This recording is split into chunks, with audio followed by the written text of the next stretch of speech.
Welcome back for the third day of the DFRLab's 360 Open Summit. I'm Graham Brookie, Director of the Atlantic Council's Digital Forensic Research Lab. And I'm Rose Jackson, Director of DFRLab's Democracy and Tech Initiative. Yesterday, many of the sessions focused on analysis of the world as it is and the lived impact of policy debates around the tech industry, regulation, online violent extremism, and conflict.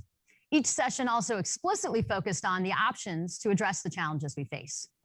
We'll do more of the same today as we hear about online citizen movements, the dizzying number of elections around the world leading up to and during 2024, human rights abuses and online harms, and emerging challenges with emerging technology. Today, Dr. Ashish Jha and Renee DiResta will join us to discuss COVID-19 misinformation and the infodemic. Leading tech journalists, Casey Newton of The Platformer and Shira Frankel of The New York Times will join us to discuss their work covering power dynamics in the tech industry. And later, Nathaniel Gleischer will join us to discuss how Facebook has adapted to counter influence operations over the last 4 years. Before we turn to our first panel of the day, I want to remind you to follow along and add to the conversation on Instagram, Twitter, and Facebook, tagging our @DFRLab and @Atlantic Council handles, and using hashtag 360OS. If you've registered and are tuned in on the Socio app, join the conversation and continue to send questions our way during live discussion. The issues we're discussing are fundamentally about people and their ability to express themselves, organize collectively, choose their governments, and live their lives freely and creatively. The world is doing all of these things increasingly on and through digital tools. Hong Kong for years has stood as a strident testament to these values.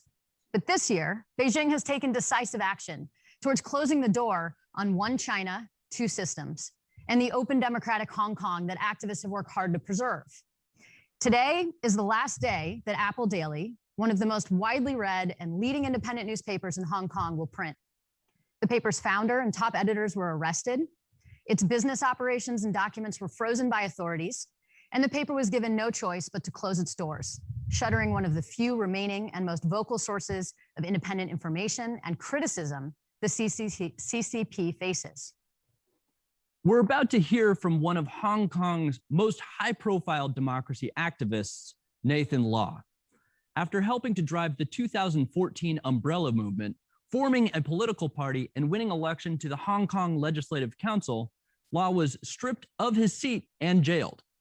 His leadership and that movement inspired many of the most recent protest efforts, which were leaderless and known for their young cohort of outspoken, innovative, and adaptive organizers, including Nathan.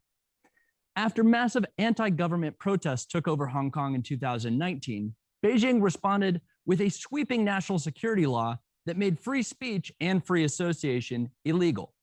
The 2019 protests were built on a strong culture of protests over the last decade in Hong Kong. But unfortunately, the CCP has exerted more overt and covert control, and today Hong Kong can no longer be considered effectively autonomous. Now, in exile from his home, Law will join 360OS to provide an update on recent events in Hong Kong, the role of international actors, and ongoing fight for human rights. He will also offer his perspective of how citizen movements across the region have learned from each other and aligned in ethos and efforts. Thank you for joining us, Nathan. Hello, everyone. I'm Nathan Law, Hong Kong activist, now exiled in London. I was a student protest leader, the youngest ever elected legislator in Hong Kong, and also a political prisoner. Today, I'm honored to be participating in the panel, and thank you the Atlantic Councils for your invitation. It means a lot to me to spread the words for Hong Kong and also raise awareness for what's happening on the ground. Also, today's panel is about civil movement in a digital age in Asia, and it reminds me about two main themes. The first one is the top of technology in Hong Kong's protest in 2019, and also the emergence of the Multi-Alliance, a virtual community shared by protesters in Southeast Asia. In 2019 Hong Kong, we always called it as a leaderless movement because we didn't have a clear leadership. We don't have a leading organization or leading individuals to guide people how to protest or what to do. So the people have evolved in organic ways of constructing their ideas, executing their ideas, and to select their ideas to determine whether it is good or it is bad. I think it is a fascinating organic structure, and it really involves ideas of direct democracy, and good ideas indeed prevail in this process. So I think this is actually quite a good form of democracy when we are like fighting for democracy, and to execute that idea into the process of fighting for it. So in Hong Kong, in the early age of our protest, we have our public forum and social media as incubation. People just log in and then to express their ideas and then to propose action items, which people in public forum, they have a mechanism of a vote, thumb up or thumb down. So it was seen as a rating system. People with a certain email address, verified email address, could register an account and to participate in the discussion and to rate the ideas.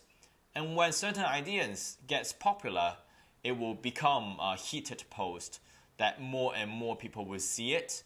And if it is being agreed by a lot of people, getting a lot of thumbs up, they will draw a small group of people into a Telegram group, which we step into a discussion stage, and they will, or a small group of people will finalize the details of the protest, and also to come up with concrete plans.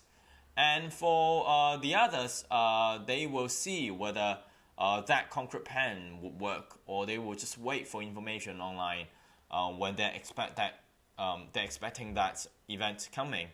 And at the end, when we have an event, when we have some promotion materials in place, and a lot of people with different expertise joining the group in order to promote and kind of like realize it, most of the time is for the people on the ground to determine whether they will do it or not. If they felt like they were not secure, or there were already too much police on the site, or the actions were infiltrated, they can pull off.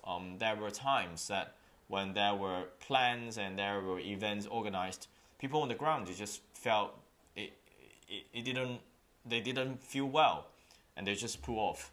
So we kind of have that mechanism, and when an event was over, people just floated into the forum and to review and to see what could be done better and to analyze.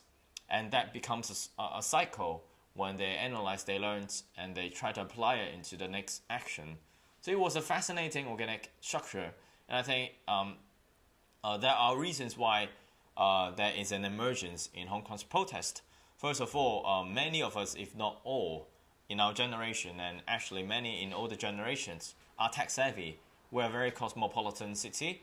People are used to use mobile phones or online applications, forums, things like that. So we have that kind of infrastructure to draw everyone into the discussion and to make the penetration of information and discussion as much as possible.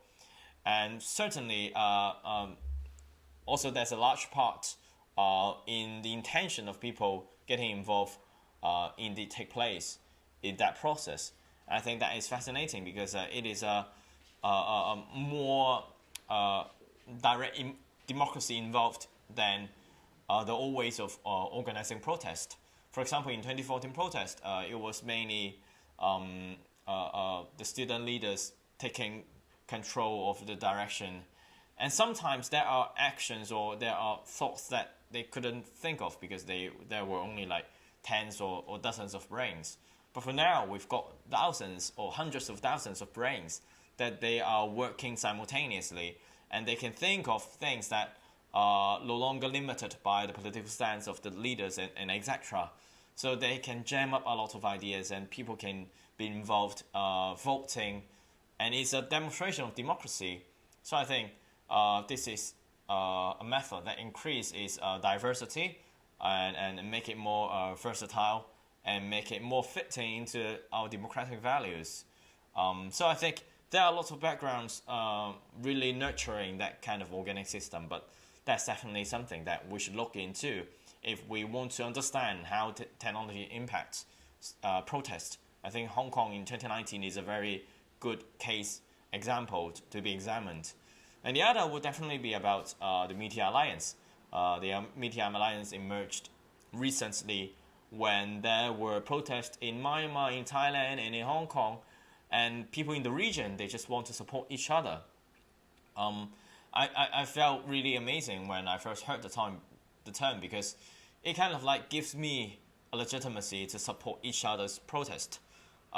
Before, when this term was not invented, when there were protests in Thailand, I felt quite reluctant to file my support because I didn't know how to position myself. But with the emergence of the virtual community, I could just say that I'm supporting the members of the community. It makes sense when I step out and voice for them. It kind of like gives me the legitimacy to support the members who are also suppressed, who are also supporting democracy in that virtual community. And we talk more to each other and we support more to each other. So it kind of like incubates a community that based on values, based on our protest action, and could amplify our voice and to broadcast our voice into a larger distance, into a larger world. So I think this is one of the things that the internet could do. They could break borders, they could squeeze time and minimize barriers in between people. And I think that is also a demonstration of how internet could shape our movement, or at least to help our movement, and to create dynamics and connections that we could have never imagined before. And with emergence of these new identity, new virtual community, we can definitely create larger protest on our soil in our country than before. So I think these are really great characteristics of how citizens' movement in Asia take advantage of technology. And I think these could definitely inspire a lot of, no matter it's political theorists or people who are interested in how to organize protest, and to take it as case example and to really amplify our voice and to make our global movement more impactful. Thank you so much. An extremely powerful message from Nathan Law, whose leadership serves as a timely example and whose lived experience serves as a stark reminder. As repression has evolved, so too has the use of tech by civic movements. Despite challenges, online organizers are deploying creative strategies to not only adapt, but leapfrog and finding new ways to stay safe and iterating along the way. We now turn to DFRLab non-resident fellow, Sarah Oh, who will lead a discussion on the evolution of digital citizen movements in Asia. Thanks, Graham. Hi, everyone. Welcome to our discussion. As Graham mentioned, we'll be talking about movements in Asia and the role of the internet in those movements. I'm Sarah Oh, a non-resident fellow at the DFRLab, and I'd love to introduce the panel briefly before we jump in. We have three great guests with us to explore this topic. So first we have Lei Win, a freelance journalist reporting on Myanmar, food security, and climate change. She runs a newsletter, Thin Ink, and was previously with the Thomson Reuters Foundation. Thin was born and raised in Myanmar, which is relevant for this discussion, and is the founder of a very important news organization, Myanmar Now. If you haven't seen Myanmar Now yet, it's an outlet that's been providing really courageous coverage of what's been happening in Myanmar since the February coup in the country. Thanks for being here, Thin. Next, I'd like to welcome Glacier Kwong, a research fellow at the Hong Kong Democratic Council. Glacier is known by many as Hong Kong's most famous online fighter for democracy. Glacier is known for uploading a video calling for international support during the Umbrella Revolution. Some of you may have seen this, it went viral. Glacier is now a doctoral student at the University of Hamburg, where she's researching data protection and surveillance in Hong Kong and China.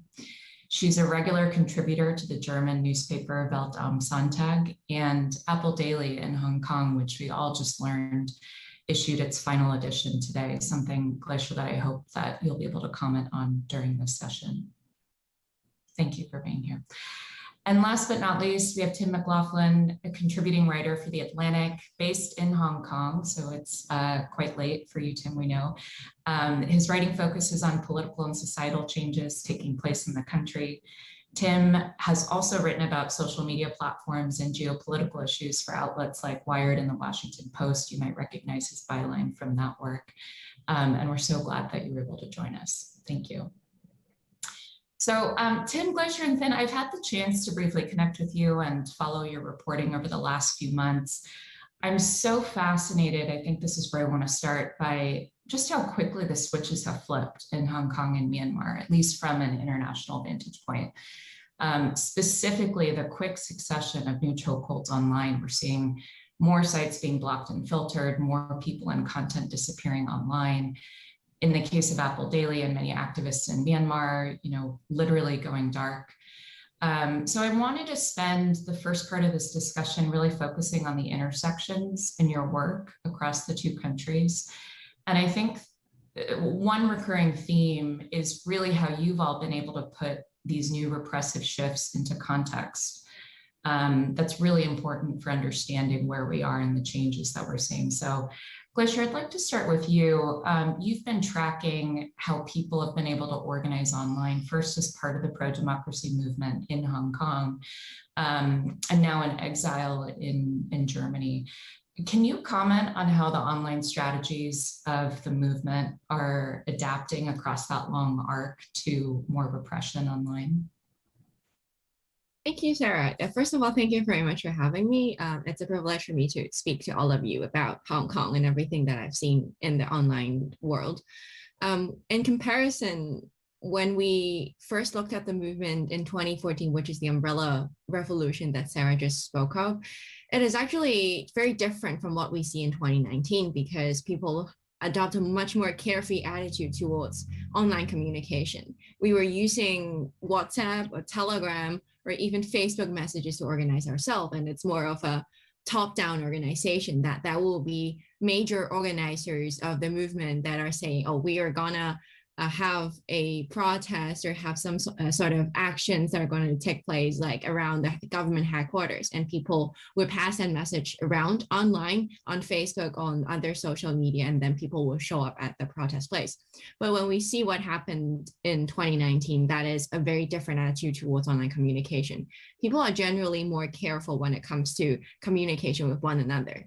We stop using Telegram or Facebook messages, or we stop talking about if I am going to attend a protest online, because we know that that is risky, and because peaceful protest has been made a crime in Hong Kong since 2019. So it's very difficult to talk about one's personal encounter with some sort of social movement. So people switch to platforms like Signal, using Proton Mail to communicate. And because as Nathan has talked about, the movement, it is actually a leaderless movement. That is, people would discuss among themselves about what to do. There's no leader to tell them what to do. There are only facilitators. There will always be someone who is putting people together, talking about how things should be done, but it is always up to the crowd to decide if they want to do it. So it becomes very tricky, because it is very difficult to know who is online, like who is who online, because you never know who exactly that person is. So we have developed a very, very weird model of talking about how should we do things. For example, as Nathan said, when people meet each other on an online forum, then we will start a Telegram group that allows everyone to join, but we are very aware of that. We should not share our real names. We should not share any personal details. We're just there to get the job done. And afterwards, this group would disband themselves, or they would like get to know each other and trust each other, and then they would maybe migrate to Signal so that they can really discuss things, discuss political ideas, and they are not afraid of letting others know who they are. But this is really fascinating to see how trust is being built and how trust was destroyed throughout 2014 to 2019 at the same time. So this is the differences that I actually see. That is a very strong shift of the mindset that is from very carefree, privacy carefree to very privacy aware, that we know that we are being threatened. That's why we're going to adopt like sophisticated measures in terms of privacy and anonymity. That's it. Tim, I'm curious if you want to weigh in from where you sit, what you're seeing in terms of that threat that Glacier mentioned. Are you seeing any patterns or influences that might impact how people maneuver online? Yeah. So yeah, thanks for having me to begin with. And then yeah, I mean, I think what we have, what's happening in Hong Kong, what Glacier said, you know, I think is totally spot on. I was at the Apple store the other day getting my phone fixed, and the guy working there remarked to me that he's gotten really good at making sure people's VPNs connect, because so many people have installed them in the past year in Hong Kong. That it's become a common issue of people coming in saying, oh, my phone won't work, when it turns out their VPN is just a little jittery. So, you know, that's a small anecdote, but I think that kind of speaks to the mindset that a lot of people have. And in terms of, you know, what we're seeing, you know, she talked about, I guess, Glacier talked a little bit about, you know, the methods that people are using. I'll talk a little bit about the other side, which is from the government, the authorities. And I think what we're seeing in Hong Kong that is interesting or troubling, depending on how you look at things, is kind of a marriage of new and old. You know, we have a new national security law that hasn't been around for even a year yet. And you see some people obviously being, you know, facing super serious charges kind of under that.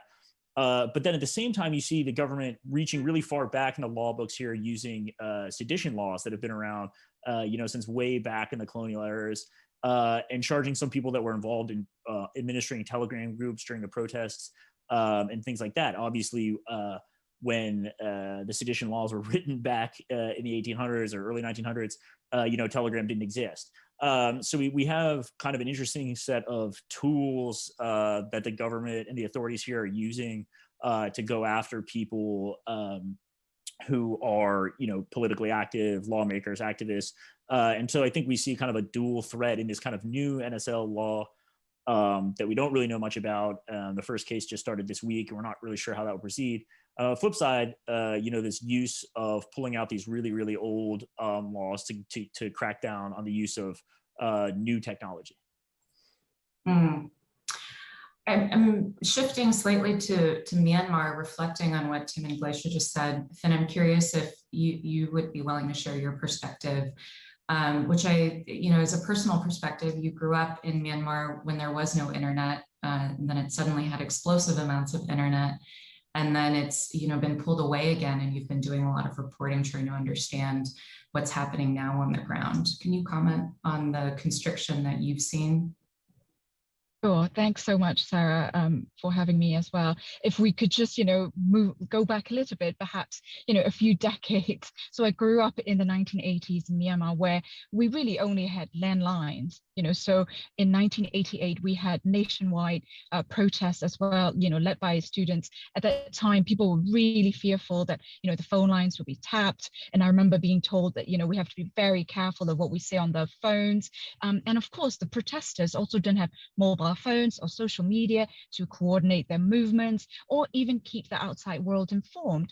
That was the same case even for the 2007 the Saffron Revolution as well. And then slowly, you know, internet and mobile phone connections appeared, but they were limited to very, you know, a small amount of people, because SIM cards were atrociously expensive. I mean, we're talking about, you know, people having to pay, for example, like $2,500 for a SIM card, you know. But internet cafes then proliferated in the 2000s, and people started using them, starting mainly to play games, but then also to sort of connect with the outside world. But the concerns and the fears, you know, about how secure these things are were still there. So when I, for example, went back home to report undercover for Reuters and the Thomson Reuters Foundation in the aftermath of Cyclone Nargis in 2008, I set up email accounts on Yahoo and Gmail with fake names, because I needed to send story backs, and I needed to do that from internet cafes or from the lobby of the Traders Hotel, which I think is now called Sisuli Shangri-La, which was one of the few places where you could actually get reliable internet, you know. And I set up 2 accounts because the authorities would periodically block Yahoo or Gmail, but never both at the same time. And then things just opened up dramatically, in 2011, and overnight the cost of SIM cards, dropped from a few hundreds to $1.50. And we leapfrogged all the way to smartphones, and suddenly Myanmar was online. And I noticed that, some of the fear around surveillance and security sort of disappeared, because people were just so excited about being able to connect with pretty much anyone in the world. For example, I remember writing a story about how activists rely so much on Viber to communicate with each other about their movements and what they're doing, even though it wasn't very secure. But, that wasn't at the top of their concerns at that point. Of course, this opening a decade ago led to this generation of tech-savvy people back in Myanmar who are now helping us stay informed about what's happening back home compared to the previous, protests. And they're also able to link up with the other protests in the region, in Hong Kong, in Thailand, the whole Milk Tea Alliance. But that opening has also sort of led people to become sort of perhaps very comfortable with sharing information online, which is not ideal from a security point of view. For example, things like sharing their mobile numbers, as well as the locations of where they are, and like Tim was just now talking about how these laws are being used in Hong Kong to, prosecute people. In Myanmar, they're using this a new section 505A under the penal code to charge people with, spreading misinformation. And when they are, sort of charging people, or when they are sort of like publishing these people are, breaching this code, they're linking it to people's Facebook profiles, which essentially means, this is how they are tracking. They're definitely tracking what people are saying online, and then use to weaponize that to charge people.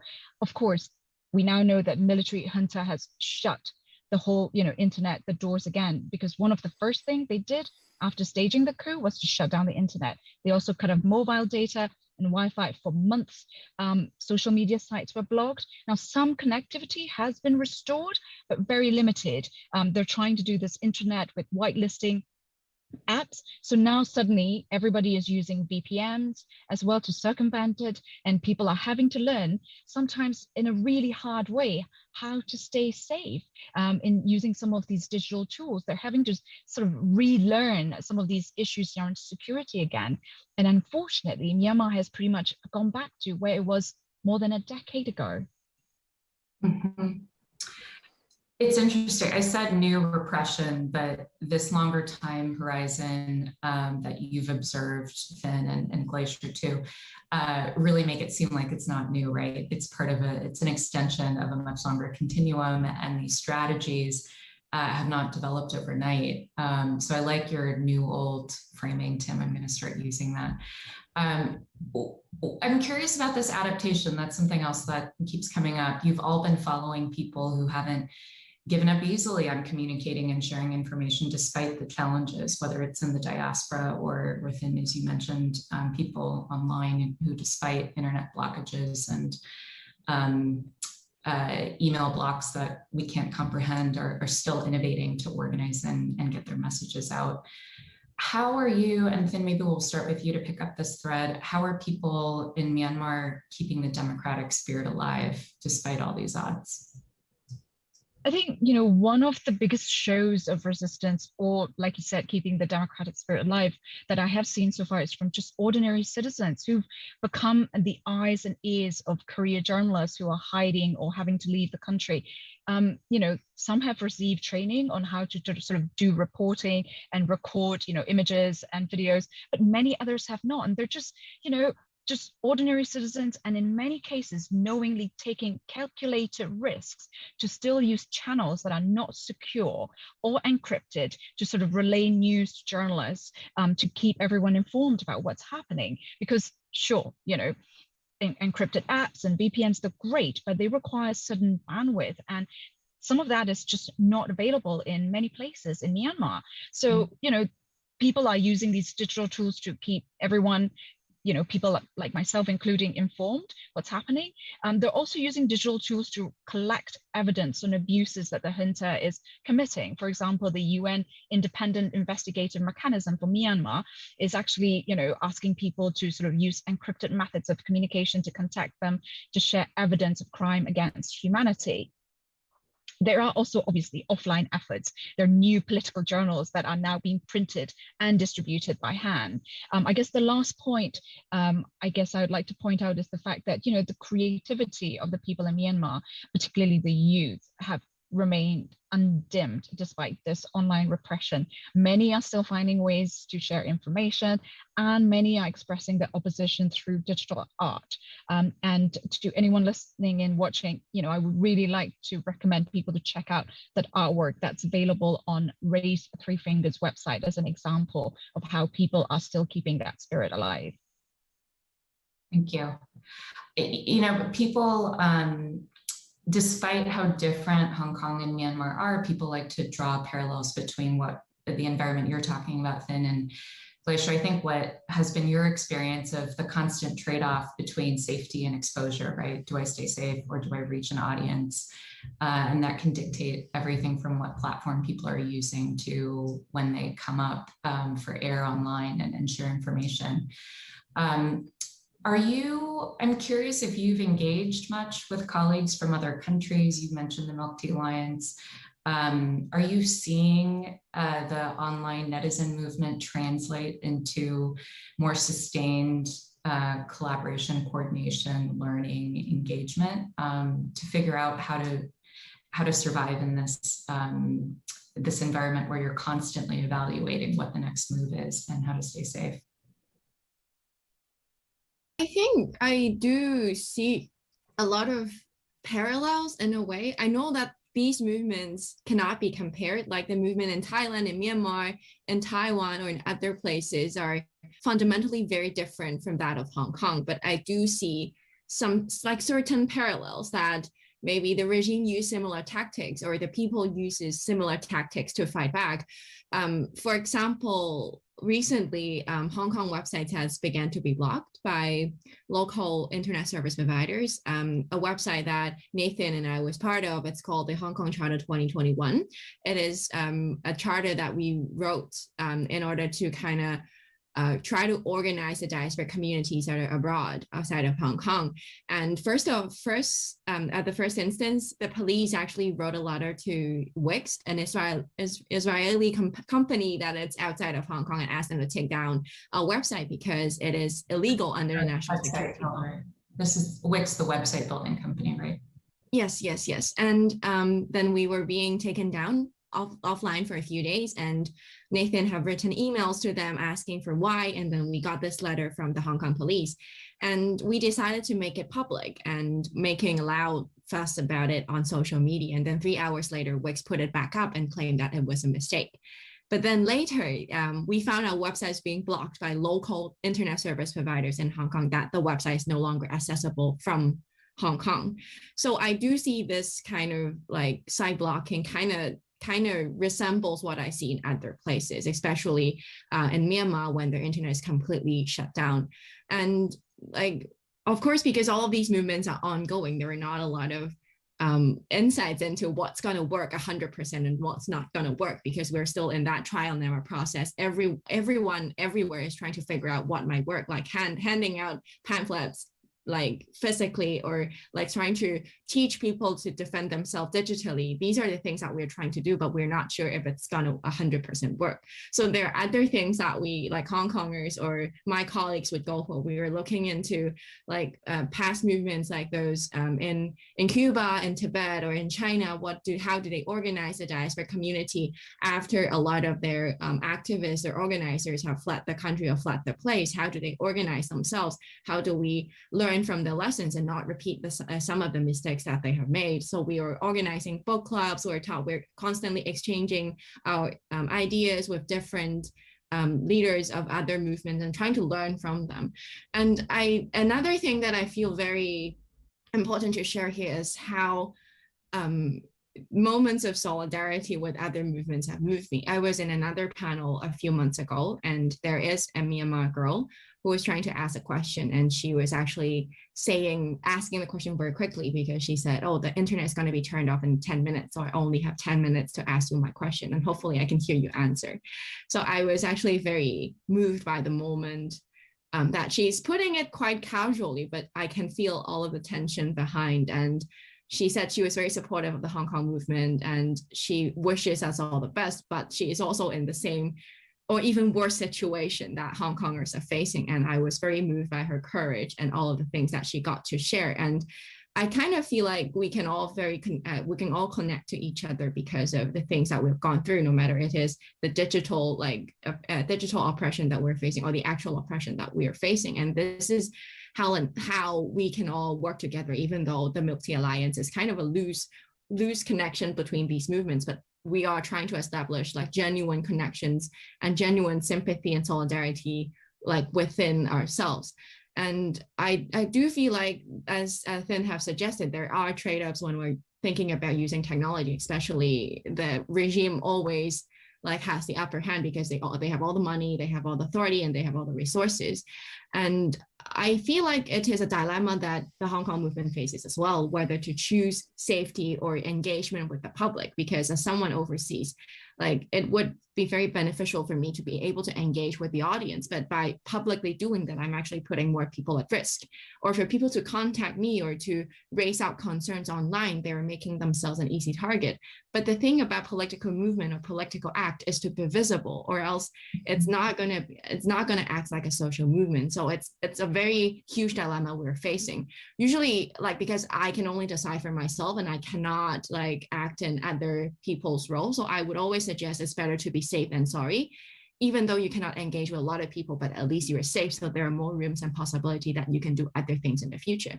But for myself, I often feel like, is it the right time for me to go further? Should I push a bit forward? And even though it might put myself at risk or it might hinder like my personal safety and so on. But this is something that we are all facing, and it would be great if there are like solutions to that, even though I don't feel like there is a solution to that under the circumstances that we're all facing. Mm-hmm. Thanks for sharing that. Tim, what Glacier shared about Wix is, makes me think something like that must have an impact on communities who are trying to get the word out, whether they're abroad or in the country. We were talking about people in Hong Kong earlier, but now thinking about it more on a global stage, what's the impact of something like that? I'm guessing it has to impact the communities that are important for your reporting, right? When they're seeing more obstacles like that in them sharing their feelings on an issue or trying to communicate with you. Can you comment on that? And are you seeing a shift in how people are engaging with you and other international journalists? Yeah, absolutely. I mean, I think a few things going on. I think that the Wix, situation, obviously, the kind of global reach of the national security law was something that, legal scholars and people had pointed out when it was first, unveiled, I guess, about a year ago. But in terms of kind of what that meant in terms of global implications, I think we were all kind of waiting to see, some people saying, oh, it'll just hang there. It's a bit of a threat and stuff. With the Wix situation, and perhaps there's other situations that we're unaware of, right? There's a lot of the enforcement of this is shrouded in quite a bit of secrecy. And so I think, the Wix situation, I think was kind of the first, public moment where I think people saw, the reach here and saw kind of the seriousness that the Hong Kong government, the Hong Kong police had, in going after these people, and perhaps it shouldn't have come, as a surprise. If you look back, the comments that the security secretary here made, John Lee, has made repeatedly that people like Nathan and other people are that the government will continue to pursue them, forever, essentially, and no matter where they are.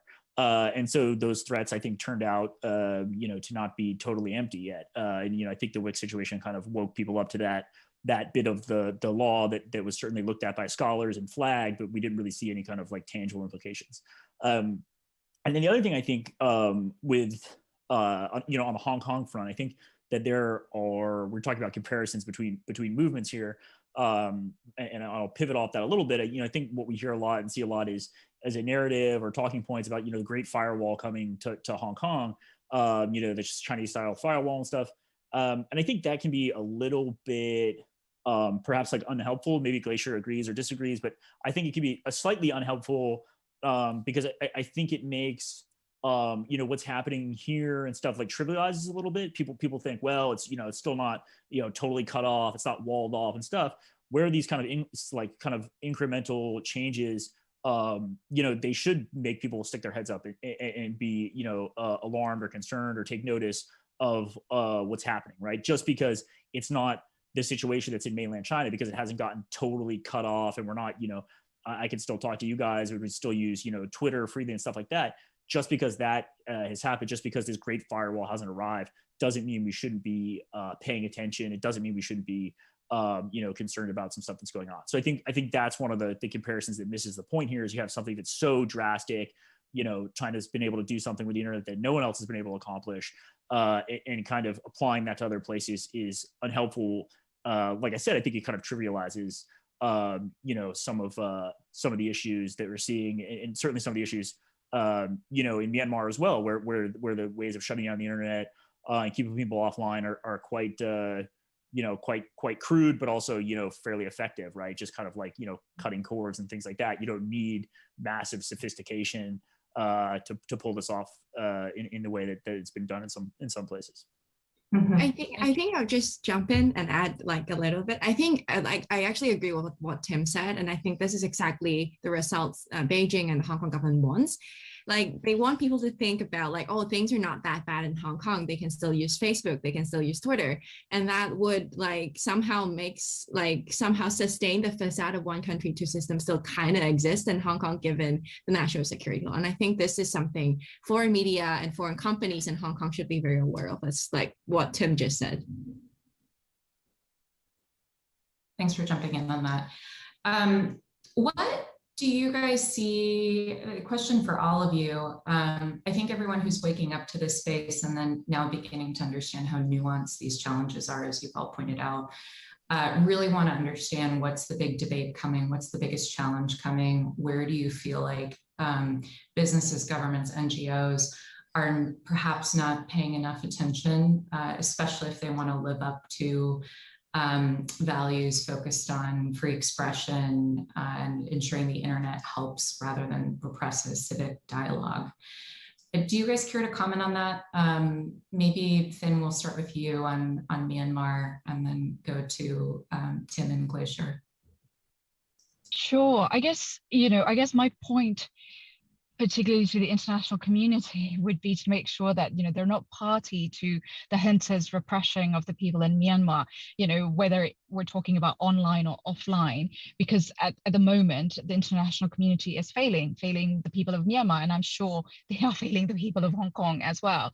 And I'm saying this based on an investigation that we recently did. We meaning a group of journalists in Europe. It was led by Lighthouse Reports, which is a Netherlands-based news organization that sort of specializes in bringing reporters from different outlets together to sort of do deep dives on particular issues. And this time we looked at surveillance technology that Myanmar military now has access to.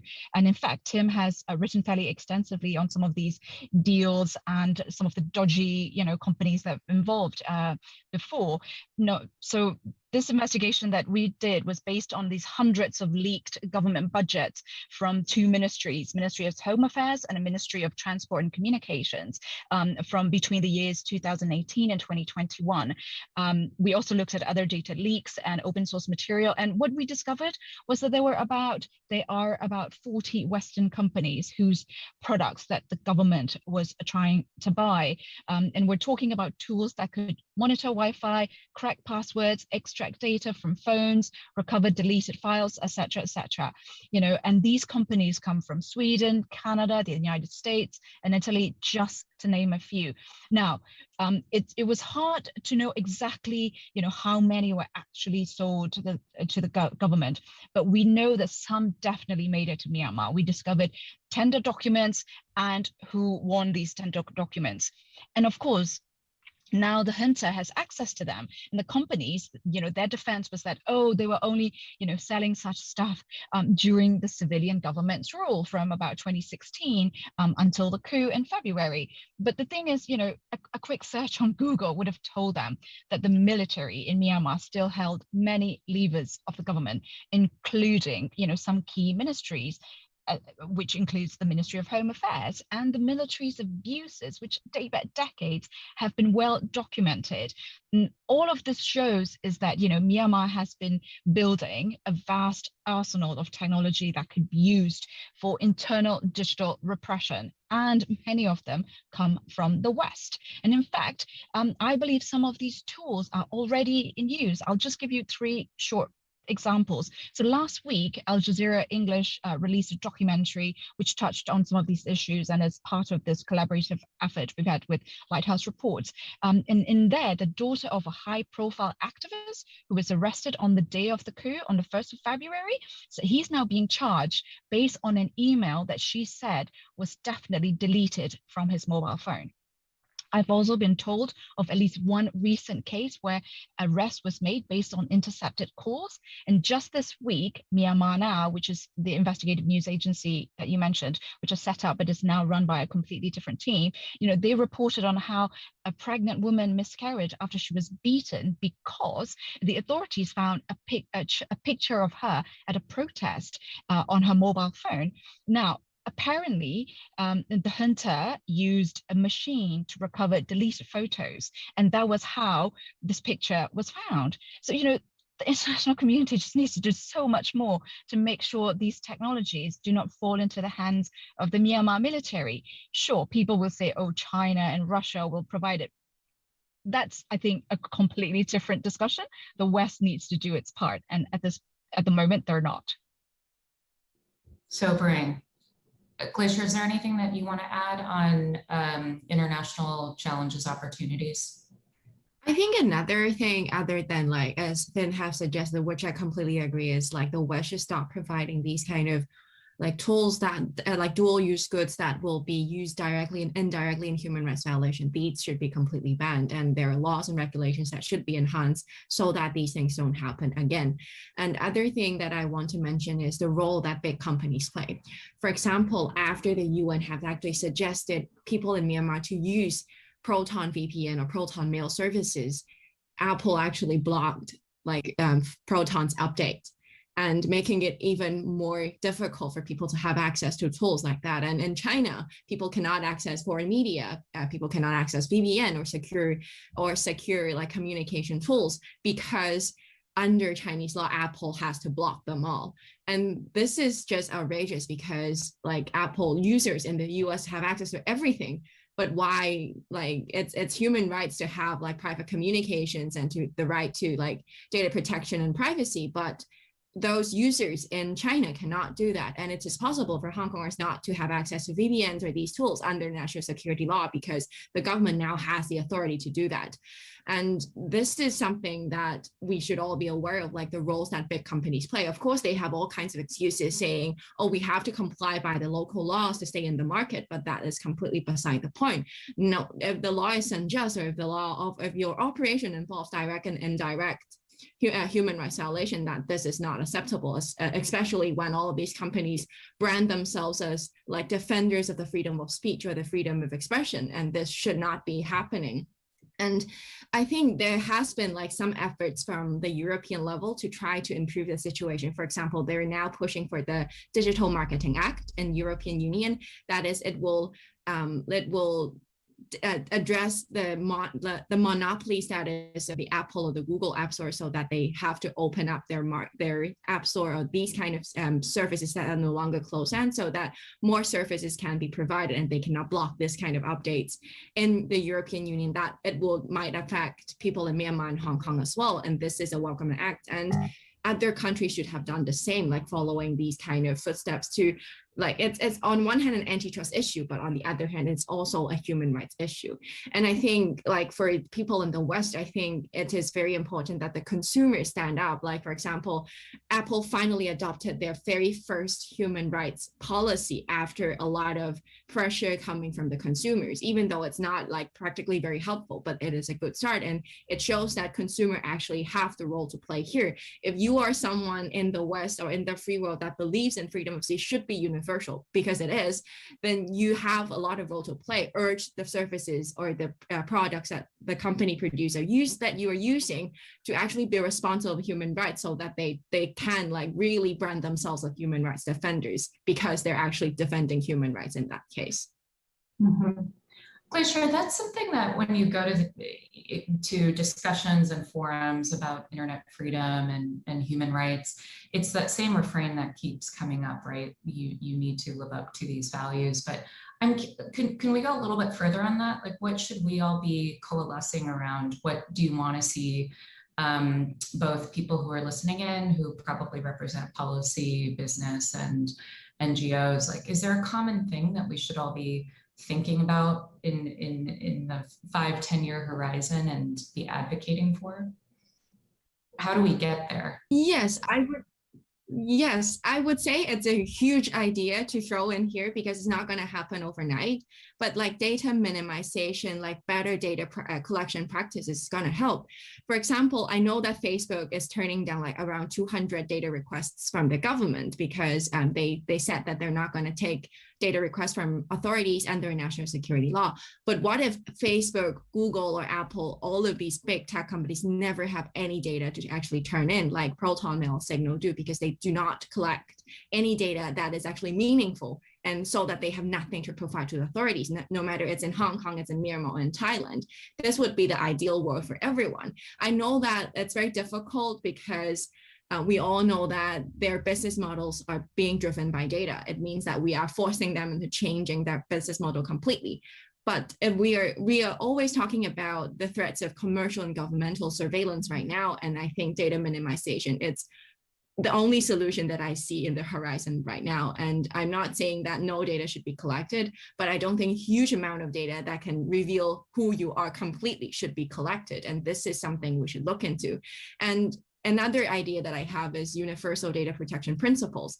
It has been discussed like over the past years, and I don't think it's coming to be effective very soon, because the European Union, the US, simply these two things have very different approach when it comes to data protection. But if we can start talking about universal data principles, it might help these cross-border multinational companies to think about how they should treat personal data and how can they protect their users instead of simply selling their users as their products. Thank you. We're just about at time. We could talk. I could talk another hour about these issues with you three. Tim, since given that you're on the ground, I wonder if could you take a minute just to reflect on anything that you think people are really missing right now in the coverage, conversation, the talking points about what's happening on the ground in Hong Kong? Yeah, I mean, maybe not just Hong Kong, but I'll speak to Myanmar a little bit as well, and kind of try to build on what these two said here. And I think that we have this conversation sometimes about what we just talked about using platforms, social media, and stuff like that. And sometimes I see commentators online or people on social media saying, well, you should just quit Facebook, or you should just quit WhatsApp, or you should just quit Telegram, right?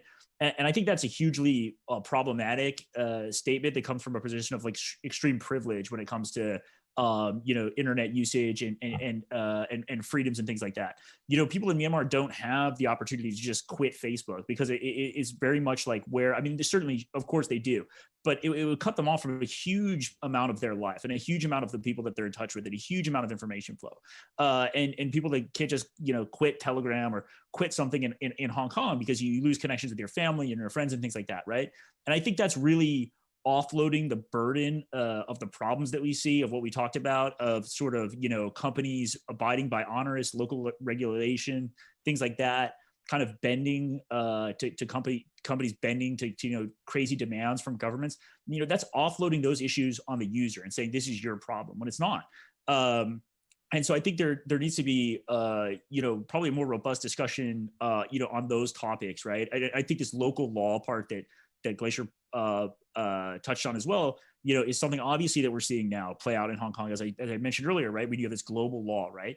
You know, where do the limits of that end with tech companies? Where does it stop? Where are the borders? Are there any borders, right? So I think that part of it's, you know, super important. So yeah, I mean, I think that discussion just needs to kind of, I think sometimes just you know, gets watered down or diluted down to this, well, you should just, you know, just log off, just quit, you know, just, you know, delete your account, which is really just a fairly kind of zero sum, you know, not very productive way of discussing the issues. And like I said, is rooted in a position of tremendous, you know, tremendous kind of privilege and internet freedom that a lot of people don't have. That's great. I think that's a great place to end on the need to really understand the context in which these platforms and tools and products are being used. Thank you so much for joining. I know there were questions from the audience. You can follow Finn and Tim's reporting online, follow them on Twitter. Glacier, I know you also do a lot of research and writing and advocacy online, so please find them, follow the voices that they amplify through their work.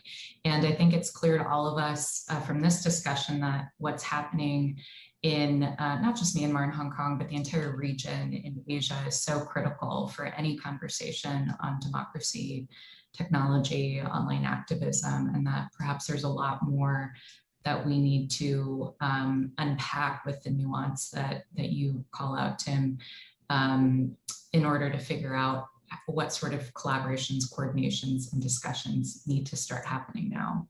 So with that, thank you very much for joining us from 3 different time zones and many more, I'm sure, with the audience that tuned in. And I will now turn it back to the DFR crew. Thank you so much, Sarah. And thank you to each panelist for your important work. And as Sarah mentioned, joining us from all of those different time zones. Yesterday, we hosted a discussion here at 360 OS entitled Social Media in War and Peace. In war, social media has become an extension of the physical battlefield. Disinformation and social media manipulation have become an integral part of shaping armed conflict. This is an issue with very few global norms or rules of engagement.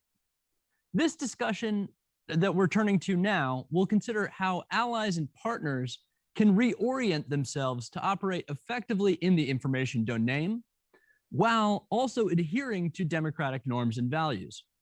I'm pleased to introduce Kate Brannon, who serves as the head of Just Security, for this conversation.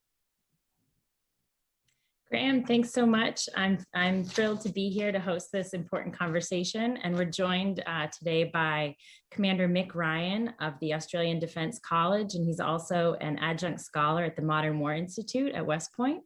And we're also joined by Emerson T. Brooking, a senior fellow at the DFRLab at the Atlantic Council, and Emerson also wrote a fantastic book on exactly this topic, Like War, the Weaponization of Social Media. So I'm thrilled to talk to you both today about this.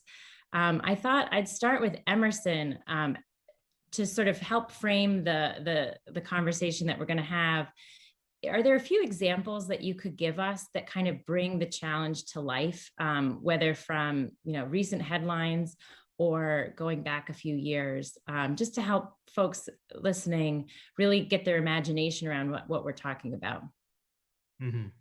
Well, Kate, thank you. And it's great to be here this morning.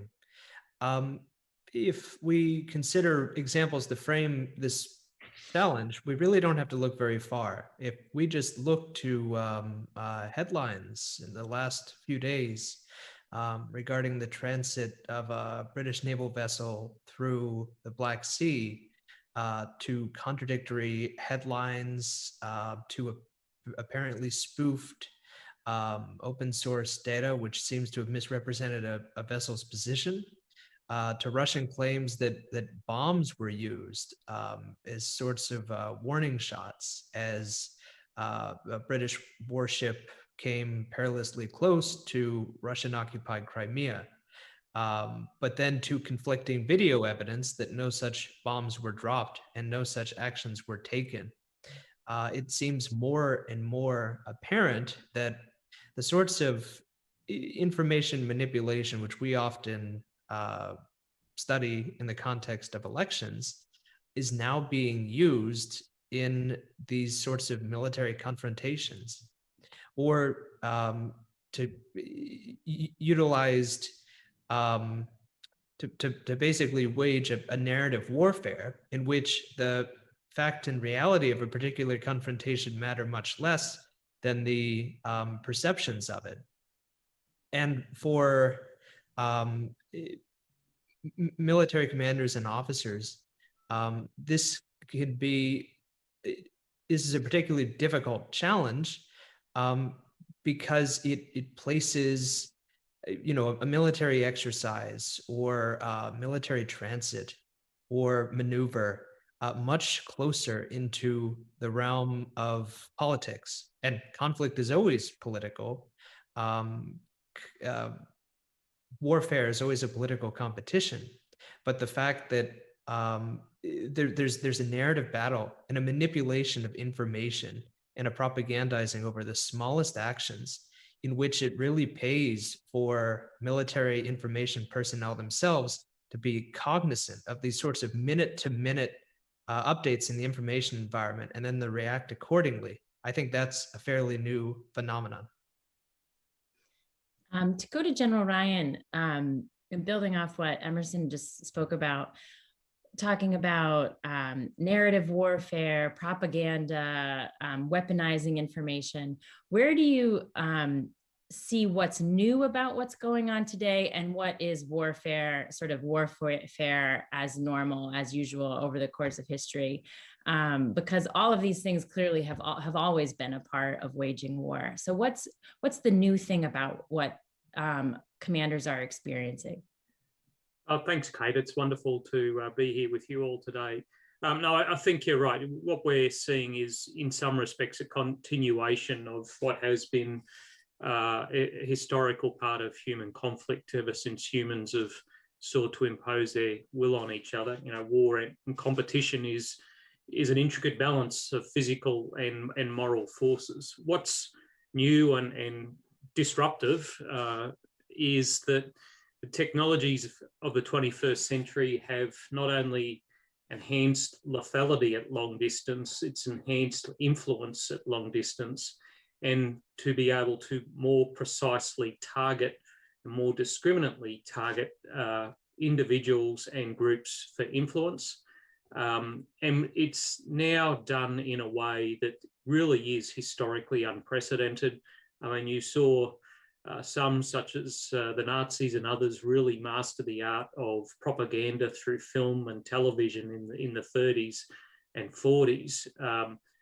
I mean, what we're seeing now, as Tom Rid explored wonderfully in his book Active Measures and others, is this being taken to a whole new level. And it's a way, I think, democracies are still struggling to really not so much acknowledge, but to really find effective ways within their values systems to counter. Now thinking about, as you've just shifted it to countering these tactics, and it's a good segue to my next question, which is, what's the process by which the United States and Australia have integrated the information domain and what's going on online and social media into tactics and operations and strategies? How has it made its way into training, if it has yet? Or actually, Commander Ryan, why don't you go first? Sure. I guess the first thing is that this starts from the top. It's not a military undertaking. It absolutely must be a national undertaking. And any military involvement, particularly in democracies where the military is always subordinate to the elected civil authority, any approach to countering these kind of influence activities must start from the very top of your democratic system. And I would be fair to say, over the last few years, our country has had a little bit of experience with being targeted by at least one significant country for a range of different coercive measures. And the response there has embraced a range of different agencies and government organisations, including the military, but it has been led and integrated from the very top of our elected system. And I think that integration and the fact that it has to be led right from the very top of the democratic systems are keys to success in countering, firstly, the influence and coercive activities of our competitors, but also undertaking activities of our own where we might seek to influence foreign populations. Mm-hmm. And Emerson, do you want to speak to the US experience? Well, certainly. So in late 2017, then Secretary of Defense Jim Mattis actually formally designated information as the seventh domain of joint maneuver, which had all sorts of follow-on effects with US training and doctrine.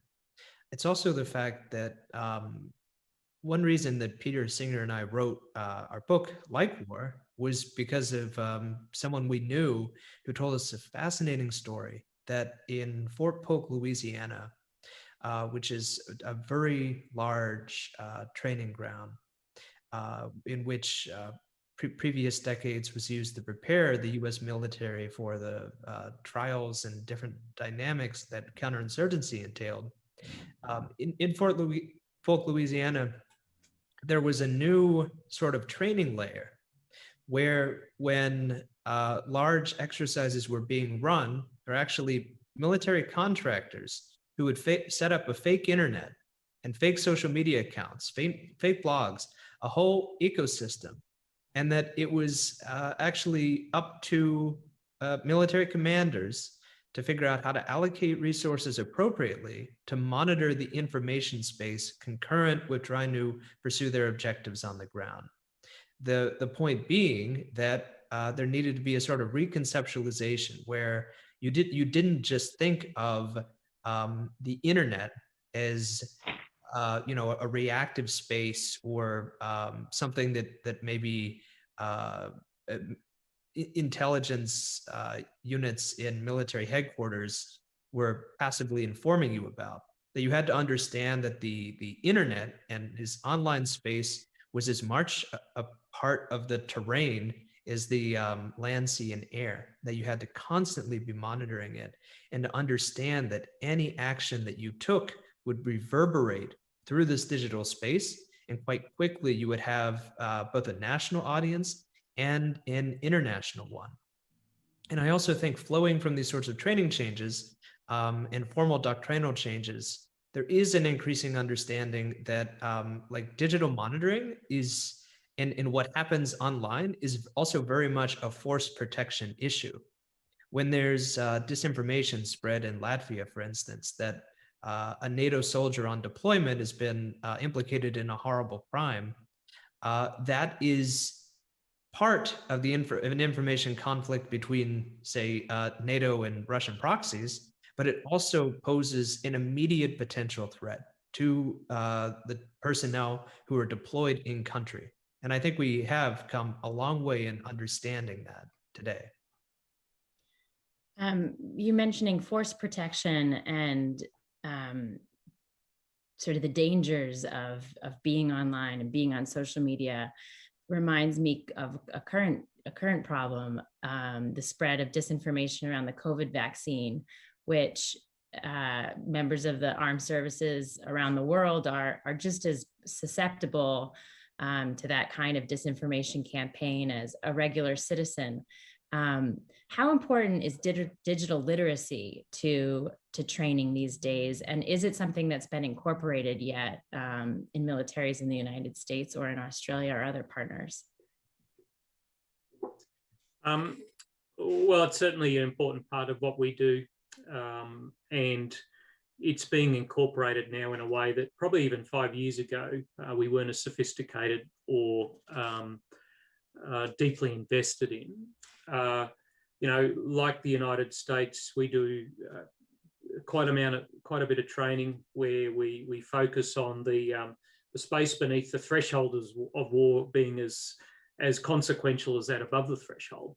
And it's a mindset, and it's not just an individual mindset, it's an institutional one, but it's a hard one to give the same kind of priority as the big domains of land, sea and air. But I think we're getting there. We do a lot of wargaming at our war college that focuses on these kind of issues, because one of the great trends in 21st century competition and conflict is we need to reappreciate the speed of conflict. And I'm not just talking in the physical space with hypersonic weapons, the speed at which information can move. And as an MIT study a few years showed, the speed at which a lie can move globally is unprecedented. So armouring the minds of our people against disinformation, but ensuring that the conduct of influence is first and foremost in the minds of commanders and staffs and other national security practitioners. It's an ongoing concern. We've had hundreds of years of focusing on the kinetic. Getting that rebalance right in doctrine, in training, in policy, in strategy making and execution is, I still think, is an ongoing concern. But we are seeing enough in the last few years, particularly from China and Russia, that the challenge has become very clear. It's no longer possible in a Western military to challenge that there's an issue here. It's very clear, and I think we've identified the problem. Now really the differences between Western nations is the approach we're taking, not so much in recognising that there's a significant issue that we all face together. So it's tough to think through how to address this one, because trainings regarding the information environment have come a long way. One now learns, for instance, that if you find an abandoned flash drive in a base parking lot, you shouldn't plug it into your computer. We know a lot more than we did, and there's a lot more cognizance, but there is, I think, a sort of confusion with cyber hygiene, which is critically important, with this broader sort of information awareness and literacy. There's also the fact that we learn how to better shield ourselves against cyber attacks. I think we've learned, as the rest of the world's militaries have learned, that social media data can be used to provide open source insights to our adversaries. So there's a bit more caution shown there. But to my knowledge, there really isn't much focus on information literacy, specifically in the military. And you see it reflected in things like the abysmally low vaccination rates, since in the US military, vaccination against COVID-19 is purely voluntary. And this is true of the active duty military. It's also true of veterans communities, that they're often quite isolated from society at large. That certain narratives and misinformation that spreads through like a closed Facebook community, for instance, or a Telegram chat, or even certain corners of TikTok, that information can be very compelling in these groups, but if you're not part of these communities, you're not necessarily seeing it. And the sort of network and filter bubble effects that we all struggle with as a society are, I think, amplified further when you're part of the armed services, because you're going through such a unique experience, and you're much more prone to believe information that's spread by people who are similarly part of that experience. That sense of camaraderie, when you're talking about the sharing of misinformation, can unfortunately work against you. One of the things I've seen, Kate, is there's a trend with some military people, particularly military leaders, is to just decide not to participate in social media at all. I just don't think that's a very good response. I think if you're going to understand modern influence, how information flows in societies and globally, you actually have to participate. You can't get literate in a lot of these issues unless you've jumped into the pool, some would say cesspool at times, of different forms of social media and networking. So, one of the biggest things we can do is actually get people on studying it, using it, understanding how human beings interact through social media, just not using it isn't a sufficient or even a mature response, I don't think. It's interesting. There's a very similar dynamic at play in the world of journalism, which is where I sort of live, among editors of top newspapers. And there was an essay this week about how a lot of top editors at the Post, the Times, just decide also not to participate on Twitter, online. They think it's kind of beneath or not the real world. And so then when one of their staff members gets attacked or trolled, the ecosystem in which that's happening, they don't fully understand. And so their response is limited for the same reason. So I think across, many domains, this is the decision to participate or not, or to decide to be cognizant of what's going on, is so important. You have to be savvy in order to then, when the attack is on you, you understand all the forces at play. So it's very much an active debate in the journalism world as well. And the same thing, like keeping reporters off Twitter. Should soldiers be kept off Twitter? Should they be allowed to express their opinions? All these same issues. I loved what you said earlier about General Ryan armoring the minds of our people. I think that's such a crucial national security problem right now, and it made me think about whether the United States and other democracies are more susceptible, because we do have a freedom of the press. We do have unrestricted access to social media. It's not restricted, it's not monitored, versus in autocracies where that can be the case. And how does this, the fact that American minds are sort of less protected in a way than the minds of people living in autocratic countries, how does this implicate in the way we think about the problem and how you approach it as well? And I'll throw that out to both of you. Yeah, possibly the minds of people in democracies are less protected, but they're more open to the broadest array of potential that humans can express. This is where I think education, and not just university education or military education, but high school, primary school education is so important. I think that if our people better understand how our system works as a democracy, if they have a better understanding of their society, I think they're less likely to believe some of the things that you see put out there by the autocratic nations around the world. So I think education about your own society is a really important part of this, armoring the minds of our people against some of these intrusive influence campaigns that we're seeing from different countries. In a military specifically, I know that there are countries, the United Kingdom has a really good literacy program when it comes to online behaviours. We do some of it, whether it's as good as that, I'm not sure, but the Brits, I think, have some really good lessons for us, and a couple of the countries in Europe also do so. NATO has invested a lot in understanding influence and the training and education requirements from it. So I think there's a lot of good stuff out there. I think democracies just have to be better sometimes, particularly the militaries, at sharing its lessons from a part of our profession that probably is a little more sensitive, and at times people don't always want to share their lessons in. Well, I think as a democracy, we can't shut down the internet. We can't engage in disinformation, and we shouldn't want to be able to do these things.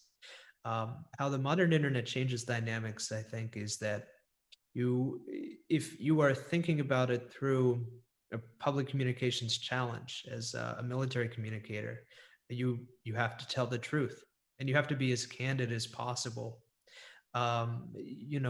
Even when an airstrike goes awry, when there's collateral damage, the death of civilians, horrific tragedies, if statements that are released that use, weasel words, or which are indeterminative,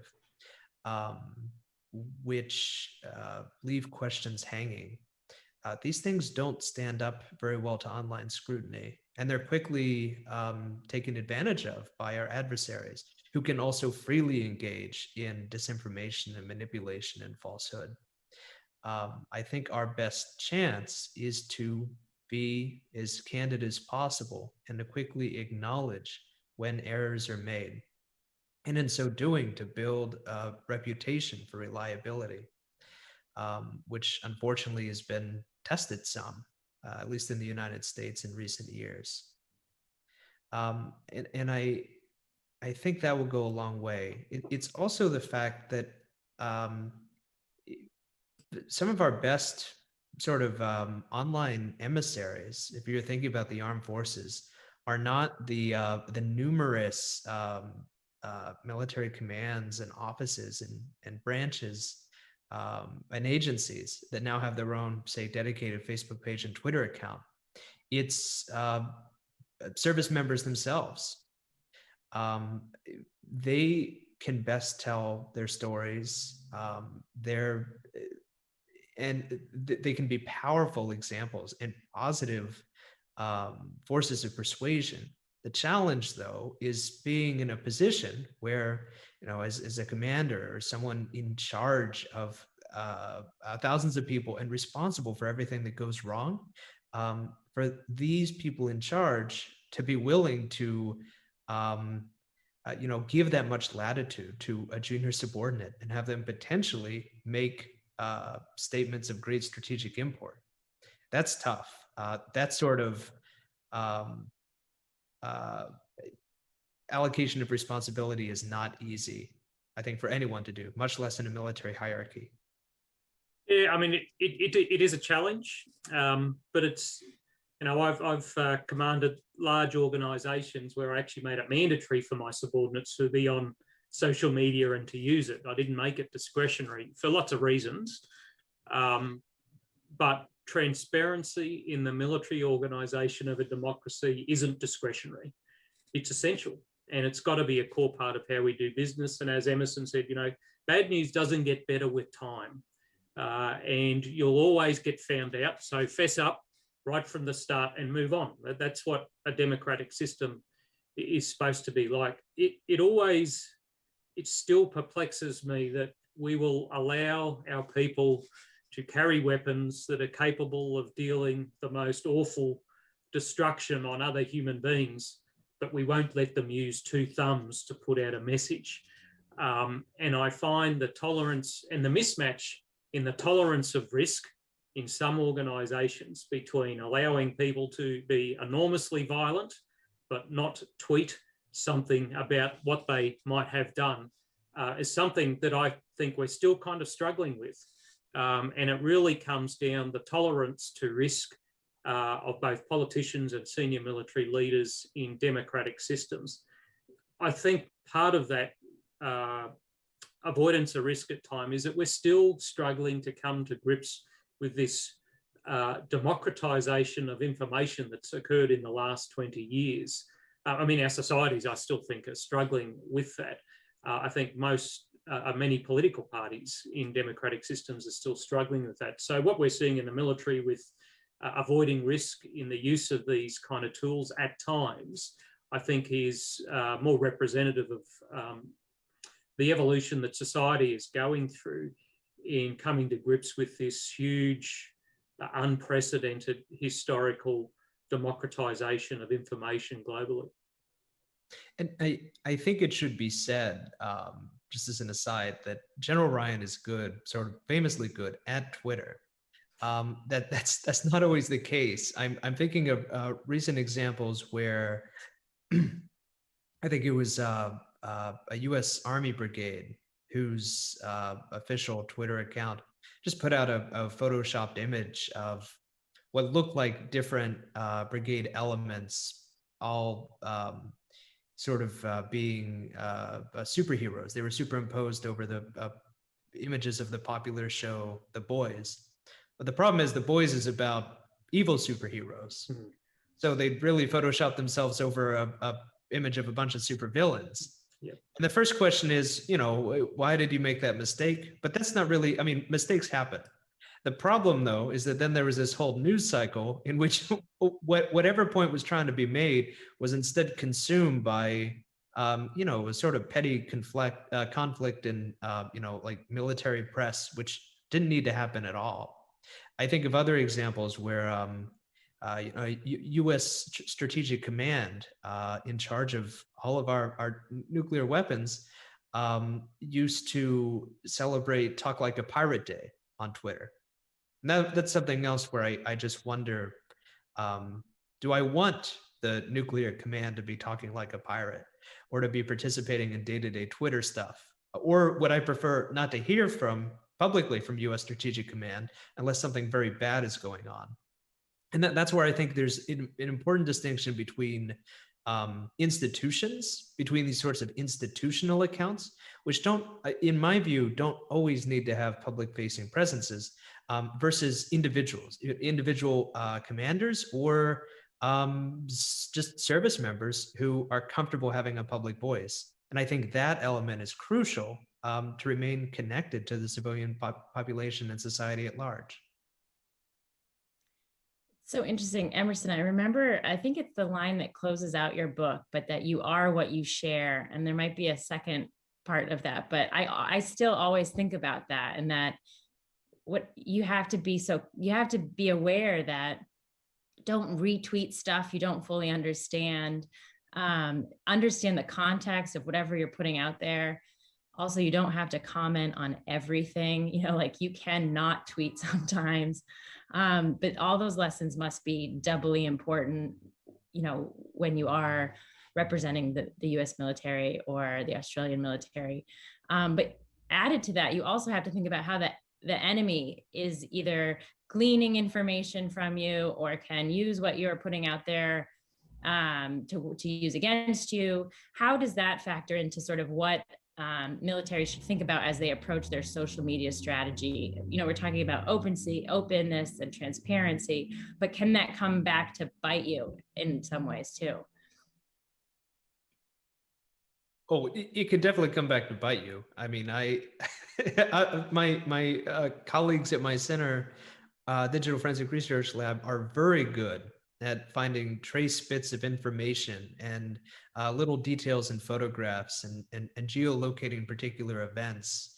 Working backward, finding online the rosters of the full rosters of particular military units, figuring out deployment cycles. You don't need much to uncover a whole lot of unwanted revelations about military activities. That is why, in the mid-2000s, the US military briefly banned all social media use by deployed personnel. That policy was eventually rolled back, and now I think it's been reinstated with a bit more nuance. But the fundamental tension here is that a lot of people in the military are right out of high school. They've grown up on these platforms. Their digital presence is a real part of their life. And to cut that off entirely is extremely difficult. All the more so if they want to be able to communicate with friends and family. But then on the other side are the obvious operational security challenges that you just alluded to. And I think I'm still undecided on this, and luckily I don't have to make a decision, but I do think on the net, it does make sense during deployments to limit or restrict entirely service members' public presences, because it's such an obvious flank. It's such an obvious vulnerability. But before is that public presence was restricted, the US military was also restricting the easy way for service members to communicate with loved ones back home. We have to find ways to maintain that communication and to make it as unencumbered as possible so that you can continue to speak to your family, because we have that technology today. You don't have to, fight over one or two landlines with poor call quality to speak to your family, even if you're in Afghanistan. And we should be able to embrace that technology as US military and militaries in general. Yeah, I think we should at least beyond the should we or should we not argument. I personally think that argument was settled quite some time ago. It's how should we? I always compare the use of social media to the consumption of alcohol. It's not something you want to do all the time. It's not something you want to do on operations or while you're handling weapon systems and these kind of things. And it's something that we educate our people about the responsible consumption of. So in military institutions, I think it shouldn't be about should we or should we not. It's how do we responsibly use this technology it's only been around for 15, 16 years in a way that is aligned with the values of the countries we represent and with the institutional values that we all purport to possess.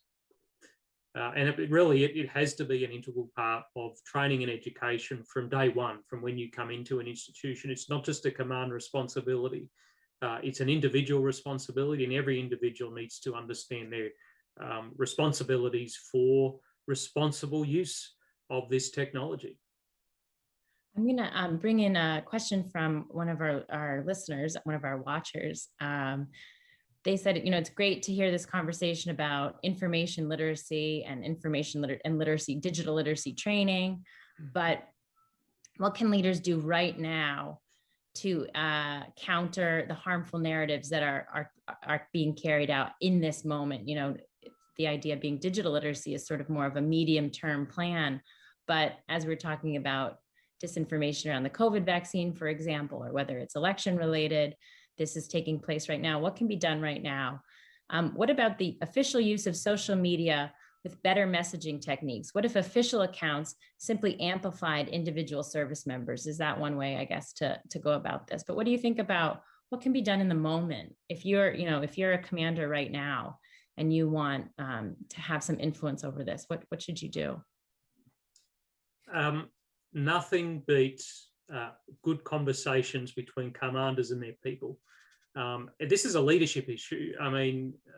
We're talking about digital literacy and technological literacy, but at heart, this is a very human leadership issue where you have honest and open conversations with those you lead about what is within the bounds of acceptable behaviour. What are the campaigns that are running out there that are harmful to your individual interests or to those of your friends or to your unit or to your nation?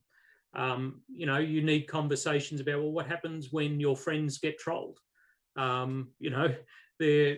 There are certain elements of the internet that, it's a bit of a sewer, to be quite frank. And this is a really important leadership function to set the example for good behaviour, set the example for understanding the environment that is influence and social media, and then in those honest conversations about what's right, what's wrong, what's acceptable in a military unit are really, really important. At heart, it does come down, like most things, to good human leadership of our people. So in a congressional hearing yesterday, General Mark Milley, chairman of the Joint Chiefs of Staff, made just an extraordinary statement after fairly sustained questioning regarding diversity measures and anti-racist awareness in the U.S. military. And I can't possibly do his comments justice. I would encourage everyone to watch them if you haven't. It's just about a 2-minute clip, but it was a fairly extraordinary statement. First, because U.S. military commanders, and certainly not the chairman of Joint Chiefs of Staff, they're not usually so candid when it comes to issues that get close to American politics. But not only was he candid, he was angry. It seemed, and he tied these sorts of diversity measures he was under fire regarding to American identity, to the society to which he was sworn to protect and defend. He made a very powerful, clearly candid and sincere argument for these sorts of measures. And in so doing, I think he set an example for the entire US military, for everyone under his command, the kind of example that you couldn't possibly get no matter how many press releases you rolled out or commander's orders, because everyone is going to watch that clip. And I think thousands of people, tens of thousands of people will likely be swayed by it in some capacity or another. He showed, I think, a very good way that you navigate these challenges. One of the most powerful things in that statement was knowledge is good. Understanding the facts can be very powerful, and not all facts are about you. As he said, he read Marx and Lenin. Doesn't mean he's a communist. And he is a very well-educated and clever officer, and I've had the benefit of working with him in the Pentagon. And what he was saying is that educating ourselves, not just about online threats, but about a whole range of things in the world beyond our own borders, is an important part of who we are and an important part of our contemporary and future success. Yeah, exactly that. And to go back to what you said earlier, armoring the minds of our people, his argument was read some books, and you don't have to adopt everything you read, but it will make you smarter and understand the world better. And he also quite savvily created a viral moment, like you were saying, Emerson, which is so important these days too. It's one thing to have a powerful message, but if nobody watches it, and he, excuse me, he also created, I think, a viral clip, which is so important these days too. I wanted to zoom out a little bit and make sure we had time to discuss one of the broader themes of this conversation, which are the United States and other democracies, the idea that we have our hands tied behind our backs because of our own norms and rule of law. And, in that sense, this is asymmetric warfare. Other countries are willing to wage campaigns, whether it's to undermine the effectiveness of a vaccine that's going to protect your population or whatever it is that the United States might not engage in. So what does fighting back against disinformation look like if you're not going to use disinformation yourself? And is there any sort of place for an offensive strategy in this realm for democracies like the United States or Australia? So that's a great question. And when I was on book tour for Like War and speaking with military audiences, I think every time I would get a question quite sincerely, which was, after a long debate about election interference and Russian tools and techniques, the question would be, okay, like, do we do this? They're doing this to us. Can't we just hit them back the same way? And the answer, of course, is no. And we've touched on this a little bit before, but as a democracy, as an open society, we can't engage in outright falsehood, not just because it's wrong, but because it's counterproductive. The fact that the truth will eventually come out, the fact that in a democratic state, the military and all aspects of the government are ultimately democratically accountable. And so you're doing ultimately more harm than good to your institutions if you engage in that kind of stuff. So when we think about this difficult challenge of counter messaging, first thing is to understand that a lot of it has to come from the civilian government. There's a place for military communicators, but it's not the biggest place, because a lot of counter messaging almost invariably reaches our domestic population, and it's not appropriate in many contexts for professional military communicators or information warfare officers to be formulating messages that are reaching the local civilian population. In the United States, we've struggled with ways to sort of navigate this. We've given, for instance, a lot of money to the US State Department. We established this thing called the Global Engagement Center, which was taking largely defense resources and reallocating them to a civilian agency that could better undertake that challenge. And just one more point here. I mean, even within the military, there's great confusion over whose job this is. Is it public affairs officers? Are you going to wait a few days for a statement to be formulated and signed and knocked up the chain of command? By then, the narrative has moved on. Is it folks on the ground? That might make the most sense, but then you have less accountability and transparency over who's doing the statement. Right now, virtually all these counter messaging functions lie with the US Special Operations community, like virtually every mission set in the US military. But that's arguably counterproductive too.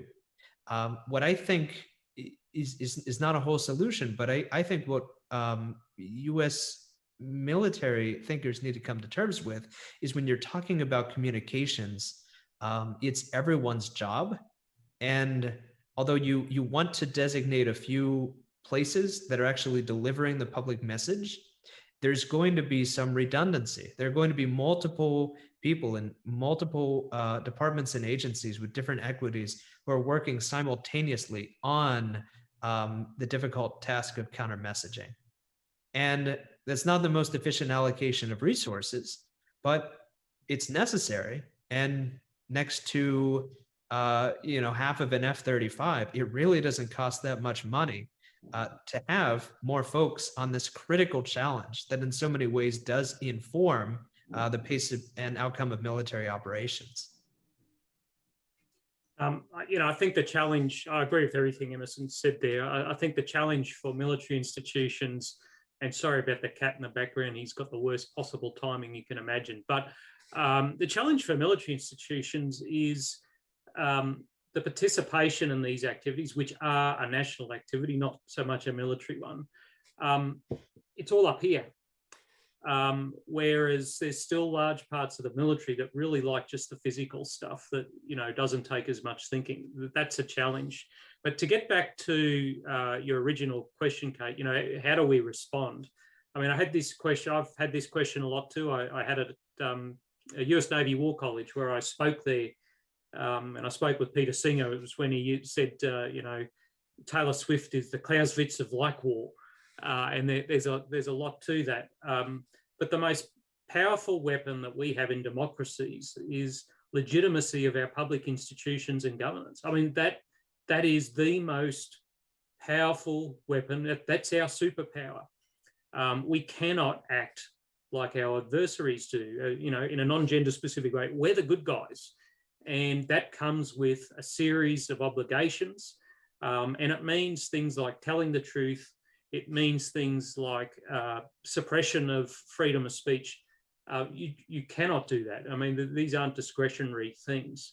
So democratic norms, free speech, allowing our people to express the full range of diverse views and live more prosperous lives, I think are the superpowers of democracies. And they're the kind of things we really need to invest in if we're going to be successful in this 21st century competition of ideas.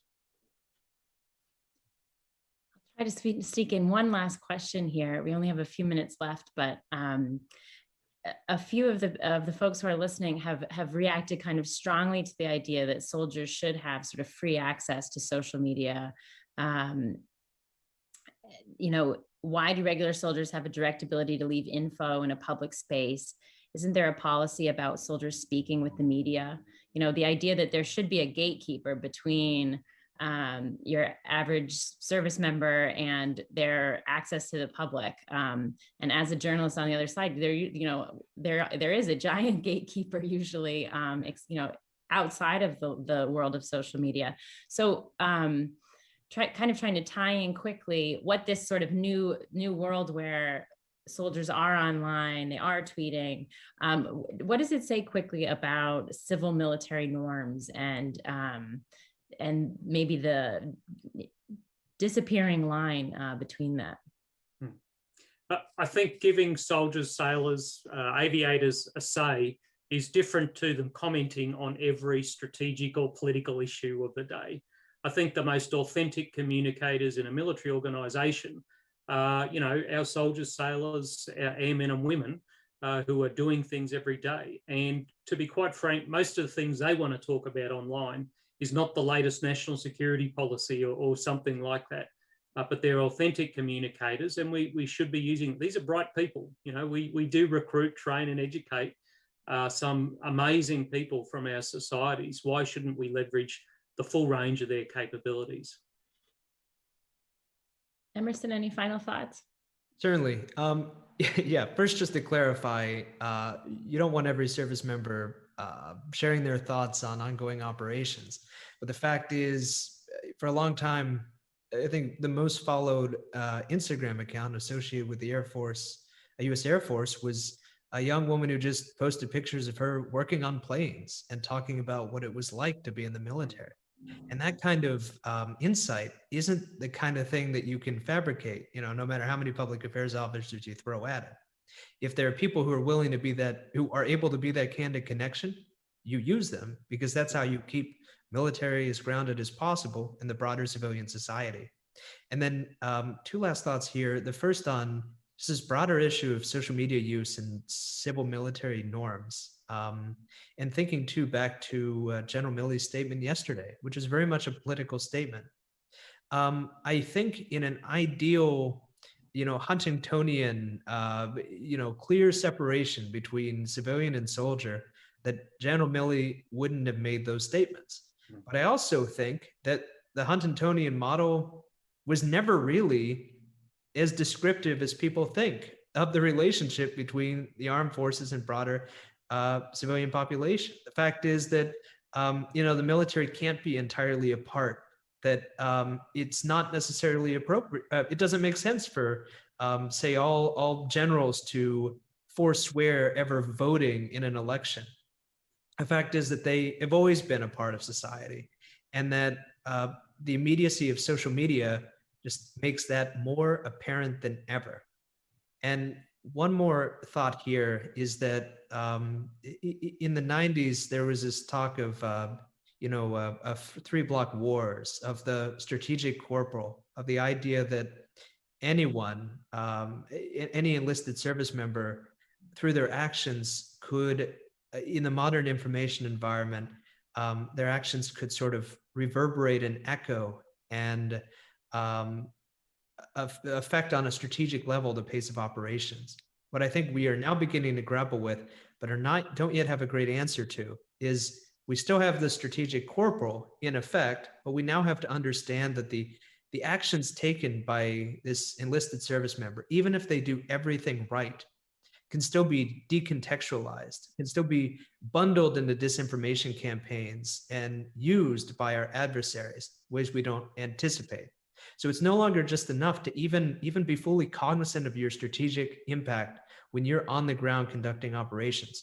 You also have to understand, even if you do everything right, there are adversaries out there who are going to do everything in their power to make it look like you did something wrong.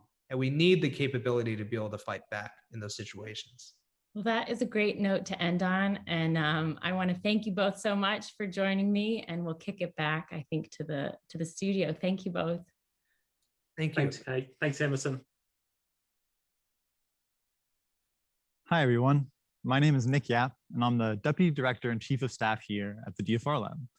As we just heard, the challenge of disinformation has continued to grow across all facets of society.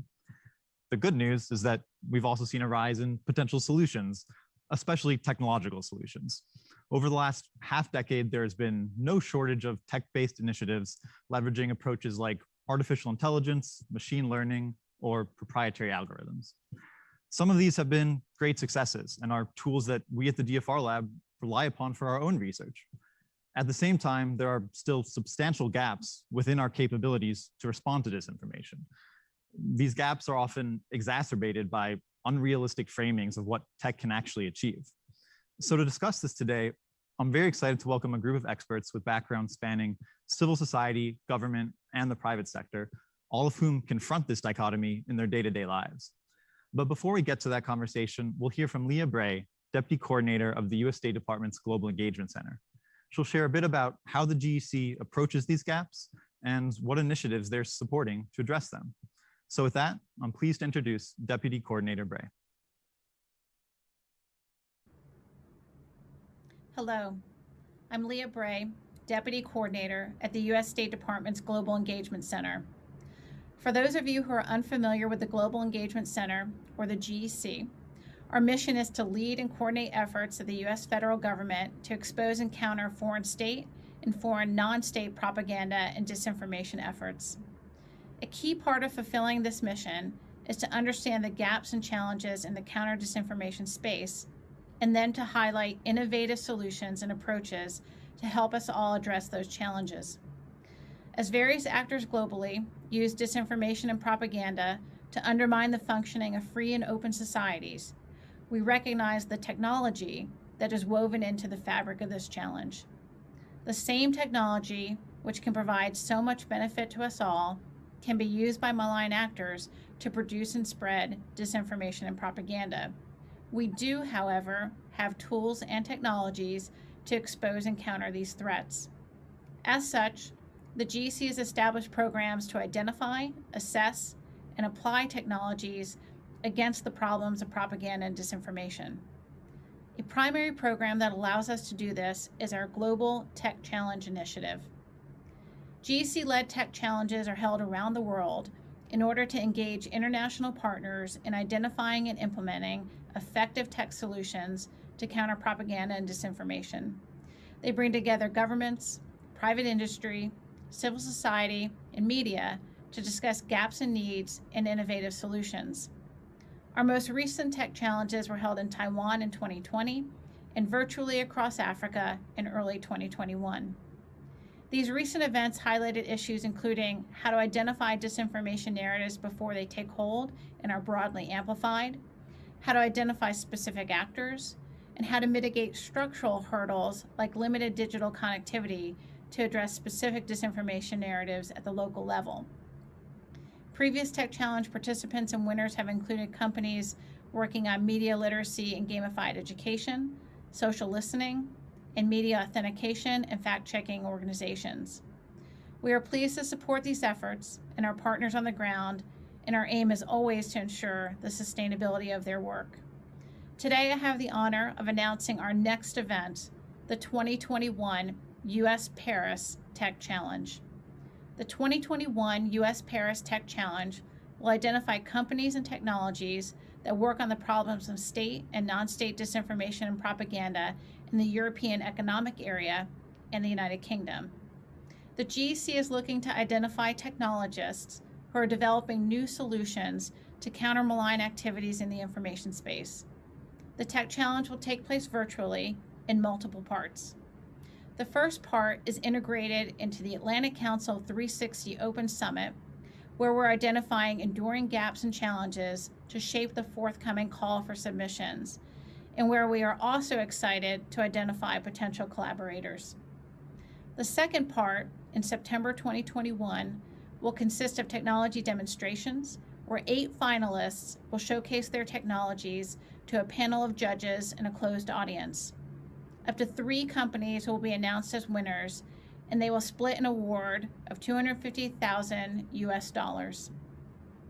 In addition to identifying solutions from the private sector, the U.S. Paris Tech Challenge will also engage civil society partners in the region to ensure that the solutions put forth are directly applicable to on-the-ground realities. We will open the call for submissions on July 1st, 2021, so mark your calendars and please share the notice widely. Also, please note that as we open the call for submissions and leading up to the technology demonstrations in September, we are actively seeking to engage with potential partners and collaborators. I encourage you all to reach out to the GEC to learn more about how you can be involved in our work. So with that, we look forward to receiving your proposals for the U.S. Paris Tech Challenge and working together to fight propaganda and disinformation. Thank you for your time.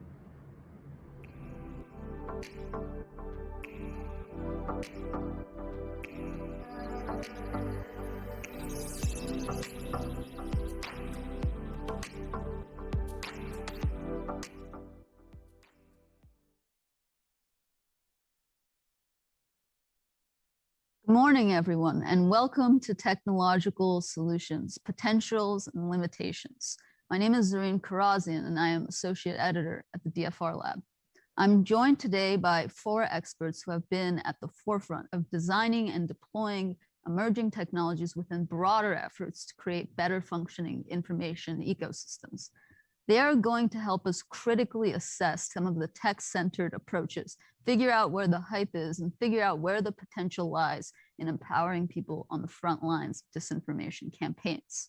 Ivana Hu is partner and CEO of Omelas, technology company that uses data analytics to map how state and state-adjacent actors manipulate the web to achieve geopolitical goals. Sam Gregory is program director at Witness, an international nonprofit that helps people use video and participatory tech to defend human rights. Alan Chavoy is Senior Investigations Manager at Code for Africa, Africa's largest network of civic tech and open data labs building democratic solutions. And JD Maddox is an adjunct professor in the Department of Information Sciences and Technology at George Mason University and Chief Technology Advisor to the US State Department's Global Engagement Center. He works on building the US's technological defenses to disinformation campaigns. Ivana, I want to start off with you as a founder of a tech company in this space. Disinformation is a fundamentally human phenomenon that has been around since people have been able to communicate with one another. But over the past few years, there's been this emerging industry of companies proposing tech-centered solutions to detect and counter information manipulation. What is driving this market interest and what problems are these companies trying to address? It's a great question. Thanks for having me on. I think ultimately the marketplace is really driven by the fact that with the advent of very cheap AI and data and the just massive amount of data out there, computational propaganda has made the disinformation space a lot more critical in terms of national security, but also in terms of our human rights and civic education. And so there are a lot of companies out there that are trying to tackle this, this problem. And really there's not a single, there's not a silver bullet, right? And there's not a full stack solution that can do everything and tackle the entire problem. And so you have a lot of companies out there that specialize in one niche aspect of the issue, which basically means that now we have an integration problem. So if I am the GEC and I'm trying to find a couple of solutions that can help me solve an ultimate problem, how do I make sure that the tech stacks can actually talk to each other? And how do I also make sure that it is done in a way that is efficient and that actually helps protect civil liberties and data privacy concerns? That's sort of the future challenges of the marketplace. It's an interesting point about the integration issue. And JD, I want to turn to you for your thoughts on that from your work with the GEC. Yeah, first of all, thank you for having me as a representative of the GEC. This is a great group, a great combination of perspectives on the issue. I really appreciate it.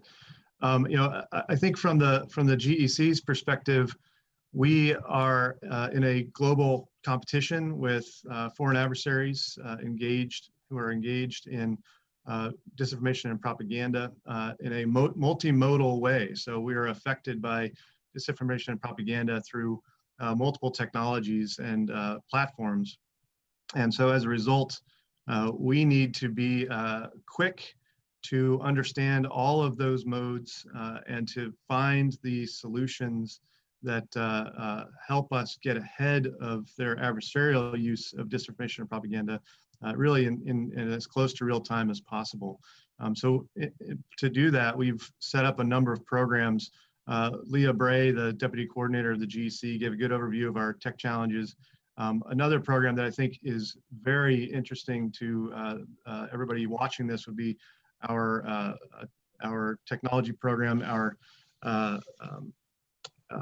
test bed, which is the opportunity for our partners to test out new technologies in this space to find rapid solutions and again, get ahead of the adversary before we've lost the battle, the propaganda or disinformation battle. And so we're looking at a broad array of technologies. I think for the last 5 years, people in this community have been focused, of course, on understanding where the problem is. You know, how do we use data analytics and social listening to understand where the adversary is active? That's absolutely essential, and it'll continue.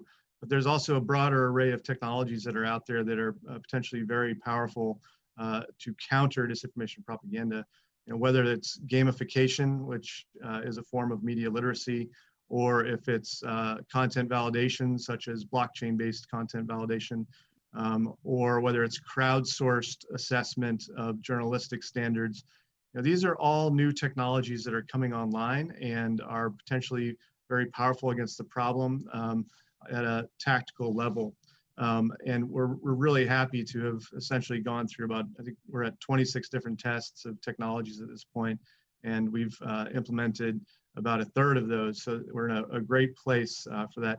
And critical to doing this is integrating civil society, integrating academia, and of course, industry at every point along the way. So we are dependent on our industry partners really to lead the development of these new technologies and to get us to a place where we're actively defending against foreign propaganda and disinformation. So, you know, we're pleased with that, and we'll be happy to work with everybody who's on the line to push that forward. Thanks.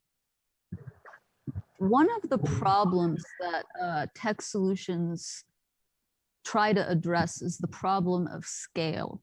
There is just so much information online coming from all sources that it can be hard for human analysts to detect trends and synthesize patterns quickly at the scale at which information travels in 2021. Alan, I wanted to turn to you as a practitioner in this space that leads a team of researchers. How do you integrate technologies and tools into your workflows, and what have you found most useful and what have you found most lacking? Thanks, Karin. So I'm glad to be part of this amazing panel, and thank you for the invitation.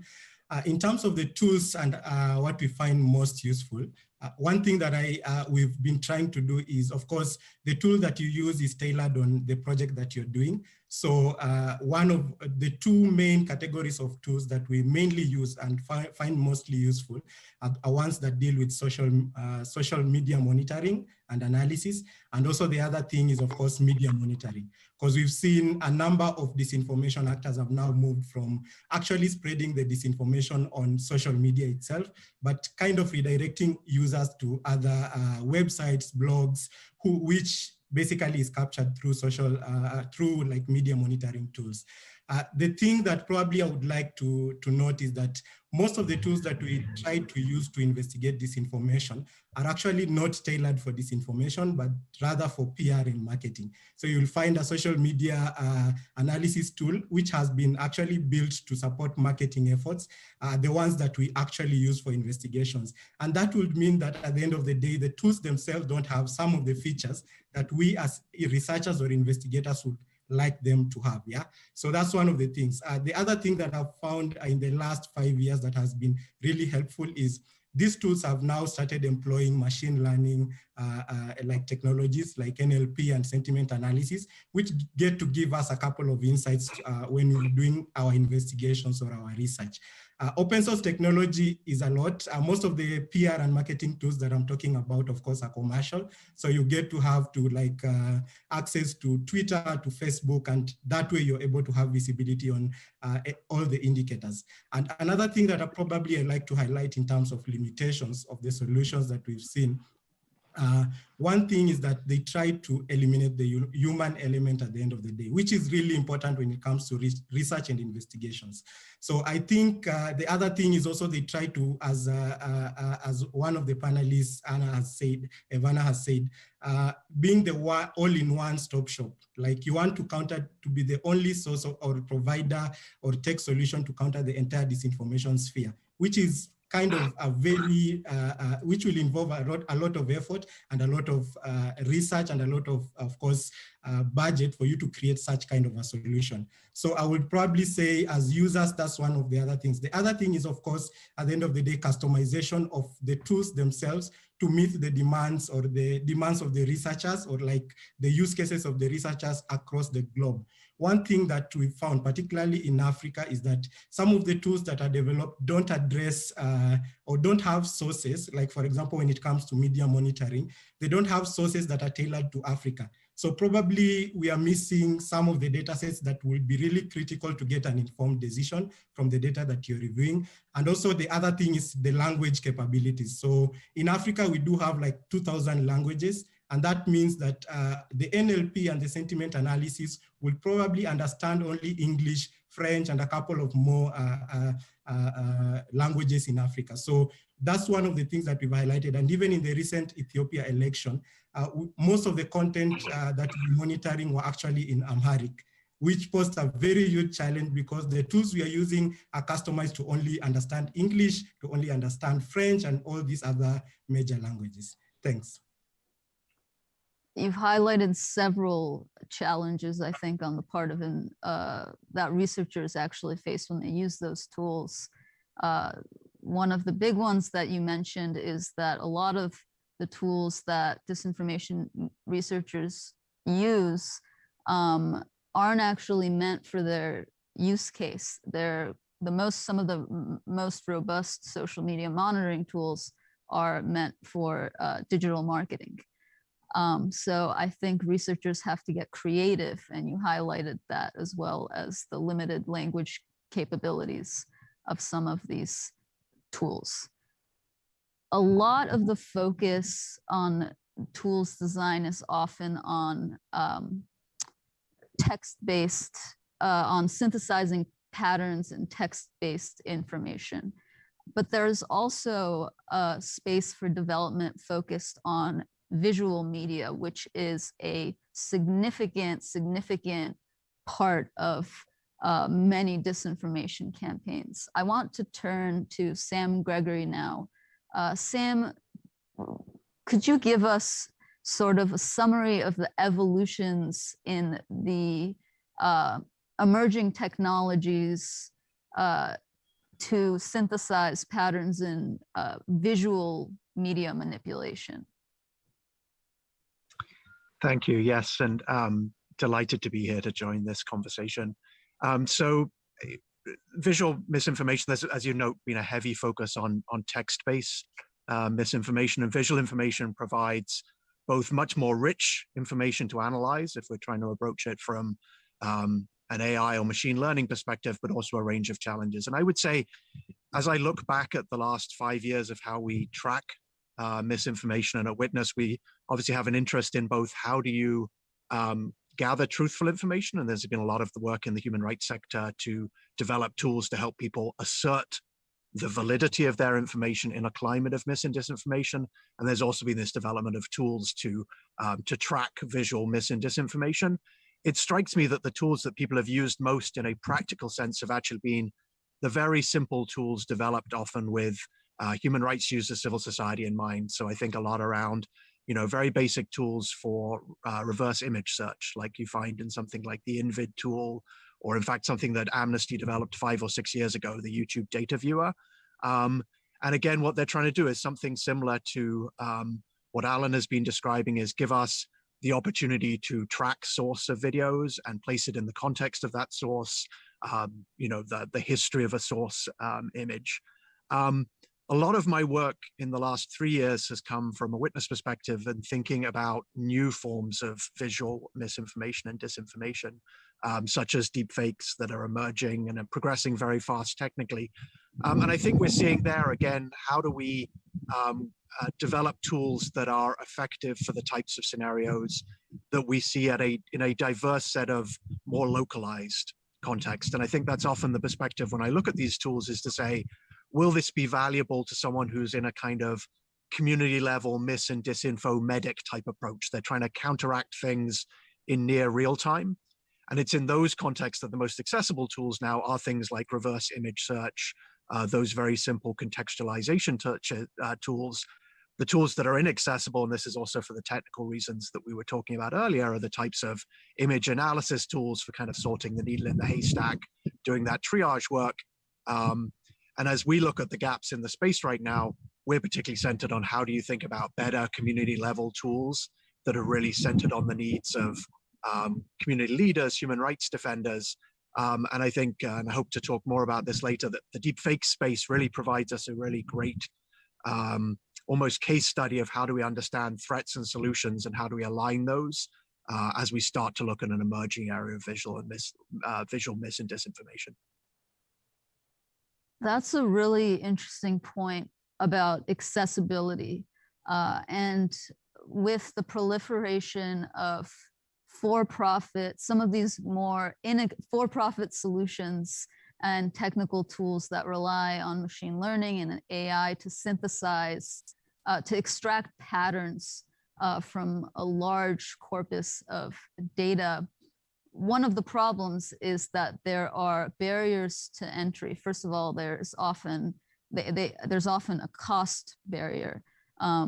These tools are too expensive because they have to secure API access from various platforms, as well as make a profit off of that. On top of that, they're not really accessible to the people that they are meant to help. So Ivana, I wanted to turn to you to talk to us a little bit about what is the role of for-profit companies in this space in designing these solutions? That's a great question. I would actually have to disagree with something that you just said, which is the price. I don't think pricing is ultimately the problem. I think it's the access to the social media API. Like, how many people actually have access to Twitter Firehose? 5 or 6 companies, right? And they might be selling their products for a lot of money, but for a lot of other people, it's not the pricing. I think, you know, the reason why there are for-profit companies is because there is a marketplace for this, where else no one would actually buy it. That's just capitalism. And one of the things that as a for-profit company that we can do is we can do a lot of the R&D work in computational propaganda that otherwise would not get done by civic society organizations, or just organizations that are supported by donor agencies like USAID. I can guarantee you that if you actually want to write a proposal to USAID saying, I would like to use your money for R&D, they'd be like, no, I don't think you can even find a budget line for that, right? So I think we do take on a lot of the risks, and our investors take on a lot of the risks in the very beginning too. And as long as there's a marketplace and there's demand, then there's a place for for-profit companies. We at Omelas have also considered actually spinning out a nonprofit sector and actually open sourcing a lot of our data sets. We do work with think tanks, we do work with a lot of other nonprofits, and we give it to them either for free. We're at like 90% discount, and that is only to cover the cost of AWS, GovCloud, and a lot of the storage that we have. That's really interesting, the point about that you have been considering open sourcing some of your data sets. And one of the things that can be difficult with assessing the rigor of various tools is the fact that for-profit solutions will often use proprietary approaches. And this is a field whose heart is really in transparency and the fact that researchers can show their work. So how, Ivana, would you say, what is the best way to assess the quality and rigor of various tools, given that we may not necessarily have access to how they collect data, how they synthesize The I huge think amount of collecting data that data we is, yeah. So collecting data, raw data, I think that for most people, that's a proprietary mean, but that's only because we're terrified that we're going to get cut off by the big social media companies, right? I actually think when it comes to data analytics, when we're working with our US government customers, we have to be transparent because there's this notion that AI is a black box and the end users actually won't even buy or adopt what you have built until they feel comfortable enough. And so we have to actually be really transparent. And so I think that's something that most people don't think about, which is that ultimately we're still catering to a set of end users who are, no offense to JD, because he's definitely an exception, but for most of them are not tech savvy, right? And so they're like, well, how can I trust this if I don't know it? And my question is always like, well, you use Uber, right? But you don't need to know how they do their route optimization. But even though we kind of push back on that, we still have to be really transparent on like, this is how it works. Here are the data sets that we're taking in. This is our method of getting to the analysis. And a lot of times they compare that to the ground truth. We're as close to the ground truth as possible to make sure that it's actually accurate. So transparency is actually built in with the analysis portion. Thank you. Sam, I wanted to turn to you to talk a little bit more about the case study of deepfake detection and how that technology has evolved. Thank you. Yes. So for a little bit of context, and I think this goes to how we think about design on these technologies and how we set expectations. So for the last 3 years at Witness, we've been trying to follow what we call a prepare, don't panic approach to deepfakes. I want to emphasize, I don't think deepfakes are the most prevalent form of visual mis and disinformation now. And when they're used, it's primarily in gender-based violence. But as we look at the tech trends on something like deepfake synthesis, so the ability to create deepfakes, we see the way in which these will plug into visual mis and disinformation trends. So over the last 3 years, we ran a process of consultation with people with lived and professional experiences around how current trends happen in mis and disinformation in sub-Saharan Africa and Brazil, Southeast Asia, the US, Europe, trying to really ask people what they wanted in terms of how they understood threats and what they understood as solutions. And one of the things we heard consistently about solutions was we want detection solutions that are cheap and accessible and not a luxury good, and that are also explainable in the circumstances we work in. And I think they meant both explainability in the AI sense, right? How do we understand the algorithm? But also explainability, so it's not this black box of, yes, I just told you this is not true when it looks real. We do hear a lot of people saying, look, we don't trust proprietary solutions, we don't trust the data behind them. And I think that's legitimate given what we've even seen on some of these deepfake detection solutions, which they're not accurate, for example, on certain skin tones in terms of their detection. They're biased because of the data algorithm biases we know very well. But I wanted to share a case study that I think really pulls together some of the threads around the challenges in these tools and accessibility. So I just wrote about this actually in an op-ed in Wired today. It was a case study from Myanmar that took place in March. A video came out that appeared to show a confession by a senior politician around corruption involving another senior politician. And what was interesting about this case is generally I wouldn't trust a video that emerges from a military coup government with someone creating this kind of claim. But what happened was a lot of people said this must be a deepfake. And they plugged it into the types of detectors that people have available for these now, which are primarily online detectors. You just stick in the video and it gives you a result. And in this case, the result that came back said that this video of this politician was 90% likely a deepfake. And people were suspicious because the face looked glitchy and all these things.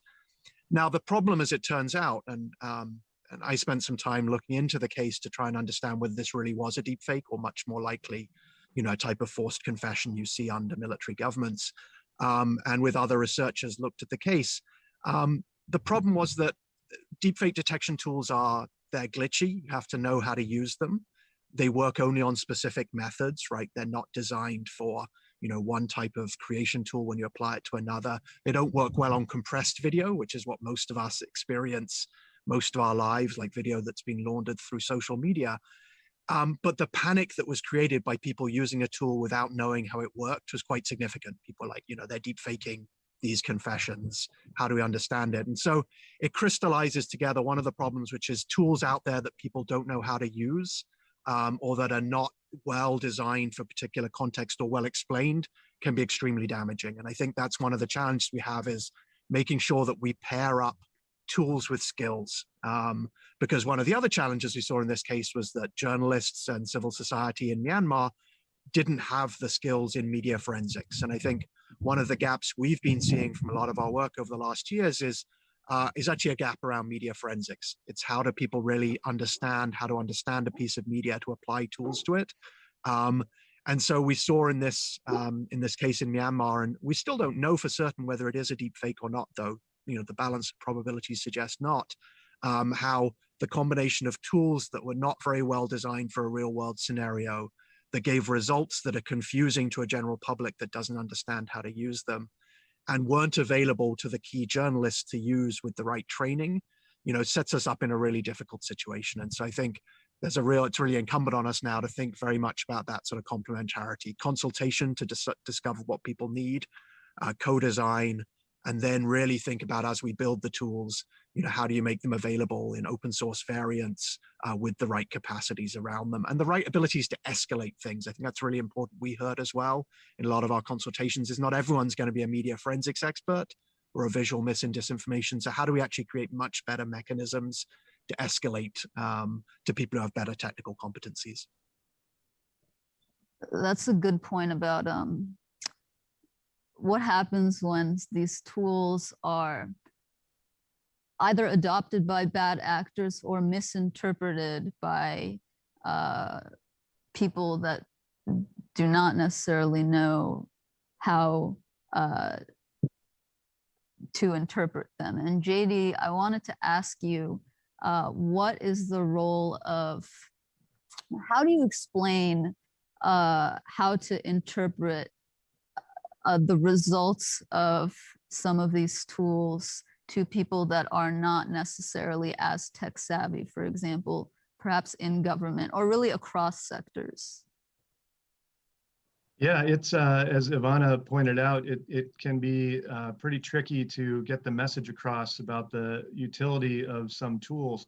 I think, like I said early on, people in this community are fairly familiar with the idea of data analytics and being able to find where the adversary is active in the information environment. But again, there's a whole new set of tools out there that are coming online or are already online that are very, very useful to us and that we need to put to use. And it can be very difficult to explain these to the end user. Sometimes people don't really know what question to ask. And so we're in this position as the Global Engagement Center. We're really pushing the envelope. We're really at this bleeding edge of technology testing and technology implementation. And one of the challenges, yes, is to get that message back into the US government, but also to work with our industry partners to essentially socialize that information very broadly within their networks. So what we have set up is essentially a feedback mechanism. Every time we conduct a test of a technology, we are very actively pushing that information back into the US government, but also much more broadly. And we're attempting to get third-party analysis of the results of those tests. I think a great example of this would be our release this year of Harmony Square, which is a game, an online game intended to counter the effects of disinformation among the users. And we released this back in November, and now in English, and now I believe it's in at least 6 languages, maybe more. And the user base is growing and growing. And we invited Cambridge University to come in and take a look at it and make sure that it was doing what it is intended to do. And indeed, they did assess that it quantifiably does help the user of the game to defend themselves against the effects of disinformation and propaganda. It just takes the user through the process of developing out a disinformation campaign to disrupt the harmony on a town square. And it's all very tongue-in-cheek, but it works very well. But that process of working with industry to develop the game, working with academia to test out and verify the utility of the game, and then pushing that back into the community and into media has been essential to the success of that game. So I think that's probably a good example. Alan, what sorts of creative solutions has your team devised and actually built that were because you thought they were missing on the current market?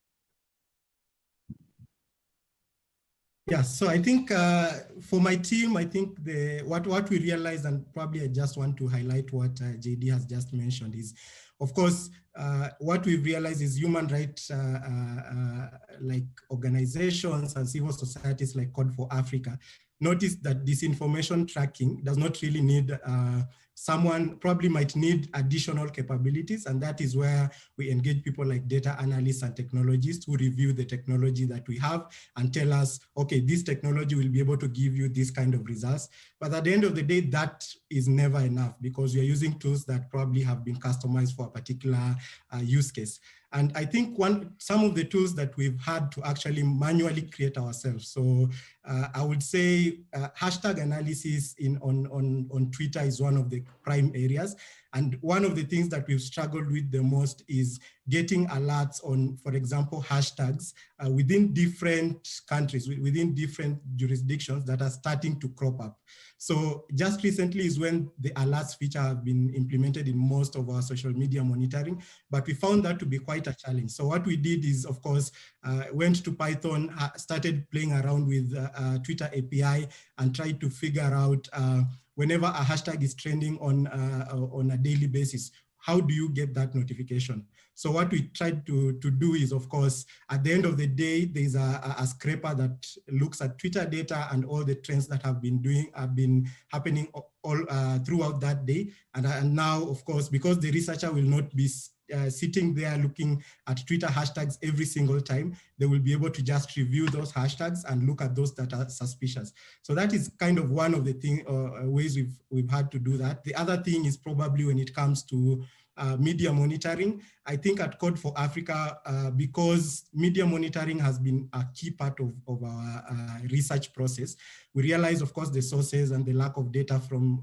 Africanized sources. So what we did is we started building a different version of Media Cloud's media monitoring tool focused only on African data. So ingesting media articles and media sources from all the African countries. And because we are actually on the ground and our researchers are in across like 22 African countries, it's easier for us to pinpoint within these countries, these are all the media sources we should be ingesting.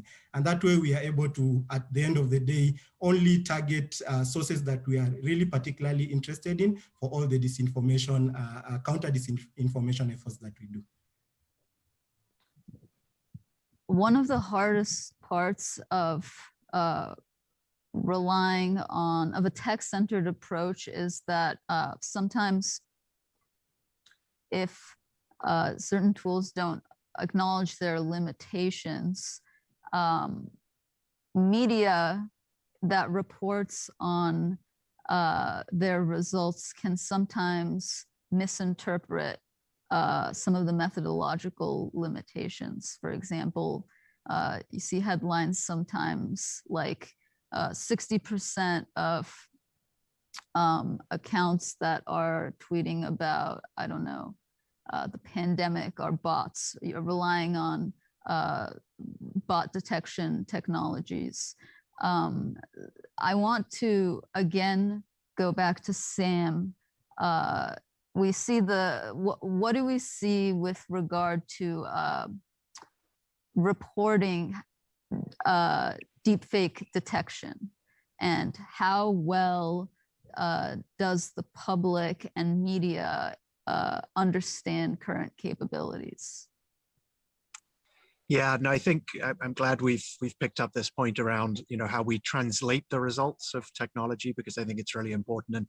And the Myanmar case study I was sharing earlier was a really good example there of how you need to have technical literacy on the part of both OSINT type investigators in reporting teams, but also actually more generally in reporting teams, because in that case, many of the reporters really picked up quite uncritically this result. You know, there was sort of a red box around the politician's face in this video that was shared that said 90% probability it's a deepfake. And underlying that, you know, you have to layer in and say, wait a second, that's probably an erroneous result, because you need to understand that deepfakes detection technologies are generally not generalizable across different formats. They don't work well on compressed videos, all of these questions. And I think we also have to understand how we report on technology also plays into fears. So I think, you know, deepfakes are a classic example of kind of this idea of either we don't know how to detect them, which is one sort of descriptive trope around them, like all our technologies are fail, we're surrounded by fakes, which is completely untrue. And that's a reflection of technical literacy on reporting that goes to the hype side. Or the other is when we genuinely do have cases, we don't have enough literacy to report and say, look, you know, we know that deepfake detection technologies, say from the recent challenge that Facebook led, that the leading algorithm had about a 65% detection rate on deepfakes. You know, that's not great. We should be using this as a data point, and then you should be showing your work in terms of reporting to explain it. And I think this is really important with all technologies, and in this community, we know this well, is you need to sort of show your work of how you complement the technological results with human judgment. So explaining, well, there's rationally and logically, we should interpret this result in this way as we move forward. So as I say, deepfakes is a classic example of both the hype cycle around technology that leads people to be skeptical of things they shouldn't, for example. And then the second part of it, of course, is that we need this literacy both at the OSINT journalist level, but frankly, increasingly at a generalist level in journalism to be able to report accurately on these types of tools. Thanks. Yes, it's an important point to think about, not only designing tools, but how to communicate their use and results to the public. We have a few questions from the audience. This one is for Ivana. I'm curious on the arms race we are already in to avoid where better detection results. One second.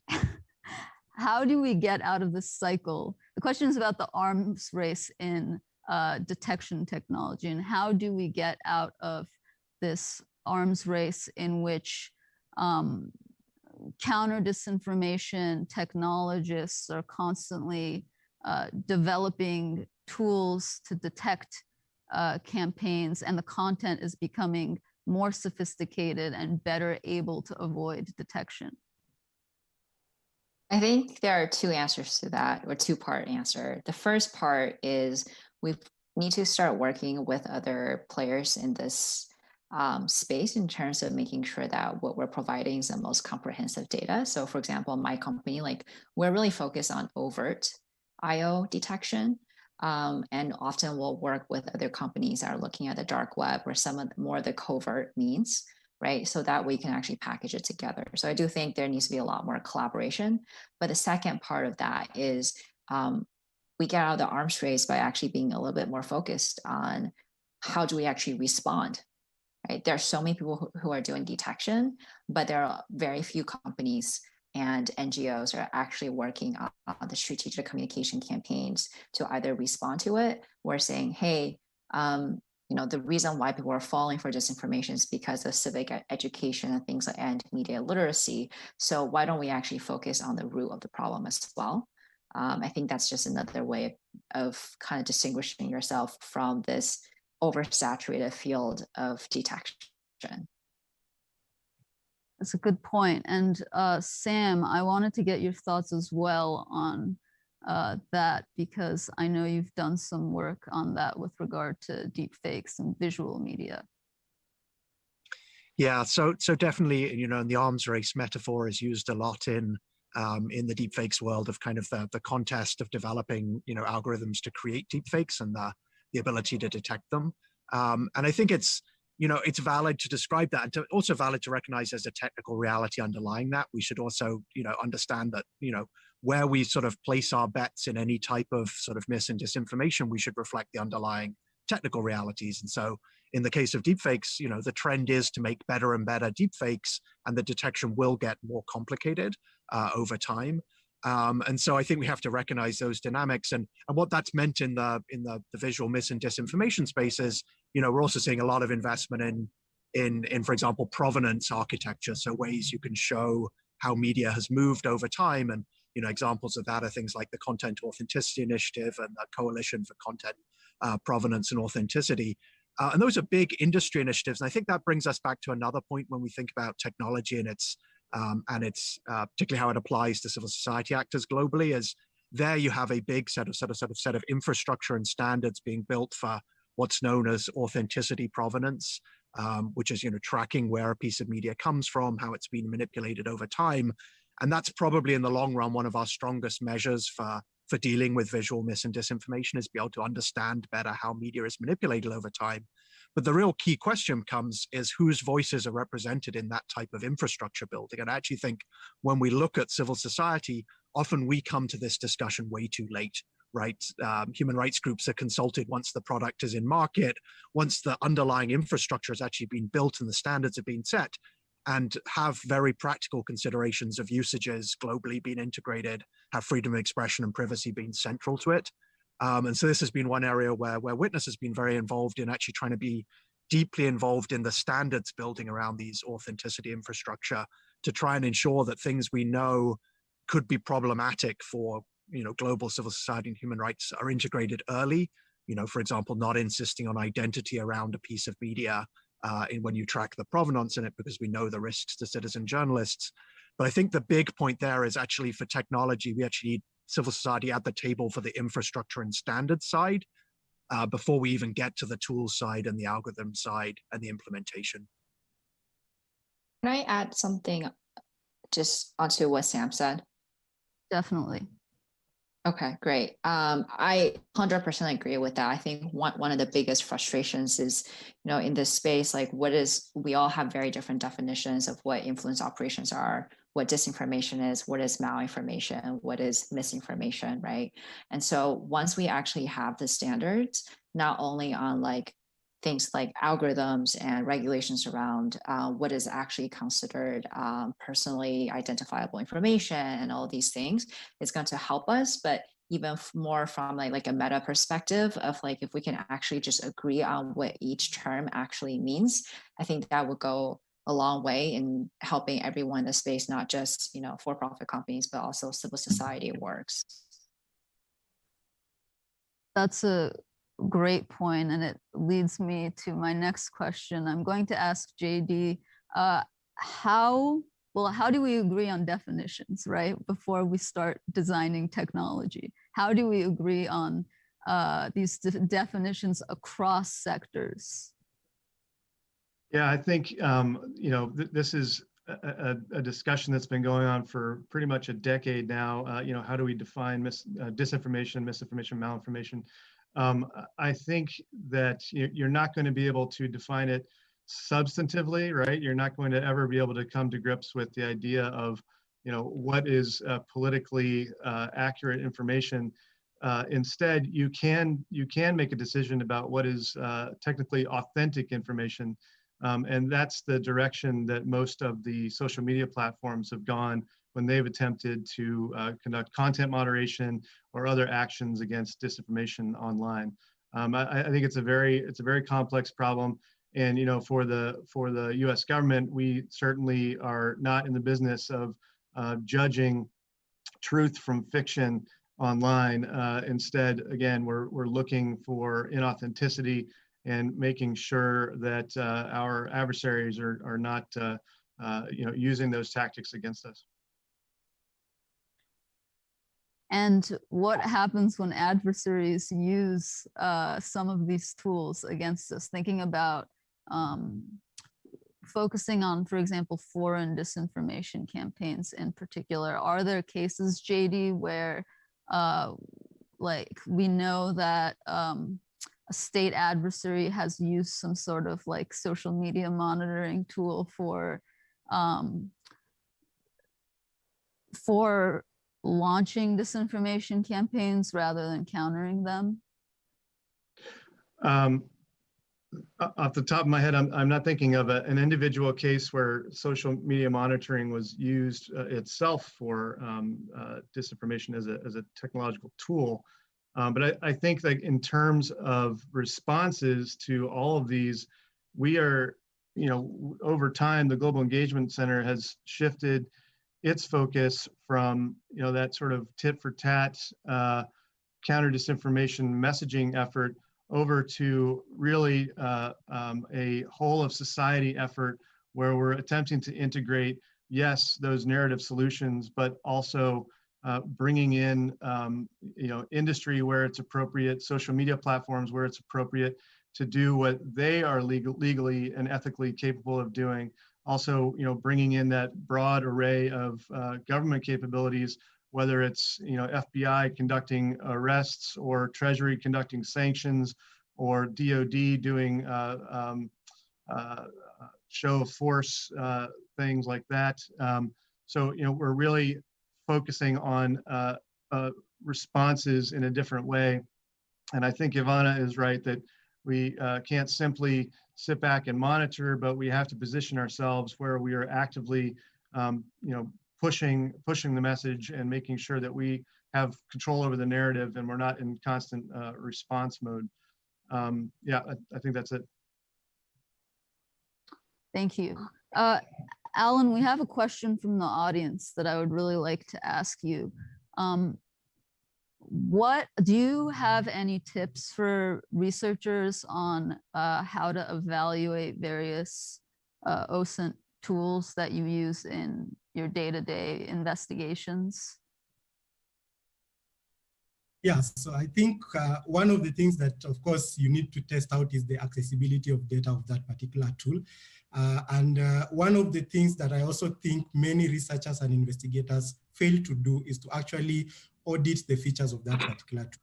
So you do push out a report saying that attributing a particular piece of disinformation content to an institution, an organization, or an individual, and yet you haven't, and that is just based on what the tool is telling you. So that's one of the things that researchers actually fail to do. So kind of the tips on how we do evaluation is, number one, look at what kind of data sources does this tool have? How much does it pull, and is it complete information? You can probably test it out or corroborate the information you're getting from one tool with another tool with the same capabilities. That way you're able to see that, okay, and I think you probably for commercial tool, it's impossible to do that because you need that priority access where you're given by the vendor. But I think for OSINT tools that is possible, and we have very many tools that do the same functionality. So just doing that corroboration between two different tools or three different tools on the results of what you're getting could be really important. Thank you for that. We have about 1 minute and 30 seconds left, and I wanted to ask as a last question, each of you, if you could design if you could solve one design problem, what would it be in tools development in this space? Ivana, let's start with you.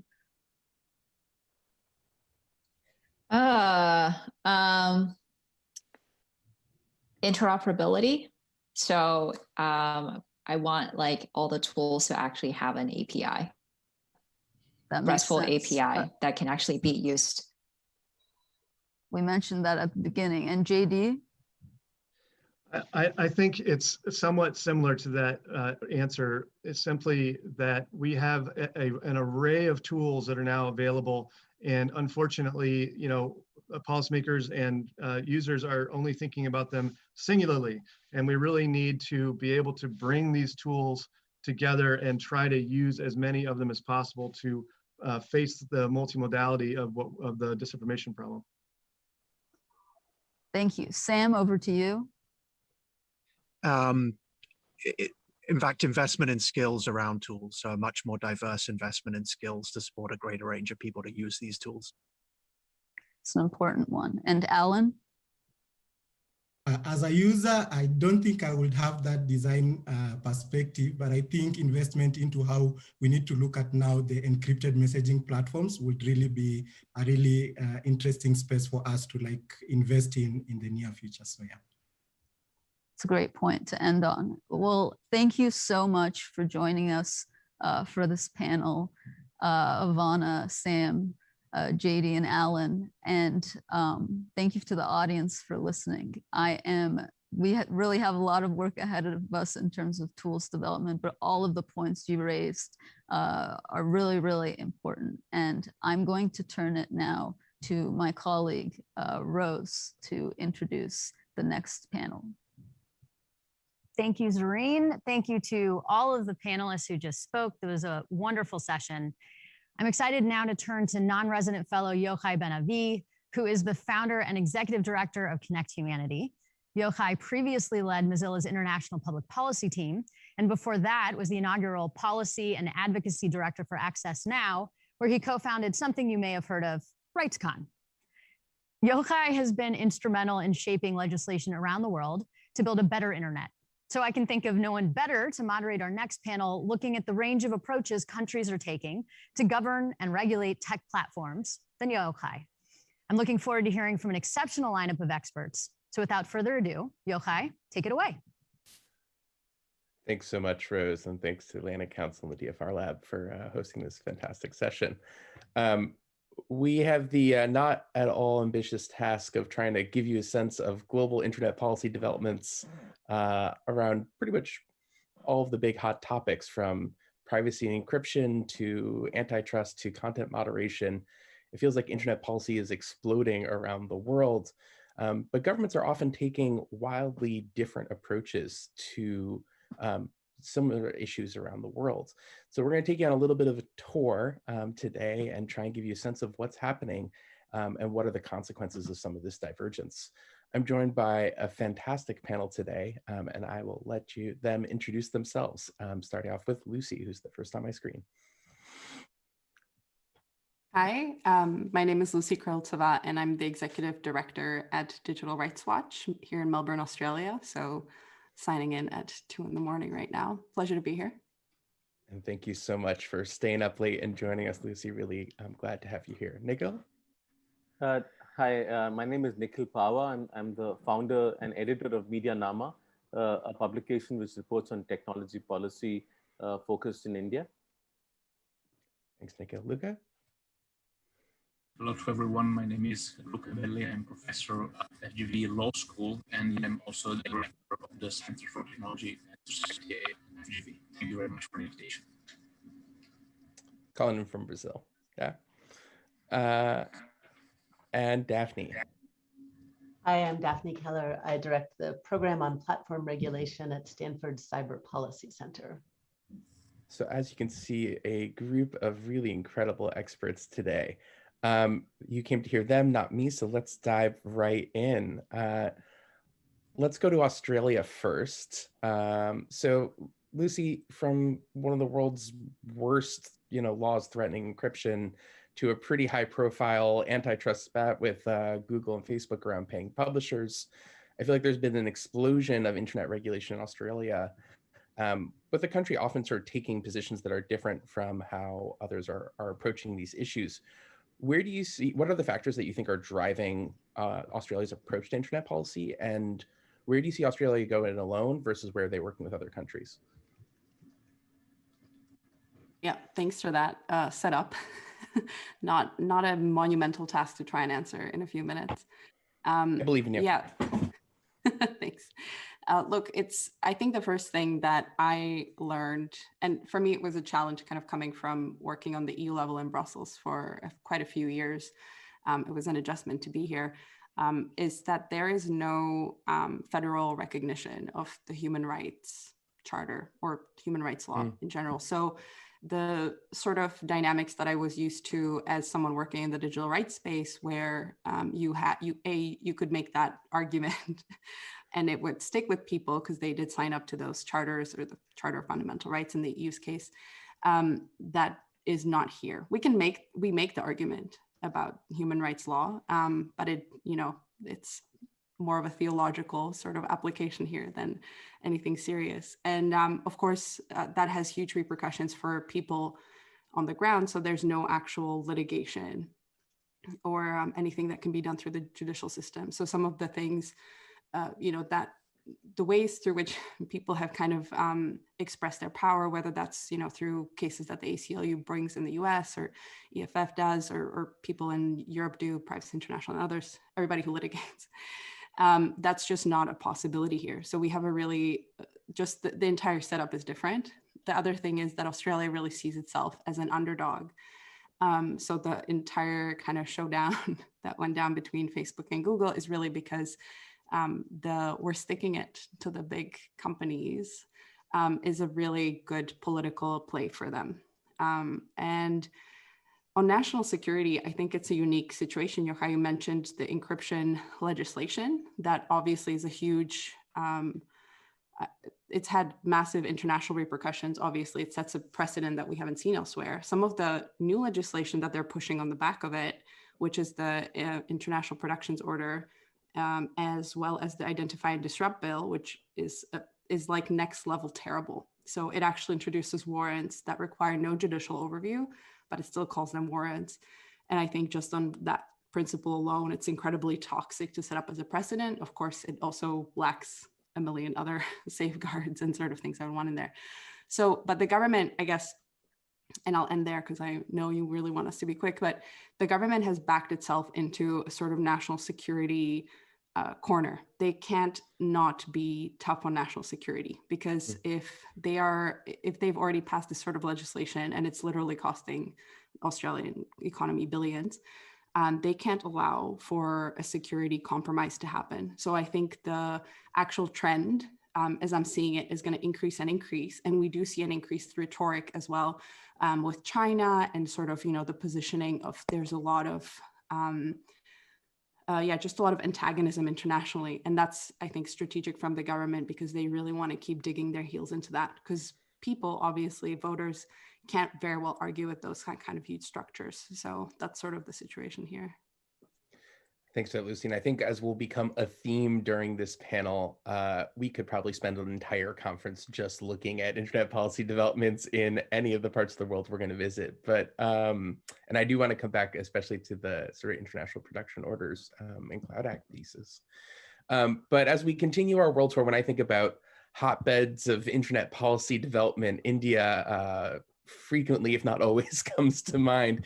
Nikhil, I feel like, internet policy in India has just been exploding, right? And in often very different directions. You have, like, on one hand, probably the best net neutrality law in the world. And then on the other hand, you have this new intermediary liability regulation, which is a pretty, substantive threat to free expression and free media and privacy. And so I feel like some days we're cheering India as the world's largest democracy, and other days we're like, is China taking like a page out of the Chinese playbook?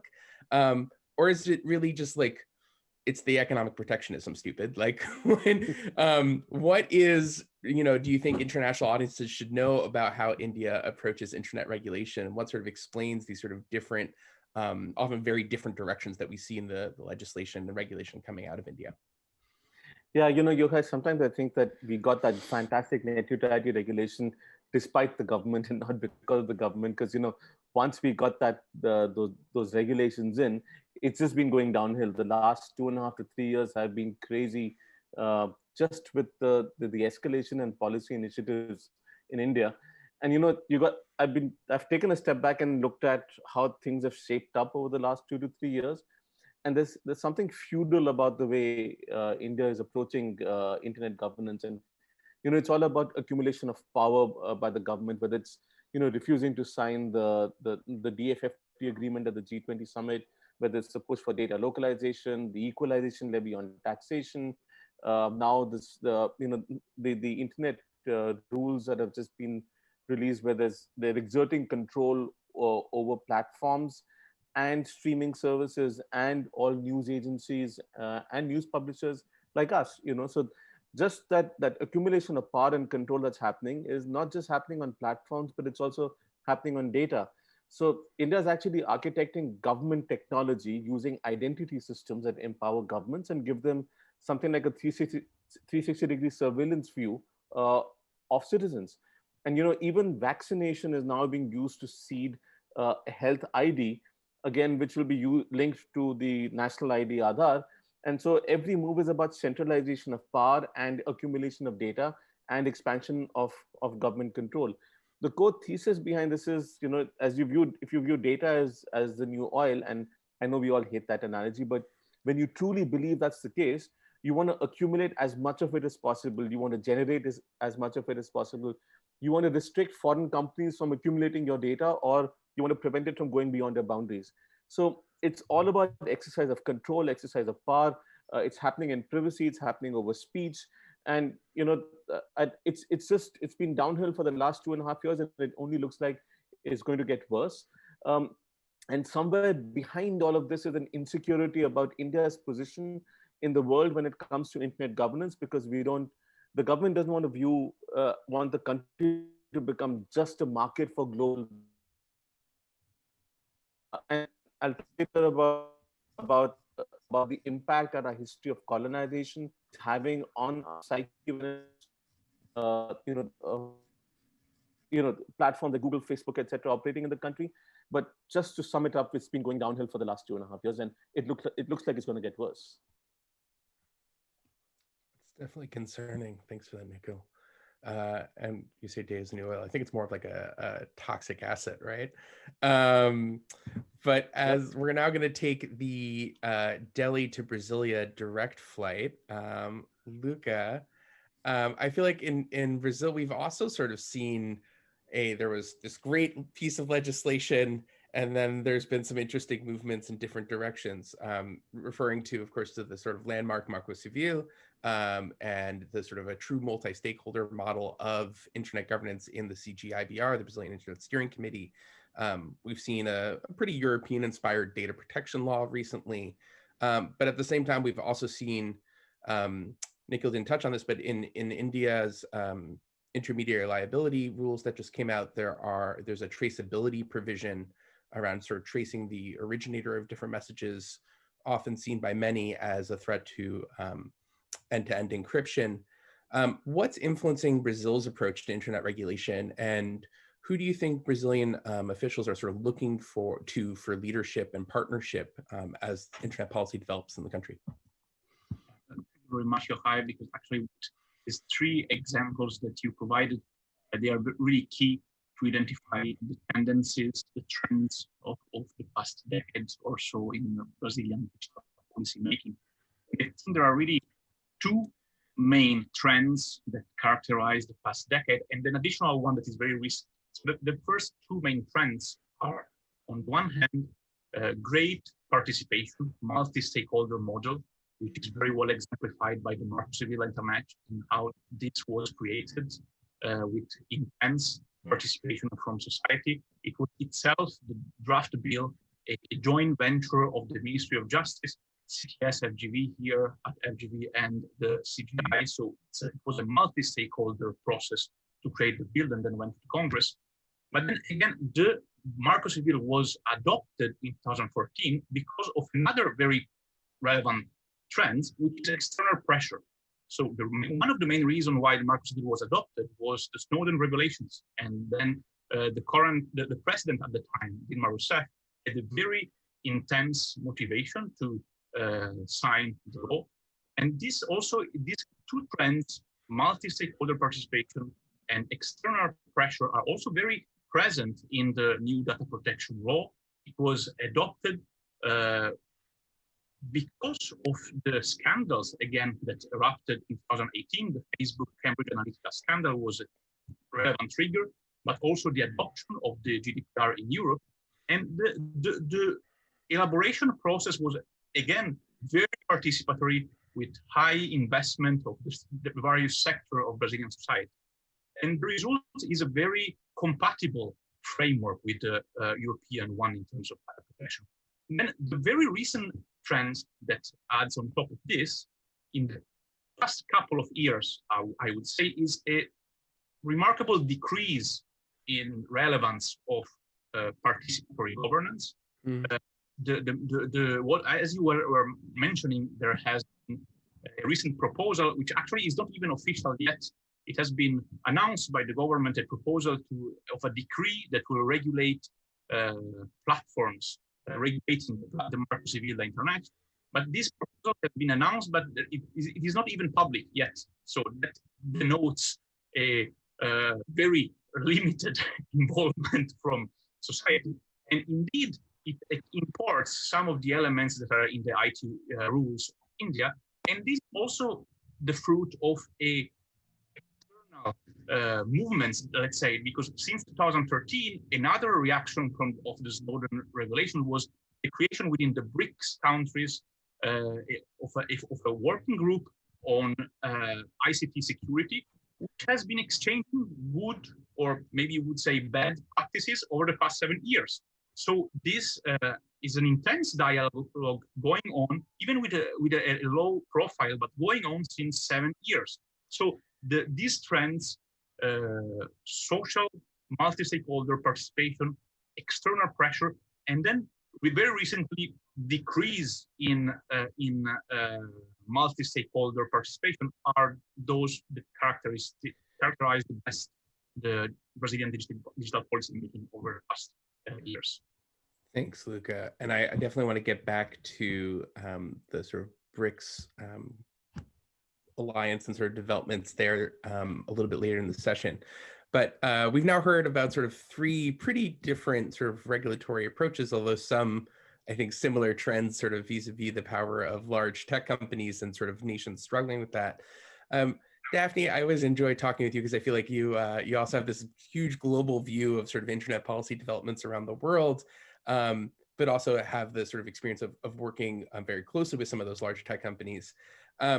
What do you think folks who are coming from a US-centric perspective most misunderstand about other countries' regulatory approaches? And what advice do you or would you give to a general counsel of an American platform that is rapidly scaling globally?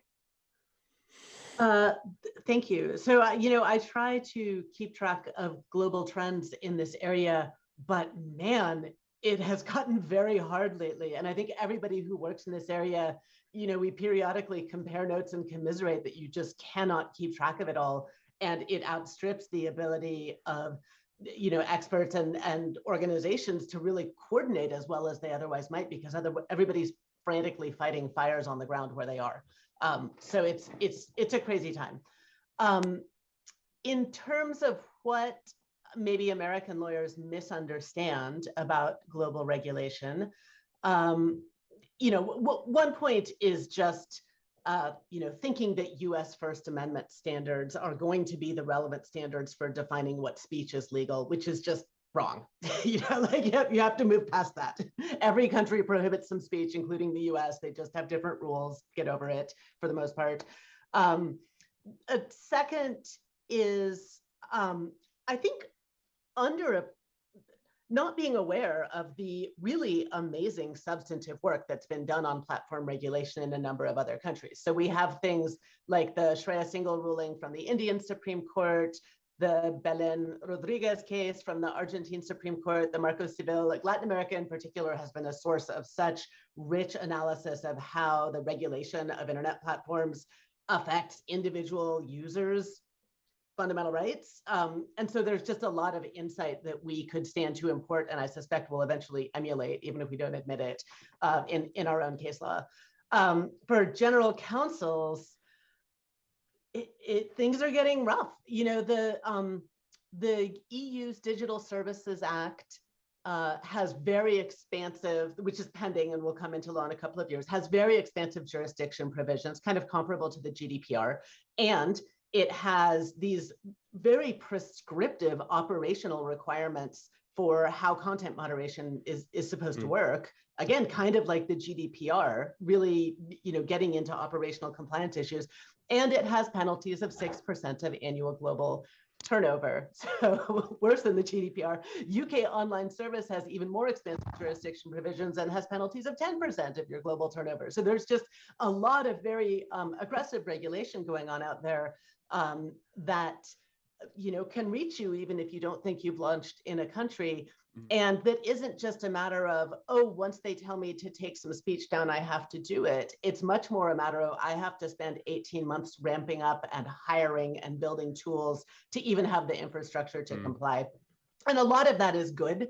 You know, a lot of this is getting what civil society has asked for a long time in terms of clearly stating rules, providing appeals, possibility of judicial oversight when platforms take user speech down. But it's taking those rules and applying them not just to the big guys, but to very small platforms.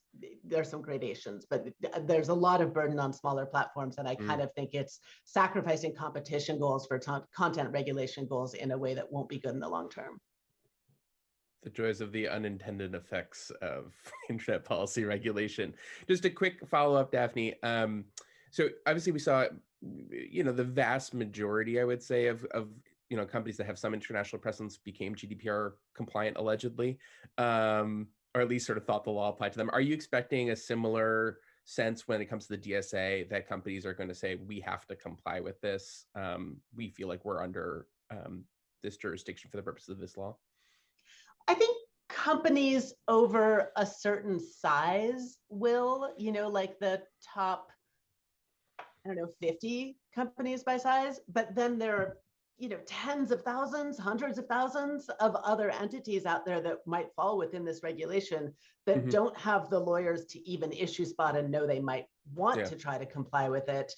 I ran a Twitter survey this week asking, like, if it's 2027 and you're a company and you can launch in either the UK or the EU with their, you know, laws now in effect, where do you launch? And everybody said EU. And then I asked, and do you geo-block the other one? And half the people were like, yeah, I'll take my chances. So it's, you know, the lawyers are going to have a good living out of this one. Yeah, fascinating. Okay, let's continue our world tour. We're trying to cover a lot of ground in terms of different issues. So let's move back into sort of surveillance and privacy. So Lucy, I understand that Australia has been having this push to try and get approved under the Cloud Act, and I understand there's some developments around that. I imagine that's something that general counsels are also tracking. You know, the sort of international data requests that they get. What's going on, and are there lessons from this process for other countries that are seeking approval under the Cloud Act? And maybe you could also spend a quick second sort of explaining what the Cloud Act is for our audience. Yeah, sorry, all I thought as Daphne was speaking is like, oh, that's how we're going to patch the EU pension funds, I guess. So this is a nice perk. Yeah, look, it's really breaking news because it's been a few hours, but the International Productions Order, which gives Australia the mandate to enter into an agreement under the Cloud Act with the US, presumably passed the Senate. It was unexpected. It took them 24 minutes from first reading to final approval. So, and there is something like 502 amendments. So I will refrain from my assessment so far. But, you know, we testified I think it was back in May together with Sharon Bradford Franklin from OTI at the hearing. And obviously there just wasn't, there wasn't nearly enough, I think, international attention. Because Australia, and I think that's generally the struggle with Australian surveillance pushes, it just kind of flies under the radar because A, we have an incredibly weak civil society here, and B, it's super difficult time zone wise for people to engage with the process here. So a lot of things tend to happen. And, you know, even the tech company kind of representatives who are here have really trouble relaying back to home base because things just happen in the middle of the night and very, very quickly.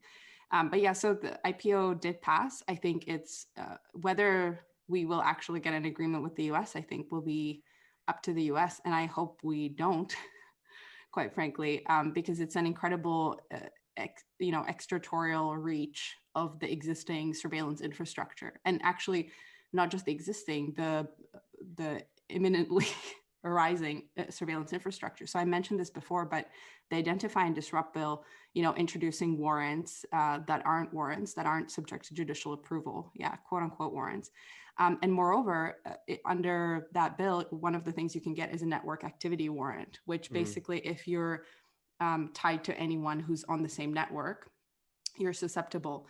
So basically, if you're using WhatsApp, it means they have the power to intercept all of traffic on WhatsApp, hypothetically, as an example. But that's how broadly and poorly it's drafted. So it really, the IPO, I think, is a really tragic extension and an overreach. And I hope that the US will see it for what it is. The Department of Commerce and I think the US representatives have been really, active in the space here. I think it took everyone by surprise tonight that the bill passed, and I think we have to process it a little bit. But this is a really dangerous precedent and a real extension of the Australian infrastructure, which, and I'll end there, but which we've seen is filling the holes of what the Five Eyes countries currently can't do. So we had, just last week, we had Operation Ironside announced, which was Cyber Shield, I think, for the US viewers here. And you can see from the court documents that were filed in the US by the FBI that AFP was used to patch the holes of certain things that FBI couldn't do, the interception that the FBI couldn't do. And so when we're thinking of, I think it's easy to just brush it off and think, oh, Australia with its craziness. But the reality is the more these surveillance networks become integrated and the easier international access like this is, the more we're going to see that target other people's citizens and other people, globally. So I'm very concerned about the way this is going to shake out.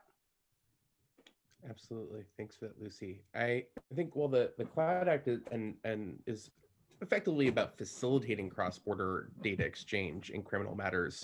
I think we also see a lot of countries that are pushing for data localization, right? And instead of saying, we want to get that data or have an easier time getting that data from the US or US servers, we instead want to mandate that companies just keep that data within our borders where our domestic process can get access to it pretty quickly. I think in a similar vein, certainly in internet policy circles, I think we increasingly hear calls for digital sovereignty or digital decolonization. And so, Luca, I was curious to ask you, what do these terms mean, and how are these ideas influencing policy development?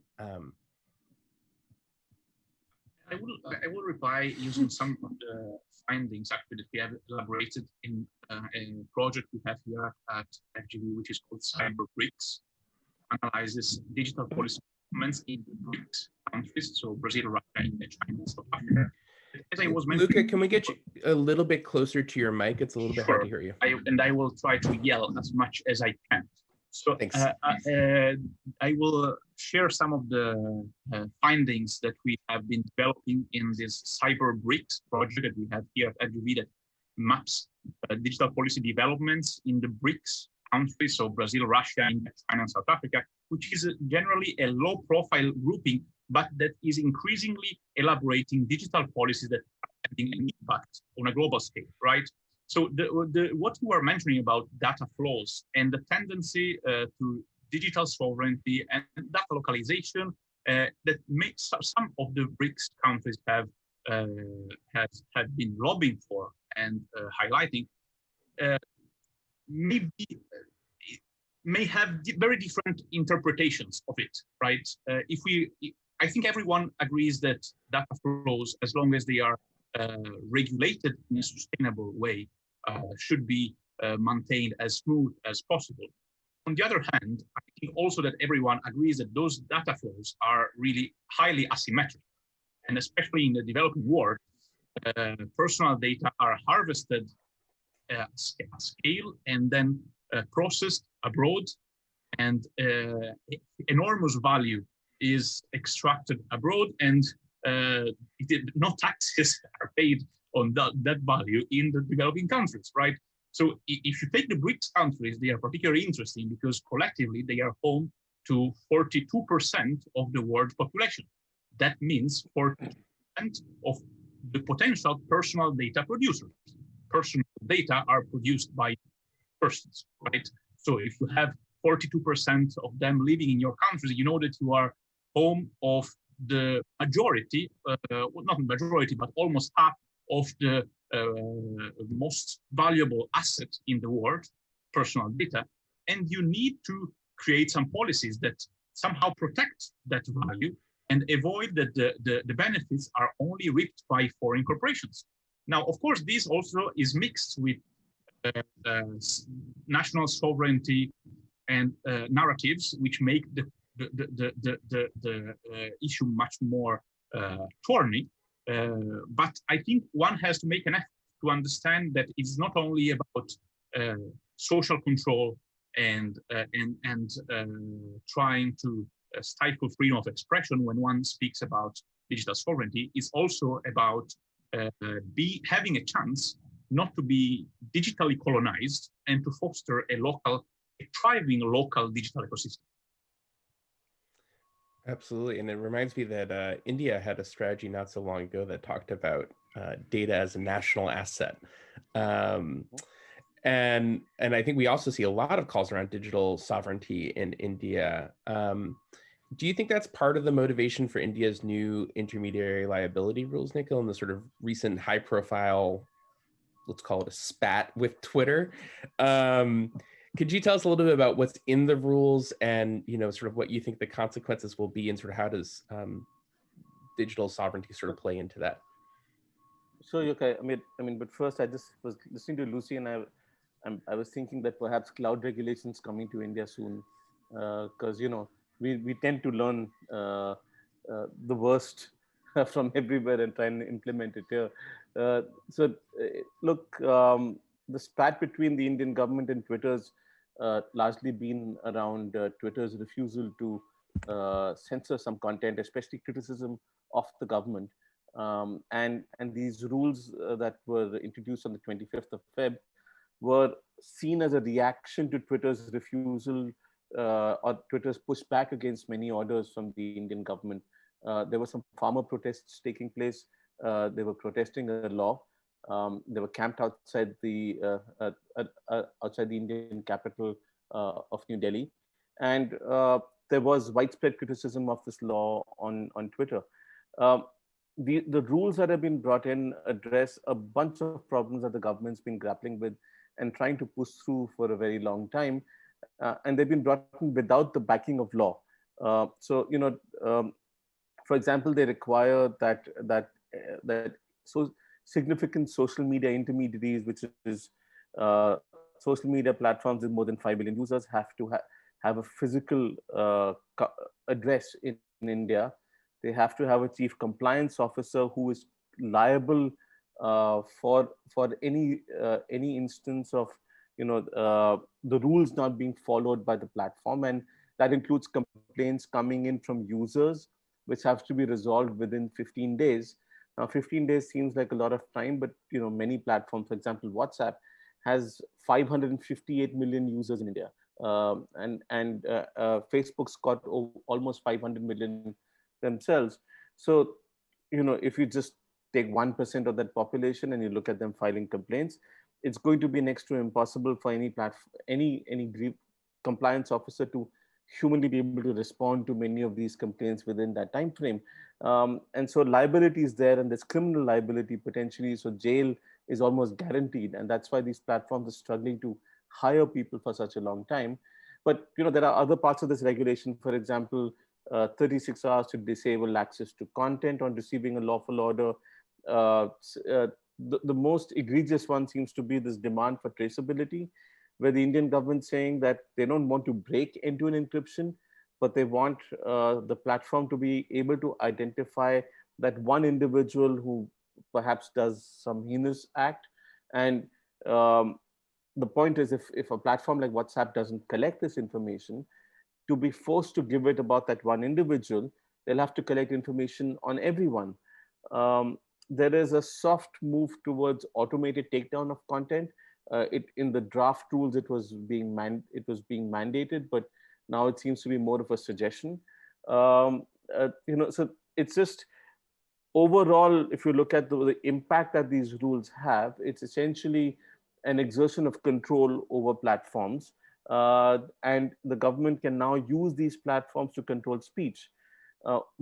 One of the most problematic sections of the Indian IT Act is section 69A, which allows the government to do secret blocking of content. And we've seen a push, especially in case of Twitter, to block criticism of the government, including its mishandling of the second wave of the COVID-19 pandemic. And there have been news publications whose accounts have been blocked briefly before Twitter reinstated them. So there is this constant push from the Indian government for control of speech through platforms. And Twitter is probably, at least publicly, the only platform that is pushing back. But now with the criminal liability in place, and because they hadn't appointed a chief compliance officer till now, till recently, there are cases that have been filed in which Twitter might be treated as a publisher. And I don't think they can survive that liability here.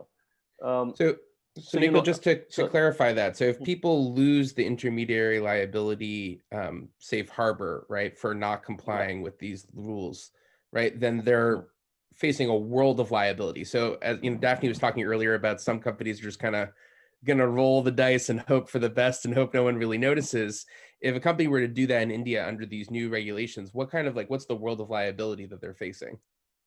Or potential liability, I should say. I mean, just in India, defamation is criminal. I mean, you don't need to go beyond that. The number of instances of potential defamation that are possible on any social media platform online,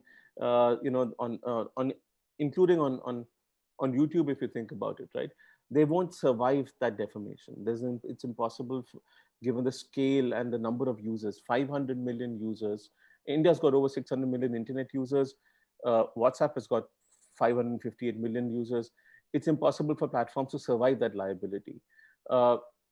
Just going back to a previous point about colonization, I think it's important to realize that, and for general counsels to realize that the relationship between international platforms and the Indian government from here on is going to remain an adversarial one. They're seen as the enemy, even if they might be investing in the country. Just yesterday, there were new regulations that were passed, or draft regulations that have been issued for consultation on e-commerce, which impose significant restrictions on companies like Amazon in India. Right? So bit by bit, more and more regulations targeting global platforms are going to get rolled out. Right now, this battle is with Twitter. Tomorrow, it could be Facebook. It could also be Google. And there is this sense of digital nationalism, this digital self-reliance, which is being pushed by the government.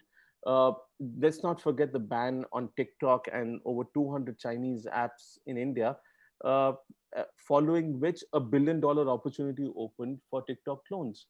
So similarly, if any platform decides to leave India, there are alternate platforms that are already being created by Indian entrepreneurs. So for the Indian government, that self-reliance is important, and they're trying to push global platforms out or nudge them out.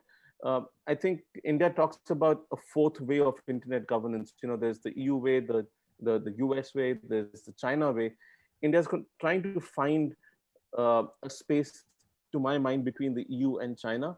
Although, given the policies that have been rolled out, there is a significant China envy in the Indian government. They like that control that China exerts over its internet. And like I started off by saying, the Indian government is essentially a feudal government by nature. It's more of a top-down, more of a controlling approach to governance. And I think we have a lot to worry about. Thanks, Nikhil. Daphne, I want to throw you a question from the audience, picking up on your last point. You were sort of talking about how in some of these regulations like the DSA and potentially also in the new intermediary liability rules in India, we might see sort of sacrifices of competition in the name of content moderation. In your opinion, why won't this be effective in the long term? And could you explain the dynamic and relationship between these interventions? What are those advocating for this solution missing?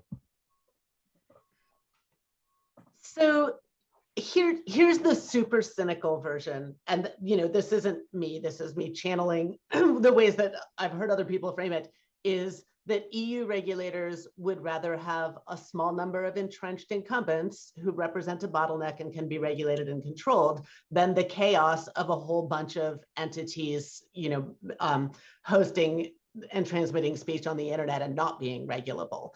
And, that chaos includes things like, 8chan and posting of the Christchurch massacre video. That chaos includes really bad stuff. But so start from that point of like, as a regulator, do you actually prefer to just make everything very regulable? And the way you get there is by accepting that there are just going to be a few incumbents.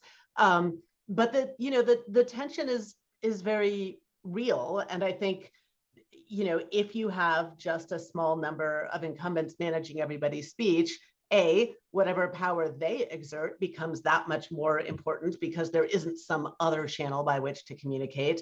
And B, anyone who has leverage over the incumbents, which could be a government that controls access to a lucrative market, it could be a business partner, an important advertiser, it could be a business adversary. There are really interesting stories about Rupert Murdoch and Mark Zuckerberg. Anybody who has that kind of leverage and can shape the platform speech policy, suddenly they have this unaccountable power over global discourse that you can't see or correct for. So I think there's the lack of competition is a speech problem and is an internet user rights problem. Thanks for that, Daphne. I want to ask you one more question while we're on the topic of sort of some of the DSA and the content moderation debates. Like, I feel like we see often these calls for transparency around content moderation decisions and a lot of times it's like, well, just collect everything that might be relevant and then we'll like figure out where you messed up along the way. And, what kind of transparency around content moderation do you think is actually helpful? And is it possible to write a statute with transparency requirements that actually reasonably apply across products, across different sizes of companies? Or is there something else that, folks should be asking for? This is such a huge and important and timely question because we're in a moment of political opportunity where laws like the DSA and probably some other laws are going to create transparency mandates. And whatever it is they require will kind of be ossified in as what companies are transparent about going forward. And so if we pick the wrong thing, that will be a bad mistake. And I don't feel qualified to give an answer right now. Like, I think what is really needed is coordination of civil society and of the researchers who depend on this data saying, hey, this is what's useful, this is what doesn't matter that much. And also of companies, particularly smaller ones who don't have a ton of resources, saying, here's what's easy to come up with because it's a natural byproduct of our operations. And here's what's harder. And that should be part of the assessment. Some people, Evelyn Douek has argued that the focus on the number of takedowns, the number of appeals, et cetera, is misplaced because so much of moderation nowadays happens through algorithmic intervention and demoting things, et cetera. But how you do transparency about that is an incredibly difficult question. So we need to all be talking about this. I have a couple of blog posts about the difficulties and what seems important. I have ideas, but I actually think this is a huge conversation that needs to happen and happen quickly. Sounds like the topic of a future Atlantic Council conversation. So many things. One other bit of news that I feel like is probably missing on a lot of folks' radar, sort of probably last bit to Luca, we only have just a minute left, but China just passed a data protection law, right? Which might sound like a bit of an oxymoron. What's in the law and what do you think will happen now? You have 45 seconds. That's important enough, of course. Actually, let me just correct you slightly, because what was just passed was a data security law. China is in the process of developing also a personal information protection law, and also an automotive security data security law. So China is now considering data protection as extremely strategic, because also it has understood very well over the past couple of years that it's key for business, right? If you do not have a data regulation, your business suffers. And if you want your national business to thrive, you also have to deliver on this. And if you don't take obligation for the government, the Chinese are very keen and outspoken in raging against privacy violation from businesses. And so the Chinese government has a huge interest in delivering also policies to solve these kind of issues. So the very recent piece of legislation, the data security law, covers partly personal data, sensitive data, but also covers those that are considered core or important data that are not personal data, but are strategic for China. And that is a very different way of considering data, again, as a strategic asset. And I think this is something that will also affect global thinking and global policy making about data. Thanks for that, Luca. Unfortunately, we have to end there. I feel like we can, I could ask this panel another million questions. That's usually a sign of a great conversation. So thank you so much for joining us, especially for those of you dialing in late at night. And back over to the next session. Thank you so much. Thank you, Yochai. I'm going to second that by saying that I could also listen to you guys talk for another hour, and I hope we'll be able to have you back for more. So thank you, Yochai, Daphne, Nikhil, Lucy, and Luca for such an excellent panel. We just learned a lot about broader approaches to government regulation globally. Now we'll turn to the examination of a specific category of harm as an entry point to a wider conversation on what it means to extend universal rights online. With a lightning talk on the major report that UNICEF just released on child protection and digital rights, here are Emma Day and Linda Raftree. Hi everyone, my name is Emma Day. I'm a human rights lawyer and I've been working for UNICEF as a consultant together with Linda Raftree, who's also speaking today, and Yasmina Byrne, UNICEF's Chief of Global Policy, to write a manifesto on good data governance for children. Over to you, Linda, to introduce yourself, and then if you could explain why we thought it was important to have a data governance manifesto specifically for children. Thanks, Emma. Hi, everybody, and thanks for having us today. A little about me, my background is in child protection and child participation. And as the world has become more digitized over the past decade, I've really kind of moved into this sweet spot of technology and digital rights, including digital safeguarding, data privacy, data governance, with a focus on children and other groups who face greater risk of harm in the digital environment or with regard to their data. There really hasn't been a document like the manifesto before. What we wanted to do is flesh out the rights and special needs and protections that children are entitled to according to the Convention on the Rights of the Child and how they relate to data. Then we wanted to identify key challenges with how governments, corporations, and social welfare bodies, in other words, humanitarian, development, nonprofit organizations, are governing data. Thirdly, we are wanting to explore how current data government regimes are addressing children's rights and make some key recommendations that could be taken on board as new data regulations, policies, and guidance are being developed. Lastly, we wanted to do this in a way that was digestible for people who are not lawyers. So there are some specific reasons that we wanted to look more closely at children's data. Data on individuals tend to be treated the same way, regardless of who the individual is. But children are more vulnerable than adults and less able to understand the long-term implications of consenting to their data being collected. So their data needs to be treated differently and they need greater protection. You've probably been hearing a lot more recently about privacy, fairness, justice concerns related to the collection of adults' data.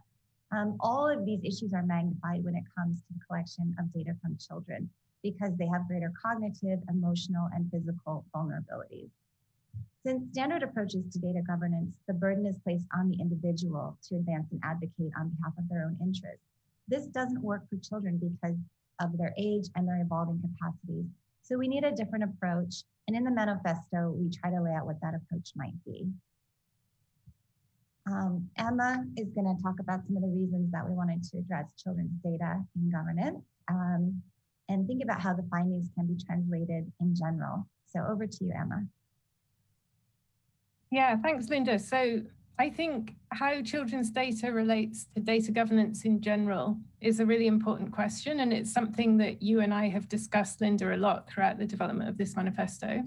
we definitely found there was a big gap in the humanitarian and development sectors in relation to expertise in data governance in general, even though data-driven innovation products for both children and adults are such a trend right now.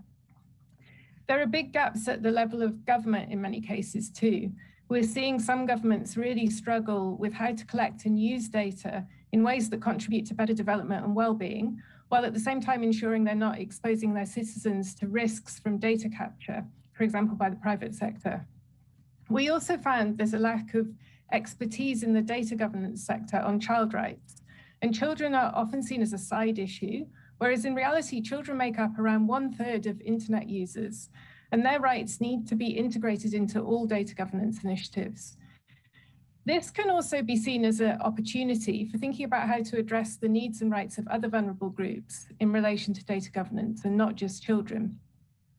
Linda, I know you spent a lot of time analysing the risks in relation to data. What were some of the things that stood out to you in relation to risks? Yeah, we got a lot of really thoughtful and eye-opening inputs from our desk research. We worked with 17 global experts as well in data privacy and child rights. Some of them authored some pretty exciting papers around the risks that are involved, and then we drew from those papers for the manifesto. I think one of the really big concerns that are highlighted throughout the desk research, the papers, is this issue of surveillance at different levels that's enabled by new technologies and data. And this is surveillance about children and of children and their activities. So we looked at government surveillance and how it can have a chilling effect on children and youth activists and their freedom of speech and expression. This is happening both in democracies and in authoritarian settings. Governments have access to all kinds of new tools to track what young people are doing online, on their devices, and currently children are being swept up in this type of surveillance. We also looked at corporate surveillance, specifically with regard to advertising and marketing, and looking at how children's data is mined and then used to manipulate them, both to purchase things or to manipulate their behavior and their attitude towards certain topics and themes. And a third area that I'll mention is really how even socially minded programs, as I mentioned, humanitarian development organizations, education, healthcare, are over collecting data, and this contributes to this issue of surveillance as well. We didn't only look at risks, though. We looked at what we could do about it. What are some of the solutions? And so I'm going to hand over to Emma to tell you about some of those solutions, and just wanted to note that we had lots of regional consultations in Europe, in North America, Latin America, and Africa to try to gain a global perspective on these issues. So back over to you, Emma. Thanks. Yeah, so we wanted to make sure the manifesto reflects global concerns around children's data governance, and not just those of the US, Europe, and China, which are the countries with the most power currently in the data governance space. So you can see on this slide the action points we came up with in consultation with lots of diverse experts from different regions. I could talk about this for hours, but in the interest of time, I'm just going to pick out 4 of these to explain a little bit more. So action point 2 talks about prioritizing children's best interests in all decisions about their data. And this applies across all sectors and starts with the need for a child rights impact assessment, which should encompass the technology's impact across all areas of children's rights, and specifically to address data protection concerns.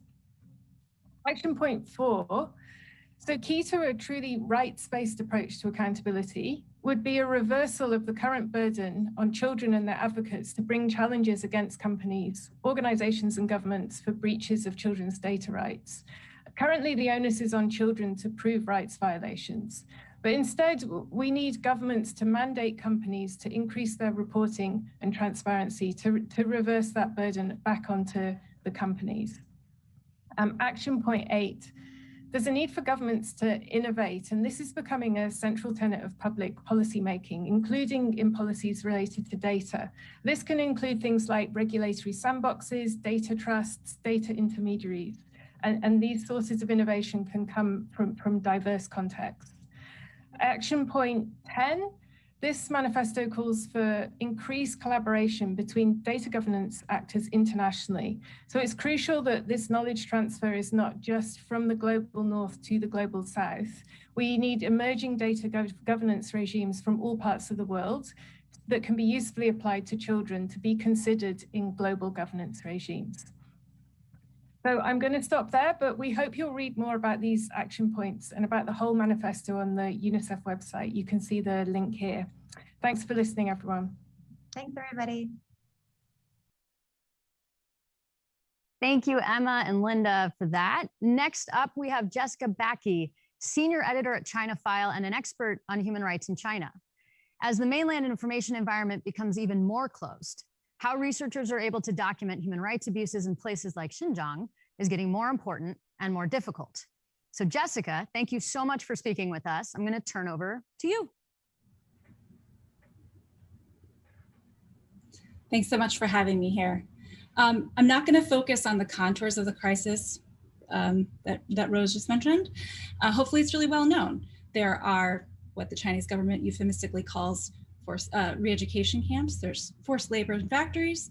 There's omnipresent surveillance. There's forced sterilizations and family separations. All of these are being perpetrated against Uyghurs and other Turkic peoples in the Xinjiang Uyghur Autonomous Region, many of whom identify as Muslims. What I'm going to focus on today is how we actually know that this is happening, despite that the Chinese government would have you believe that everyone in the region is just living their best lives. What kind of evidence do we have that these sorts of crimes against humanity are taking place? There's so much of it, but I think it falls into 5 major categories. First, we have the government's own say-so, and this includes things like procurement documents. So if the government, say, wants to build a re-education camp, they go through a public procurement process where they post, hey, we're looking to build these things and we need some construction services. There's other sorts of government documents and official government say-so as well. We have official government statistics that includes population data, that includes data about prosecutions. And we also have the Chinese government's own state media and social media accounts. They have detailed how they're sending people from one part of Xinjiang to factories in another. They have detailed how cadres stay in people's homes to surveil them. So they are telling this themselves. The second type of evidence we have is the unintentional government say-so, and that I'm including in that leaked government documents or databases. So we have lists of people in an area called Karakash. We know who was detained and why they were detained.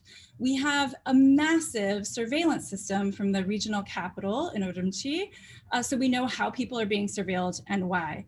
And we also have things like instructions that higher ups in Xinjiang and in the central government were handing down to local officials. How do you talk to family members of people that have been detained in these camps? Third kind of evidence is international reporting and research. So despite the Chinese government's best efforts, there has been some really great international independent reporting taking place in the region that has witnessed the kind of surveillance that's happening, that has witnessed the shutdown of mosques, and that has borne witness to all the different sorts of things that are happening in the region. And if you can't even get there, we also have people who are still able to get information by just picking up the phone and calling. Radio Free Asia is really famous for this. They call up local police stations and ask, you know, have you detained this person in particular? Or they've asked about quotas. Are you forced to detain a certain number of people? We've gotten a lot of information that way. Fourth, we have satellite imagery. And this has allowed us to see a variety of different things, but really importantly, the build out and expansion, and in some cases, closing down of these re-education camps. We're also able to see from the sky light, so we can tell at night whether, you know, some of these things are still functioning, how many people might be in them. We can use all of these mechanisms to estimate how many people might be in these facilities. And the satellite can also show us about the demolition of mosques, of cemeteries, and other holy and community sites. And fifth, we have witness testimony. Now, this is harder to get because there's not a lot of people who necessarily went through any one of these things that have been able to leave China and are willing to speak out about it. And that's because they may not feel safe themselves, or they may be concerned about their family members still in China facing reprisals if they speak out. Even given all of that, Amnesty International just compiled a report of 50 witness testimonies that talks about all sorts of facets of this crisis. So We in fact have tons of information about this crisis, and we know what's happening, but we can't go in and out freely. We can't go in and say, count the numbers of detainees in any given camp. So we're just kind of stuck estimating how many people might be detained. And this, that kind of estimation goes for just about everything I've already mentioned, with the exception maybe of leaked internal government documents that give precise numbers of people being detained. And this gets at the difference between reliability and precision. Reliability is whether or not we can believe something is true. The preponderance of evidence clearly shows that we can confidently say, yes, this campaign against Uyghurs and other Turkic peoples is actually happening, and it includes all of these facets.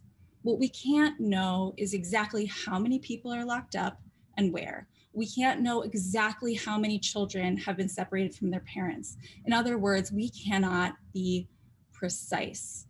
And that is the point of the Chinese government's efforts to limit independent international access to the region. By shutting out most independent journalists and observers, or by only allowing them access to carefully controlled and stage managed areas, the Chinese government not only limits the precision of the information getting out, but it also has the means to question the reliability of that information. Essentially, they can say, how can you know? You're not here. The irony, of course, is that many people would be there if they could be. Nobody wants to be using these remote methods of covering the crisis. This is a corner that we've all been backed into by the Chinese government's policies. And to fill in this supposed information void, the Chinese government is pumping out propaganda. Some of it is admittedly more successful than others, but this propaganda plays off the notion that, they're really on the ground. It often includes videos and interviews of what are almost certainly forced appearances by Uyghurs whose family members have been speaking out abroad. The New York Times published a wonderful article about this just yesterday. And the propaganda machine cleverly frames China as the victim of a Western conspiracy to keep it oppressed internationally. The propaganda, of course, does not mention the millions of people that it itself is silencing and oppressing. And with that, I'll hand it back off to Graham in the studio. Thank you so much, Jessica.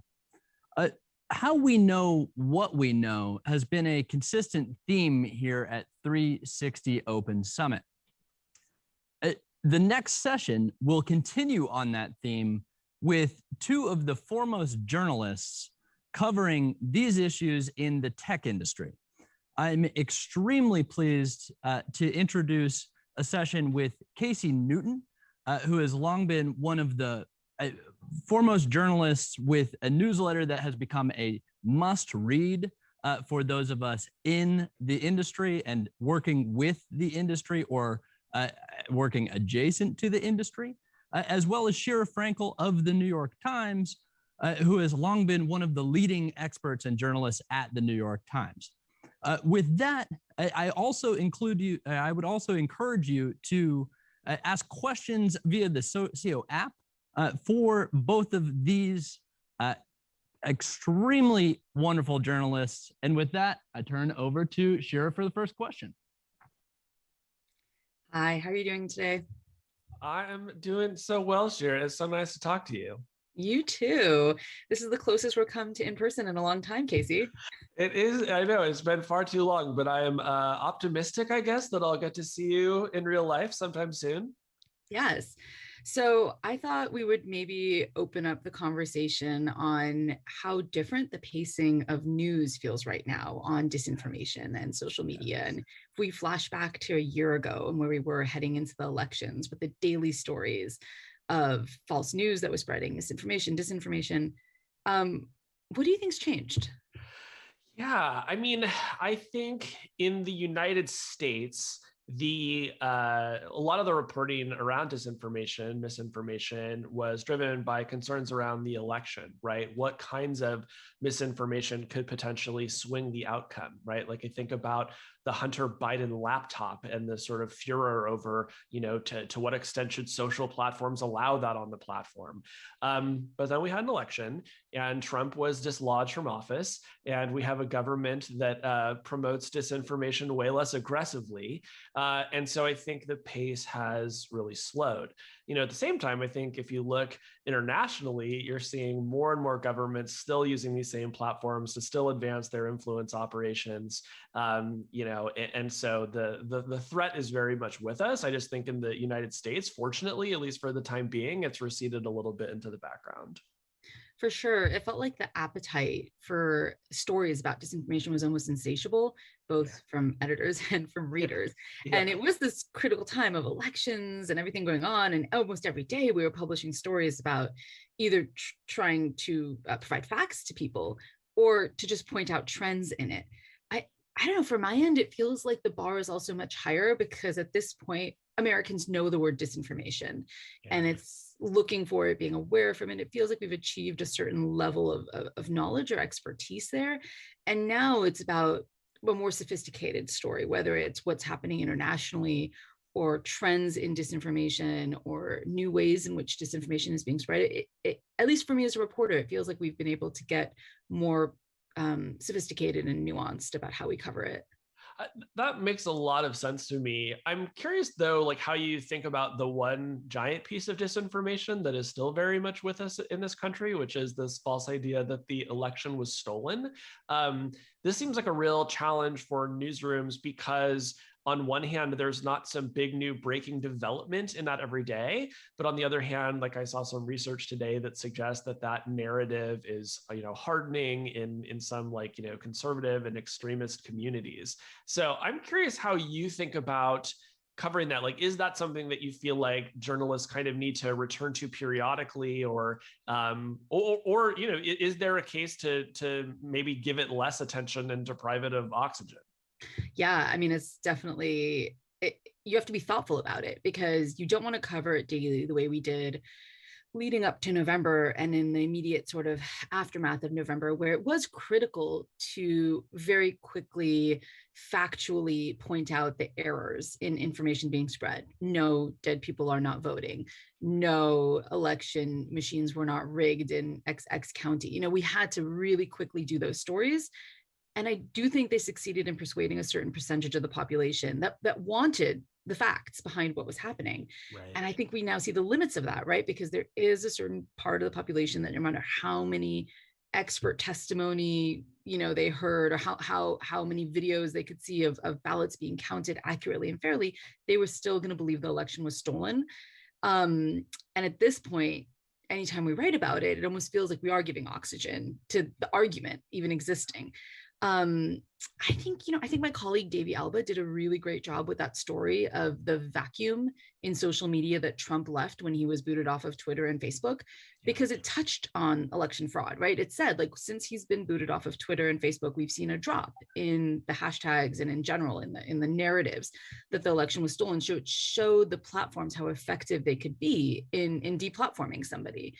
And those kinds of stories I think are really illuminating and important. But we have to pick and choose, right? How we write them and when we write them. Yeah. That seems like the right approach, and that was a great story by Davey. For me, like the big lie, the election fraud stuff, and all the misinformation that existed around COVID and vaccines, they kind of fall into two very similar buckets of people that don't want necessarily to read the facts. They're holding a certain position on something. And yeah, it's like a brave new world for us as journalists about how we work in that information landscape of people who don't actually want the facts on whether vaccines are effective, on whether or not the vote was accurate and fair. And do we as journalists just say, well, we can't reach you. You don't want what we have to give. Or do we find a new way forward? Right. Yeah, I mean that, and I feel like that question of do you even want the facts is a question that spans both journalism and platforms, right? As journalists, we're able to apply really high editorial standards to what we write. We fact check things. We can take our time with things. On social platforms, things fly fast and furious.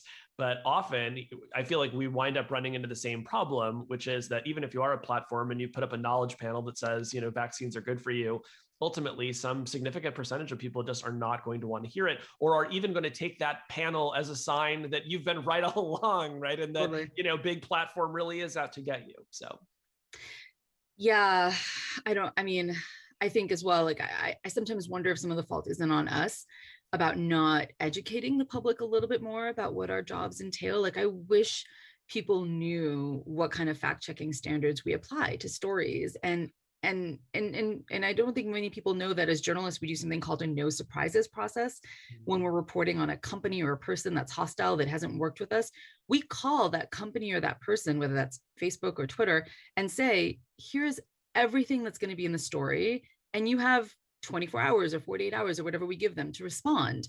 And so when the story comes out and the company issues the statement of like, we had no idea. And you're sitting there as a journalist, like, yeah, you did. I told you 48 hours ago, this wasn't smart. I wish the public knew and could kind of call that, sorry, bullshit out for what it was. And I think it would put more faith in journalists. It's like, we actually do have good processes in place to make sure we're giving you accurate information. The press critic, Jay Rosen, has this awesome idea that journalists should essentially like put up a page that walks through their reporting process. So I took that idea from him, both when I started my first newsletter and then when I moved to Platformer. And so when you sign up for Platformer, there's a guide to Platformer. And if you click it, it will say like, here is how I gather information. Here are my sources of information. And I talk about, it's like, I get this information on the record, but, sometimes I let people talk to me and I don't use their names, and here's why.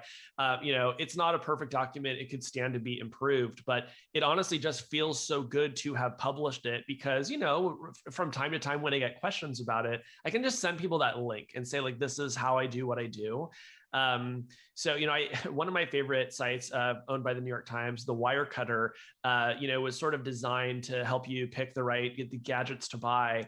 And the way they do that is by, writing 46,000 words about, how many vacuums they tested. And at some point I realized that like most people weren't reading the 46,000 words, but the existence of the 46,000 words let people know how seriously the Wirecutter was taking its job. And I sort of feel the same way about writing that kind of document for me, right? It's like, if you see this, that I'm not just, writing a hot take clickbait type stuff. Yeah, you cannot see this right now because my background is blurred, but I have a vacuum cleaner behind me right now that I bought based on I don't buy anything without checking.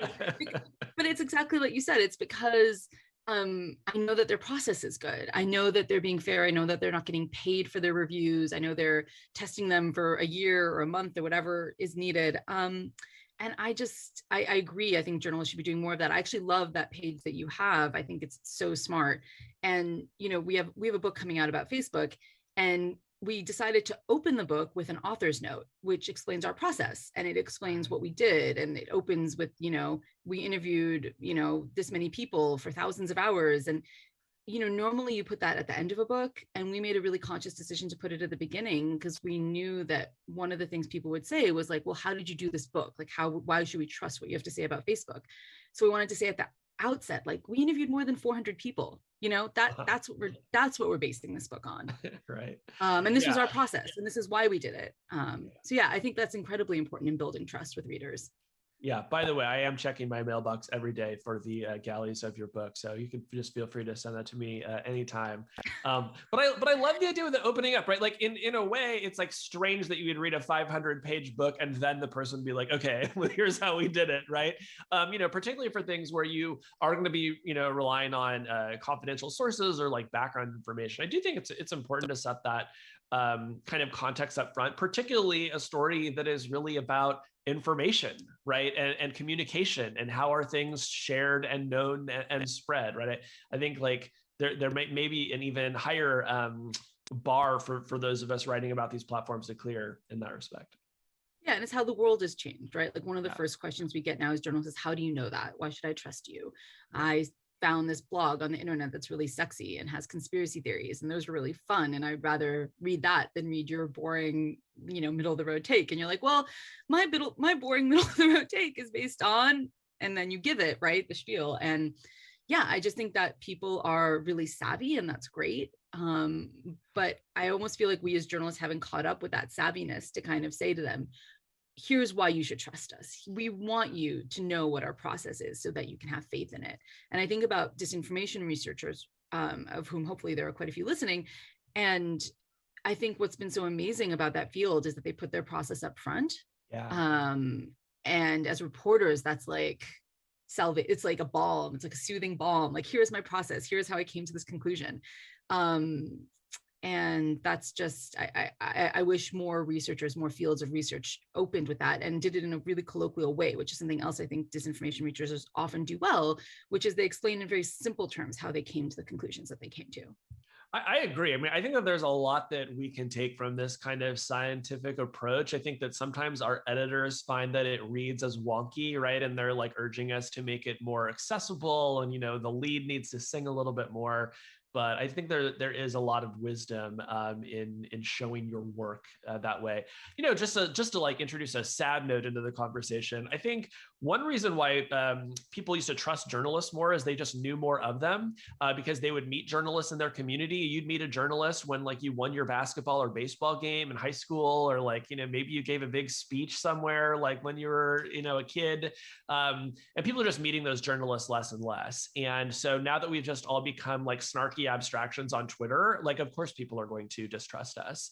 And so I think that that is like kind of a structural problem that we're working against. And so like now actually is the time for us to think more about how do we introduce ourselves to people and explain what and how we do.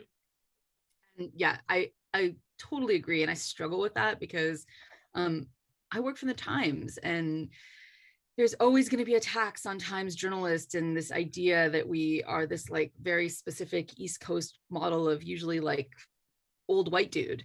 And I've met people, and when I've told them I work for the Times, they've asked me if I'm an intern. I mean, I'm almost 40, like I'm not an intern.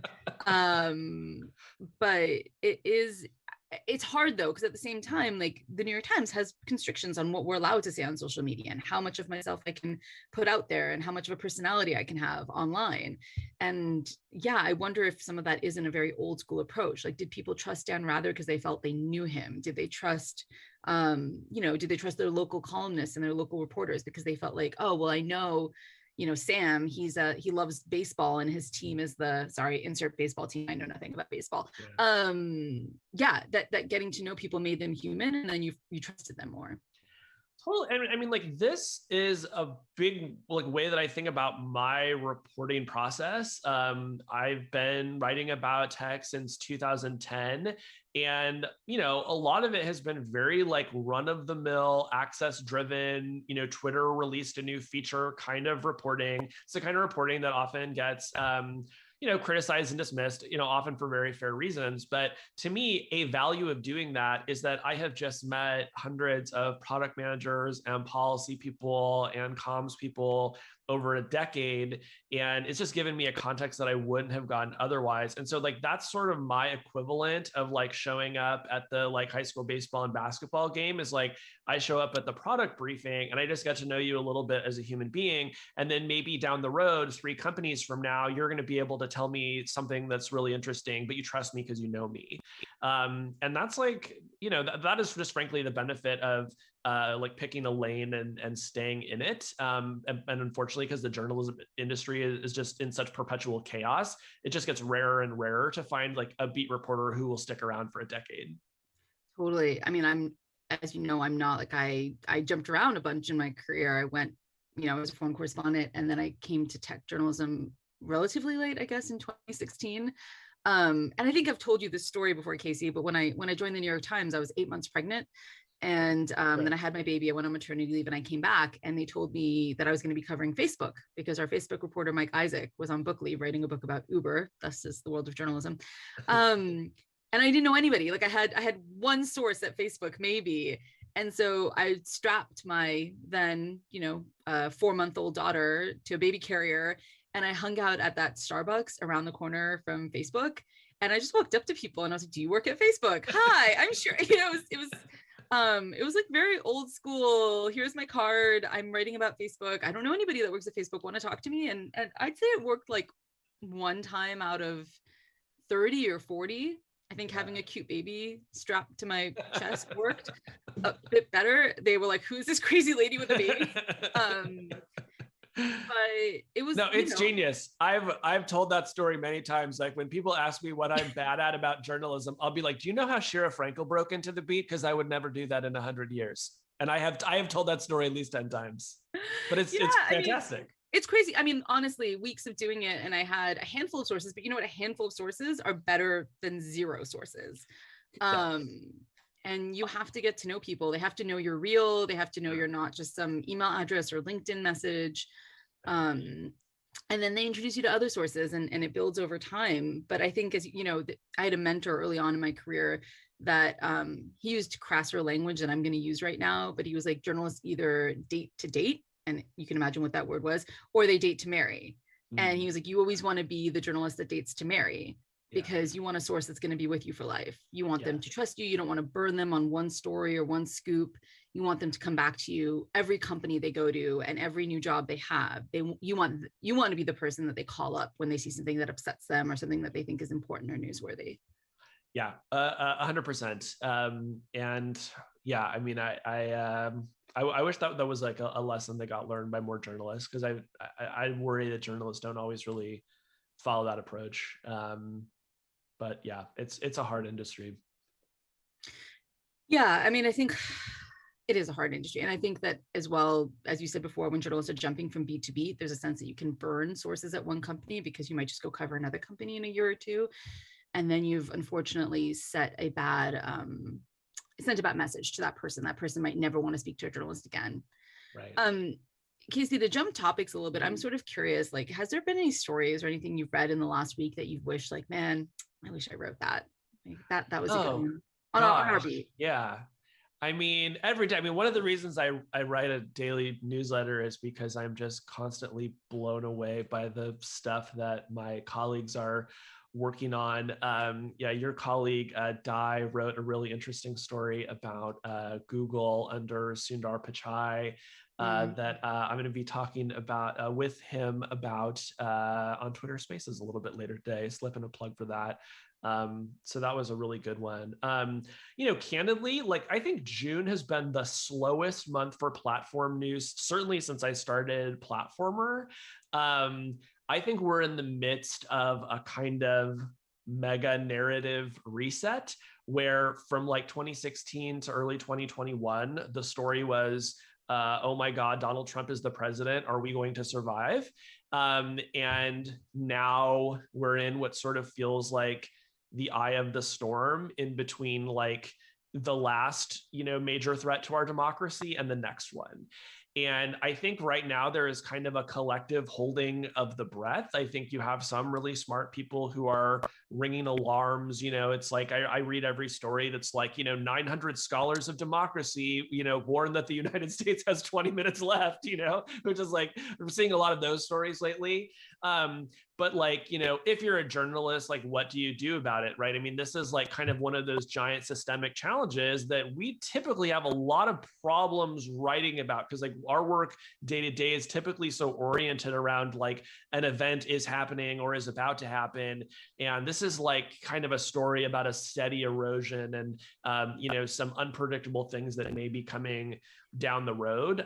So one of the things I'm thinking about, both in terms of like, what I'm writing about, like the work that I'm reading that others are doing, and for my own writing, it's like, what is the most important story to be told right now at the intersection of tech and democracy? Because frankly, a lot of the stories that we wrote for the past 5 years feel really old to me, right? Like, I no longer think it's interesting when somebody finds a bad post on a platform, but the story will still get written. And sometimes it deserves to be written. But like, I do think it's time for a different set of questions, and I'm taking vacation next week. And like, that is part of the plan, is like, what is the next set of questions? I mean, how do you write about the erosion of truth and the idea of truth? and being part of a society where people have lost that, right? They've lost that thing where they can make a decision between choosing to believe truth and choosing to believe fiction. That's incredibly hard, especially for journalists, when the basis of our job is like people want to hear the truth. 100%. And in some ways, like, I have made this easier on myself because I've decided I basically only want to write for a group of like-minded people, right? Like, I am not trying to serve the mass mainstream. I'm not trying to go door to door and persuade QAnon, believers that their ideas are false.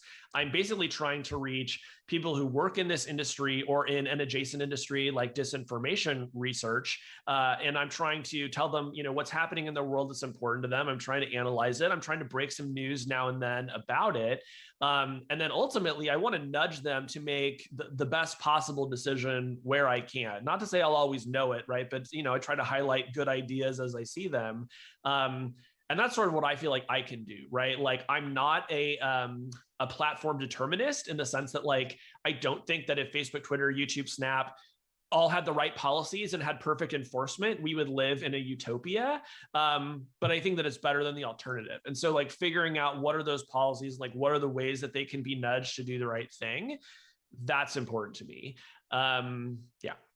Yeah, I find myself more and more, I mean, you mentioned this earlier, but like, I find myself more and more interested in what's happening in other countries and the rest of the world, because in some ways it's so much more egregious than what happens here in the United States.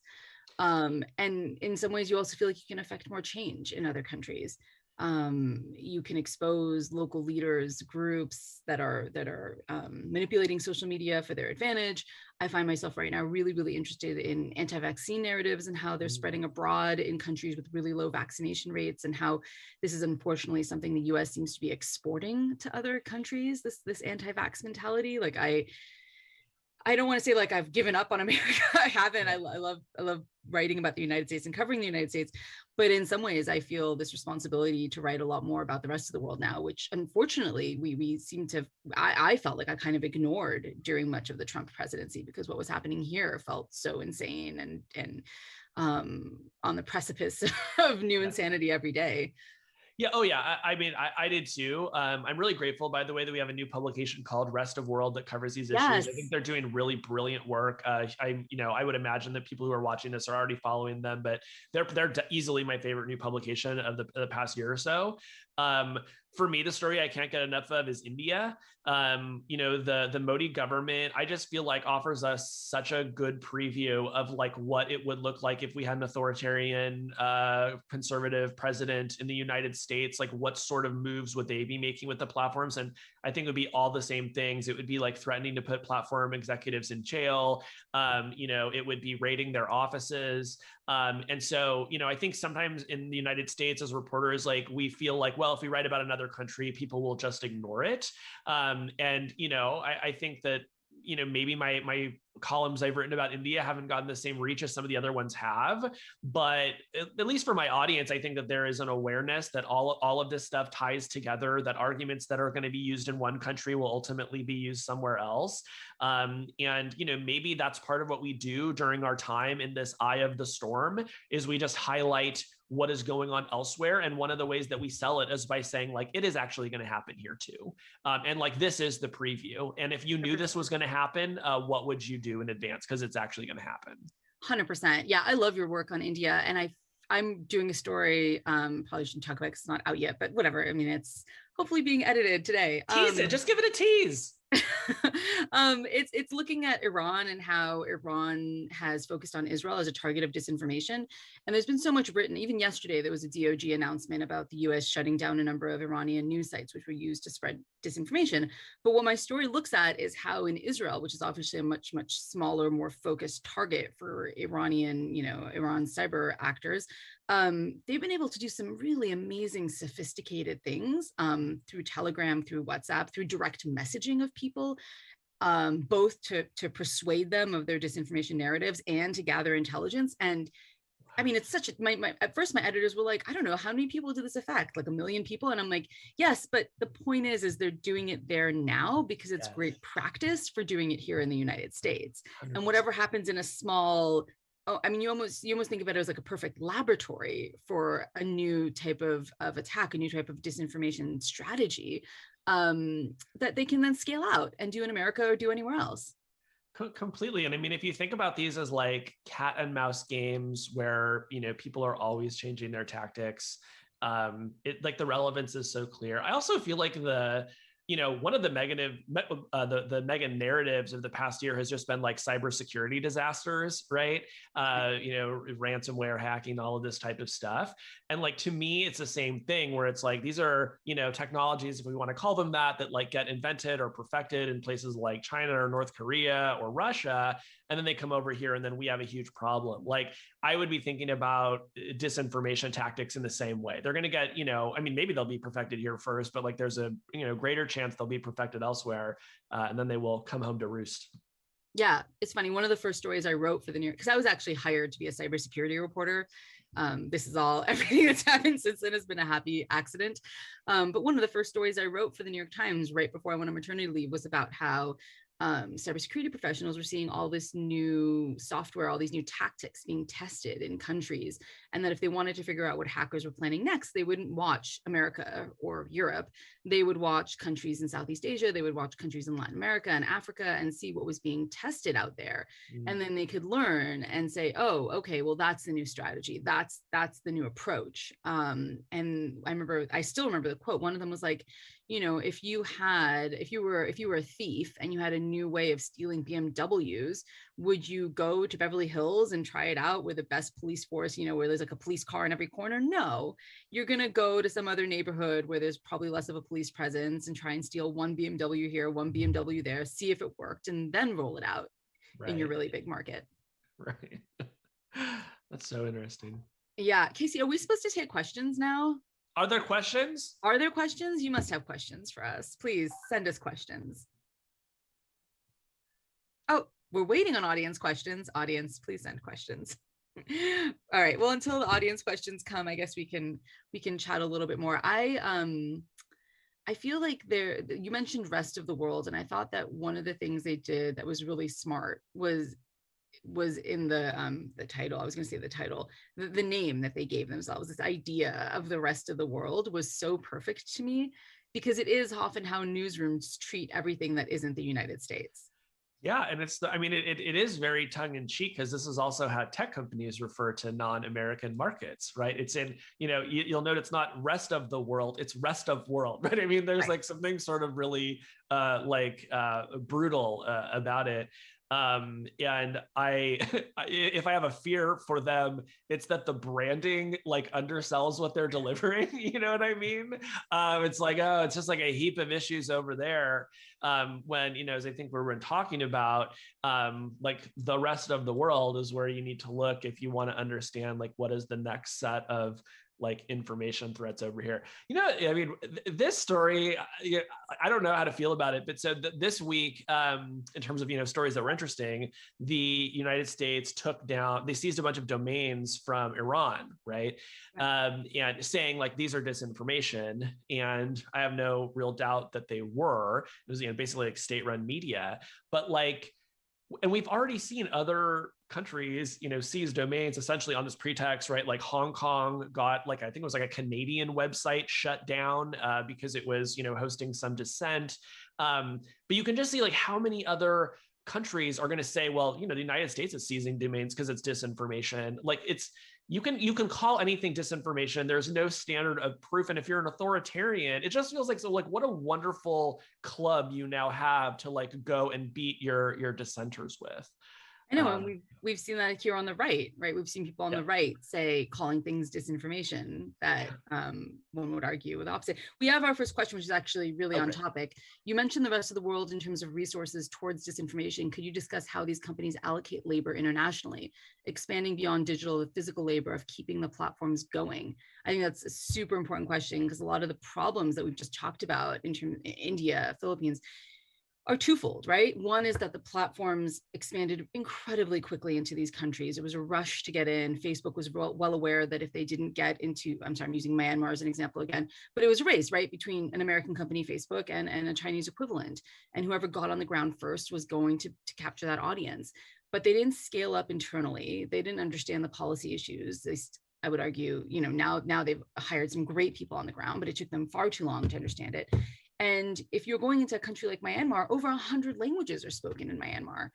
At the time, they had one Burmese content moderator. I mean, Casey, content moderation is something you've written a ton about, and you know better than anyone, like the number of content moderators that exist in other languages is frightening. It's frighteningly small. Yeah, I mean, this just will be the scandal that deservedly haunts Facebook forever. And also, by the way, I think this is just the problem of hosting so much crucial political speech inside what are basically digital shopping malls. Like the objective of the shopping mall is to open as many storefronts as possible, and everything else will always be secondary to that, right? So as long as there was a big, market opportunity in Myanmar, like that was going to be the primary objective. And I think looking back, what's clear is that before Facebook opened in a country, they frankly should have been required legally to have some sort of plan for like, how are you going to understand the communications on your platform, right? Like, can you read what is being said here? And if not, then actually you cannot open here, right? That seems like a really obvious place where we could have some, regulation that would not destroy innovation, but would provide meaningful protections for these people. So yeah, that's that one is just one that they're never going to be able to shake, I don't think. Yeah, and I mean, again, I want to applaud Facebook for dedicating a lot more resources. They have now local country reps. They have scaled up their content moderators. But I think if Facebook was ever going to be transparent about this, which they're not, they would tell us how many, per population, per number of posts that gets put on Facebook in each language, how many content moderators do you have? And there should be a requirement that per, 1,000 posts that come online in that language, you have X amount of content moderators. If you can't, if it's too much or too hard or whatever, then some of the solution needs to be, because it cannot just be that you have this situation, which we saw also play out in India during the elections with a sheer amount of posts. It was almost impossible for Facebook to police in real time and to moderate, I should say, in real time. Yeah, we have one more question, which I think is kind of interesting. We have 2 minutes. I think we can get to it. Perennial question in journalism that is particularly prescient for tech journalists is that there's an inherent tension between cultivating long-term relationships with sources and feeling free to report on those sources critically. If your sources that are necessary for your beat don't like your coverage of them, they can go elsewhere, giving others embargoed press releases and useful information. How do you navigate this? I love this question because I get asked it a lot. And I would say this: embargoed information is very rarely useful. Yeah. We like getting things under embargo because we can prep, but the best stories we get are not press releases and they're not embargoed information.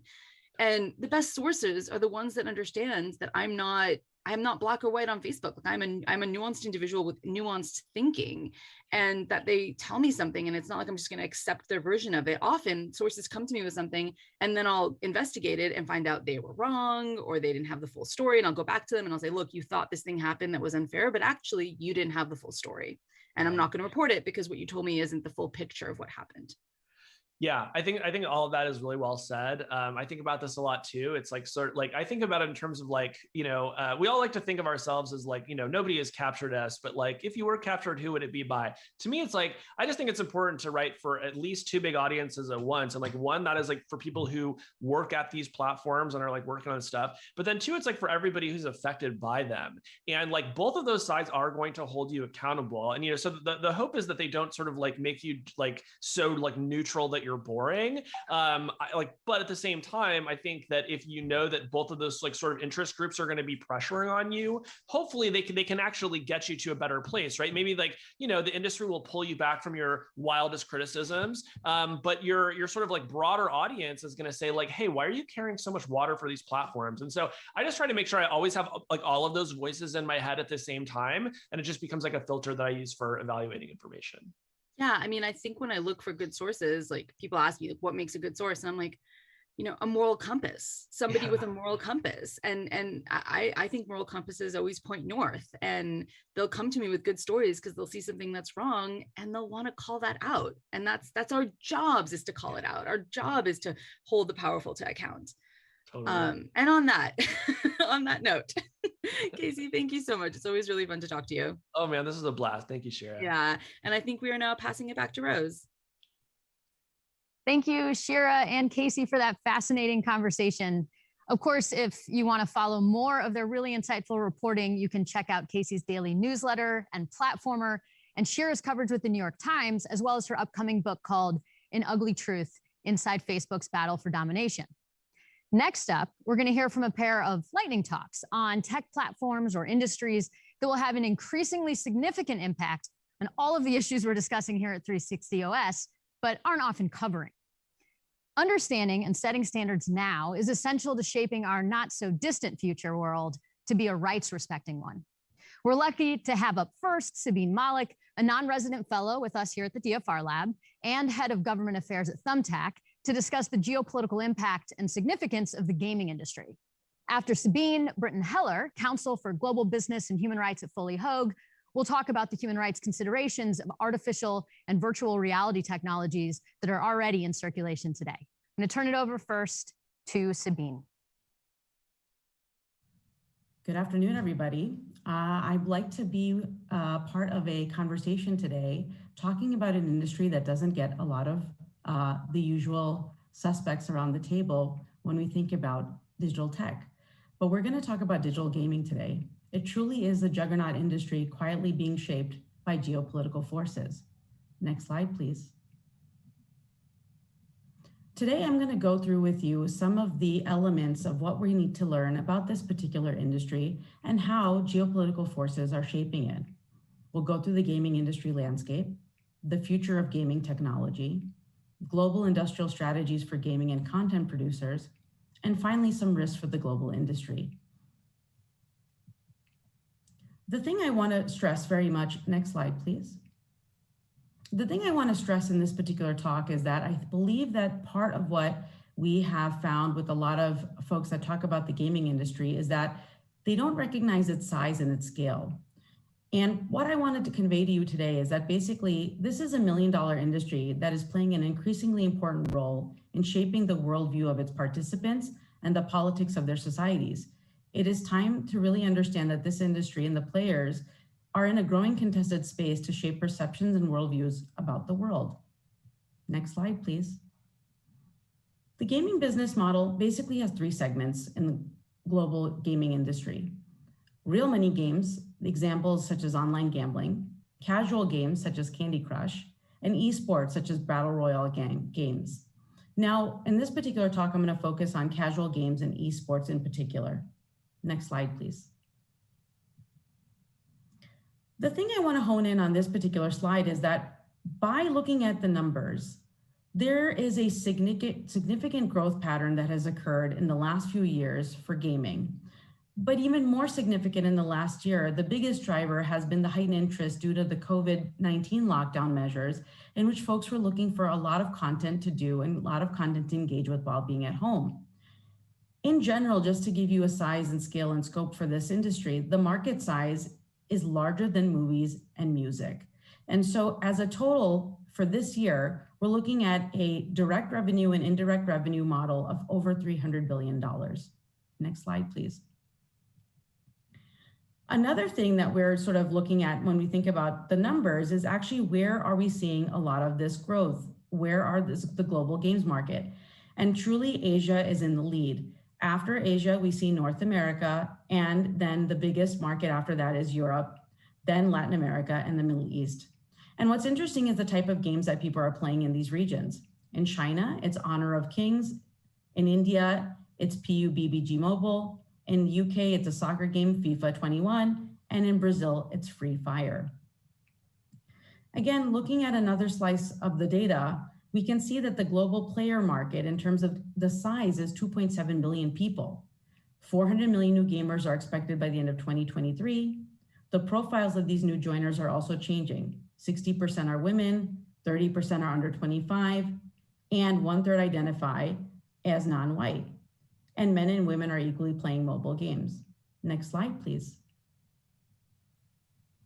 What is interesting to see is that fundamentally, we are in a place where a lot of folks are seeing very rapid change in the way that the industry is slicing and the way that global players are suggesting they want to be engaged with this particular industry.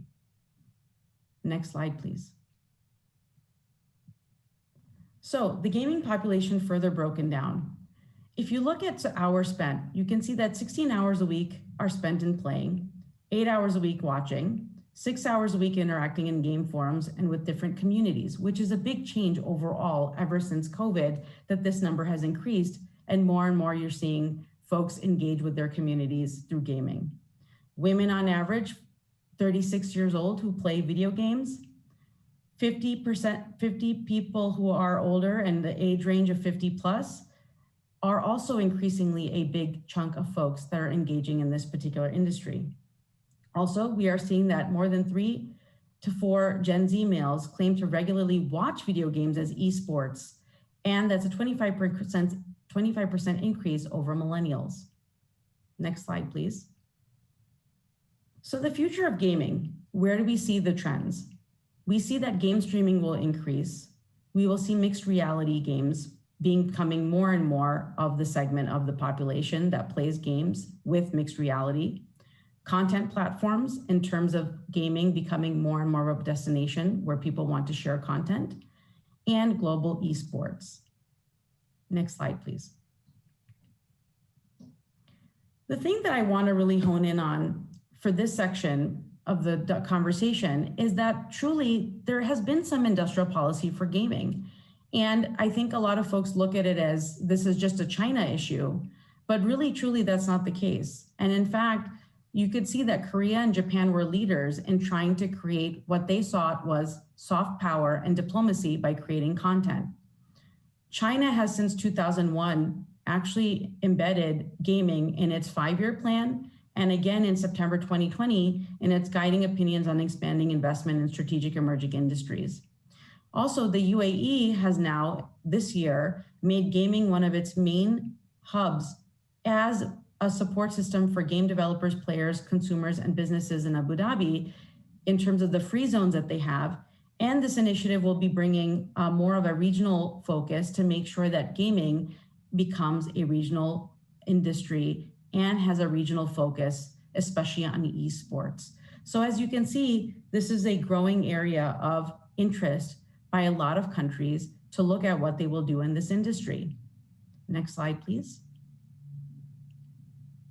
What I want to focus on is what I think for a lot of folks has been probably the first time that they saw national security and gaming come together.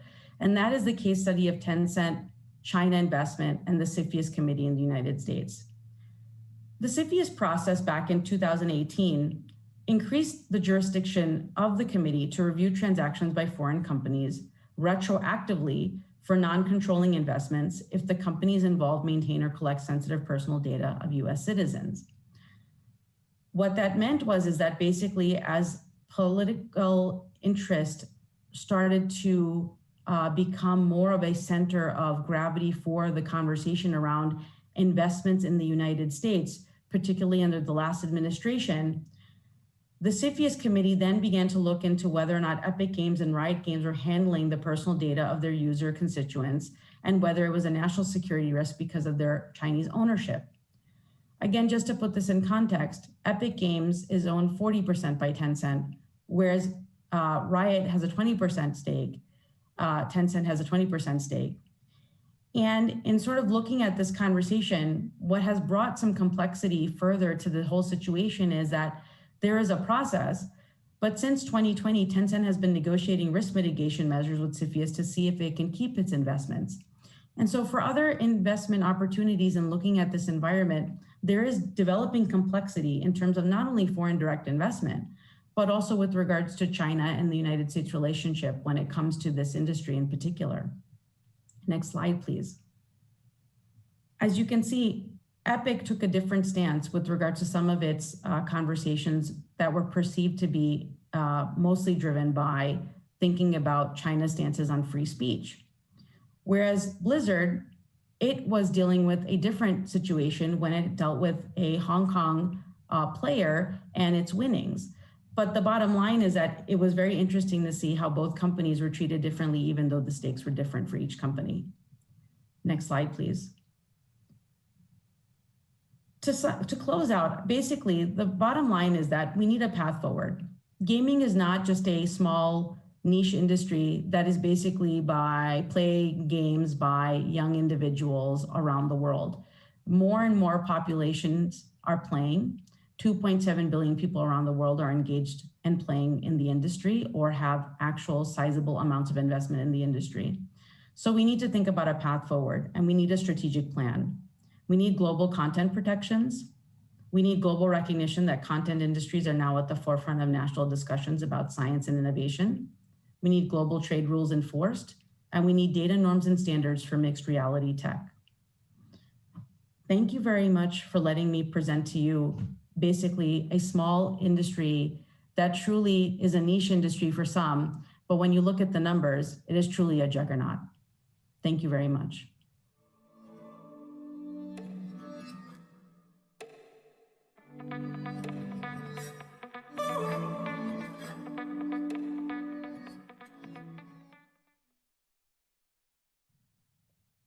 Imagine you and I are playing a car racing game in VR. And I see this red sports car and, oh, do I like it.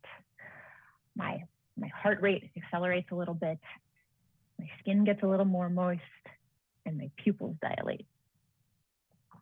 Later on, I sign off the game. I go into my email and I start getting targeted emails suggesting that now is a great time to get an auto loan. I go onto my social media and I start getting odd ads for car insurance. The next time I go into that VR racing game, that red sports car goes by, driven by someone who looks remarkably like me. The type of information that I physically gave off when I saw that sports car in our VR game is called digital exhaust. This type of information is gathered by the sensors that are required to make VR and AR hardware function. But it also gives companies a window into the biological and anatomical unique identifiers that indicate my likes, my dislikes, and my preferences. It also gives windows into things that I don't intend to convey, like potentially who I'm sexually attracted to, if I'm telling the truth or not, and whether or not I am likely to develop ailments like ADHD, schizophrenia, Huntington's disease, or Parkinson's disease. I do not consent to give that type of information away when I play a VR racing game. While this sounds like the future, it's now a present reality and not a virtual one. This week, Facebook Reality Labs announced that they were going to start putting advertisements into Oculus games.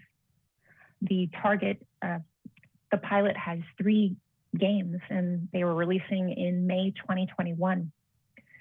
This move is a turning point for the industry as it brings some of the most controversial aspects of social media into a new medium that has both inspired and provided idealism with alarm. My name is Britton Heller, and today I'm going to talk to you about 3 things that I think lawmakers, policymakers, and technologists need to understand about the immersive technology industry. Simply put, I'm very worried that we're not ready for this next chapter of spatial computing because the law doesn't cover the inherent risks on how this hardware functions. Number 1, this is not social media. This is not a drill. There has been nothing like this before. As a human rights lawyer and neuro rights advocate, I'm worried about the ability of present law and regulation to accommodate what I see as possible risks in VR and AR. This is because what happens in an immersive environment seems real. And that's because to the user, it is real. When we play a VR racing game together, that implants in my mind in the same way that the hippocampus processes memory. So it's not like sitting on your couch and watching your feed scroll down and interacting with somebody's words and images. It's like inviting them to come in and sit next to you. Because of this, I argue that we should have a higher duty of care for immersive technology and a greater awareness of issues related to consent, privacy, and human rights. All of these together are known as neural links. Number two, this is different because of the way immersive technology hardware works. With the widespread adoption of AR and VR becoming imminent, so does the potential for massive data collection at scale. But what I'm talking about here isn't what we've seen before. It's more akin to the like button on steroids due to the data that the sensors need to run an immersive experience. Even more than smartphones, VR will require a wealth of information about you. For example, in our racing game, my precise head and hand motion were monitored by the sensors. Believe it or not, this is actually as physically identifying as a fingerprint. There were pictures of my environment taken by the cameras. It kept me safe and from running into things, but it also took a picture of my home. There was a recording of microphone audio for voice control, which, while it allowed ease in the user experience, it took an imprint of my voice. Additionally, eye tracking determined what I was focusing on and prevented me from getting motion sickness, but it also provided a window into my physiological involuntary reactions to stimuli. Immersive technology is unique in that it not only tracks your reaction to stimuli in a way that the sensors need to function, but it also creates a record of the stimuli itself. This is potentially highly valuable information to third parties and advertisers, especially because the AR/VR industry hasn't figured out a model for monetization yet. Number three, existing biometrics law will not save us. Most people, especially other lawyers, are surprised when I tell them that biometrics law does not cover the way that VR and AR hardware works. This is because biometrics under the law is centered around the concept of identity. But you log into your virtual reality headset with your social media account. You buy immersive experiences with your credit card. They know who you are. That's not the issue. What is the issue is your thoughts and your preferences. Immersive devices take biometric data and can potentially make it into something that is more akin to personal data collection. This next level means that existing data streams will be combined with people's demonstrated preferences, their likes and their interests. This will be combined with their biometric data on an ongoing basis. While the personally identifiable nature of biometric information and the risk that creates is often discussed, the way it lends itself to creating deeper, intimate user profiles is not often explored. So biometric information may in fact be the window into immersive users' private thoughts and involuntary feelings. To accommodate for this, I created a concept called biometric psychography. And this captures the level of intimate data that companies may be able to collect on individuals using a combination of biometric data and psychographic data. That's a term that I borrowed from the advertising industry. Biometric psychography is the behavioral and anatomical information used to identify or measure a person's reaction to stimuli over time, which provides insight into their physical, mental, and emotional state, as well as their interests. In our game, the headsets not only paid attention to what I paid attention to, but for how long, with what intensity, and with what specific emotional response that invoked. This could have been conveyed through a combination of tracking my pupil dilation, the movement of my facial muscles, my galvanic skin response, and in some cases, EEGs, EMGs, and ECGs. When people see something they like, their pupils dilate. This offers a simple and easy way to measure what is pleasurable to each individual. It used to only be possible in a lab, but now it's possible with your video game apparatus. This matters because biometric laws are designed to protect identity and not privacy. In these scenarios, the main issues are consent and privacy. The data collected on users may be involuntary data. Unconscious and uncontrollable biological responses will be transformed into data points, and users will no longer actively participate in the collection of data through clicking on links. It's their reaction to stimuli itself that will become the data. Additionally, this hardware is so new. The hardware vocabulary is not solidified yet. We don't have its final form. We don't have social conventions on how to indicate to a bystander that they are being filmed and their actions are being recorded. Bystanders don't have a way to consent or to opt out of the recording process. Additionally, there's no real concept yet of mental privacy. It will make it extraordinarily difficult for users to maintain a sense of personal autonomy and mental privacy if companies are able to create these psychographic profiles to identify a range of things that the user may not ever volunteer. Users have a right to maintain privacy over their internal thoughts, over their feelings, and to guard interests that they don't wish to share with others. This is fundamental to neural rights. In particular, intimate data should not be collected, used, or sold in a way that pits the user against their own best interests.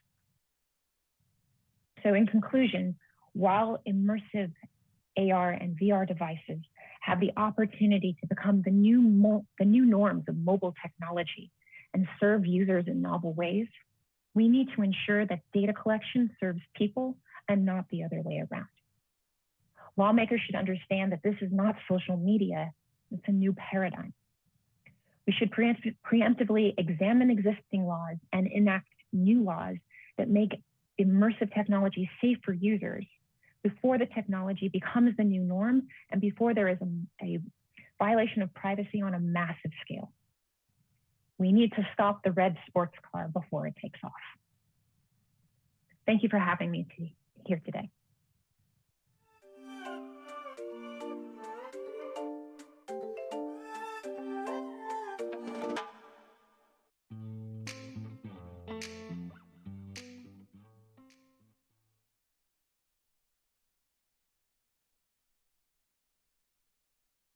Hi, my name is Zareen Karazin, and I'm Associate Editor at the DFRLab. On May 5th of last year, we witnessed one of the defining viral disinformation events of 2020. Plandemic, a nearly half-hour-long video containing multiple falsehoods and unfounded allegations about the nature of the coronavirus and the US government handling of the pandemic, appeared online. I call it an event because it was truly an event, a slickly produced, self-styled documentary announced ahead of time and accompanied by a promotional campaign to prop up its star, an ex-research scientist who had long been active in anti-vaccine circles. At the time, she was also promoting a new book. The video was notable for its sheen and the promotional campaign behind it, but also the scale of its spread. Within hours, Plandemic racked up millions of views across Facebook, Twitter, YouTube, and Instagram, and spread to countless other platforms. The producers of the video anticipated major platforms' removals of it, and in anticipation, encouraged viewers to see it on as many platforms as possible. In this talk, I wanted to walk you through some of the things our researchers noted while mapping the spread of the video across platforms in the days and weeks after its premiere. Since Plandemic, a lot has changed. Major platforms have gotten more willing to enact both hard and soft interventions against harmful misinformation about COVID-19 and elections integrity, as well as deplatformed some of the key influencers involved in the spread of both. Moreover, harmful conspiracy theories and misinformation no longer have a reliable megaphone in the office of the President of the United States. But while Plandemic feels like it happened eons ago, in many ways, the trajectory it followed remains a familiar one. An incident of harmful misinformation emerges online, encouraged by both an organic audience and coordinated influencers, spreads across many platforms, not just Twitter or Facebook, and interacts sometimes in unexpected, but in hindsight, predictable ways with attempts to moderate it. On both Twitter and Facebook, the DFRLab tracked the spread of the video. This slide provides a snapshot of a sample of the Twitter activity surrounding the hashtag pandemic, one of the main vectors of its early spread on Twitter. We see the role here of several prominent QAnon influencers, many of which have since been suspended in Twitter's QAnon crackdown. The role of QAnon in promoting pandemic wasn't by any means surprising, but at the time, we were witnessing the convergence of disparate conspiracy communities on the topic of COVID-19 misinformation. It has been reported since how the pandemic has helped mainstream and grow QAnon's base. The spread of pandemic was one of the most visible examples of that convergence and mainstreaming in 2020. On Facebook, we saw a similar convergence: QAnon, Reopen, chemtrails, and anti-vaccine groups on the topic of the video and its underlying conspiratorial claims, which resonated across these communities. Using the CoreNet-R package developed by researchers at the University of Urbino in Italy, we mapped the groups in which users were engaging in rapid link sharing behavior of the video. That is, sharing set of links to copies of Plandemic hosted on various sites to public Facebook groups within an unusually short period of time from one another. CoreNet defines what constitutes a rapid link share algorithmically relative to the rest of the data set. And in this case, it identified an interval of 14 seconds. But these groups hosted this rapid link sharing behavior does not mean that the posting of the video was coordinated by regular users or that it was steered by inauthentic accounts. But it does suggest that these may have been the primary groups that helped sustain the video spread, at least on Facebook. A closer look at the groups shows that actually many of them were quite highly active, even hyperactive, hosting several thousand new posts a day, many of them containing misinformation. A few hours into pandemic spread, Facebook, Twitter, and YouTube started removing copies of the video, as well as downranking it. But doing so did little to contain the damage. Millions had already seen it and shared it. As I mentioned briefly earlier, from the beginning, the producers of Plandemic had framed any anticipated moderation on the part of social media platforms as censorship and encouraged videos to download the video ahead of time and upload it to alternative platforms. One copy of the video hosted on an alt-tech video sharing platform reached 1 million views within days, and there were hundreds of copies across dozens of similar sites. Even weeks after Plandemic had appeared in the US and the news cycle about it had come and went, we continued to see the video appear in other languages, translated and at times overdubbed by local conspiracy theorists. Content moderation for non-English copies of the video appeared noticeably more lax than it was in English at the time. Like Twitter, Facebook has cracked down fairly hard on QAnon-related content since. The majority of the groups identified in this analysis have been removed from the platform, a reflection of how much the landscape has changed. But rather than disappearing completely, many of them have migrated to Telegram and various alt-tech platforms that position themselves as these censorship-free bastions of the internet because they offer little to no moderation of harmful content.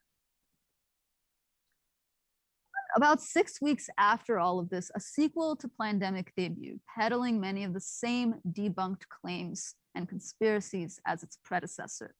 Despite also being accompanied by a promotion campaign, Plandemic 2 was a flop. In part, maybe this was because sequels are rarely quite as good as the original. The live stream was also plagued by rather anticlimactic technical difficulties.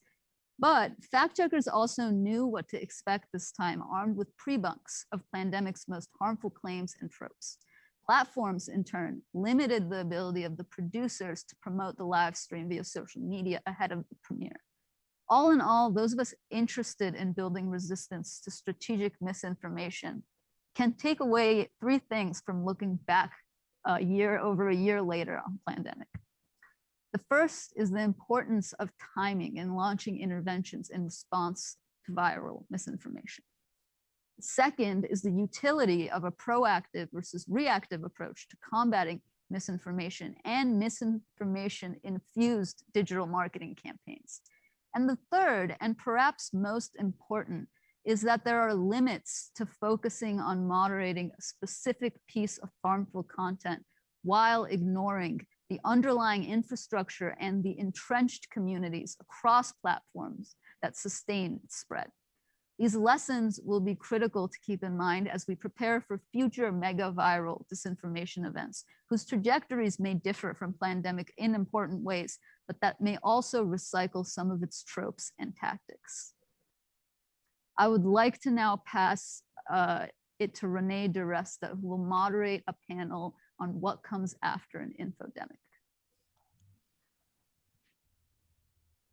Thank you so much, Doreen. And I think that pandemic is really the perfect lead-in to our conversation here. I'm with Dr. Ashish Shah.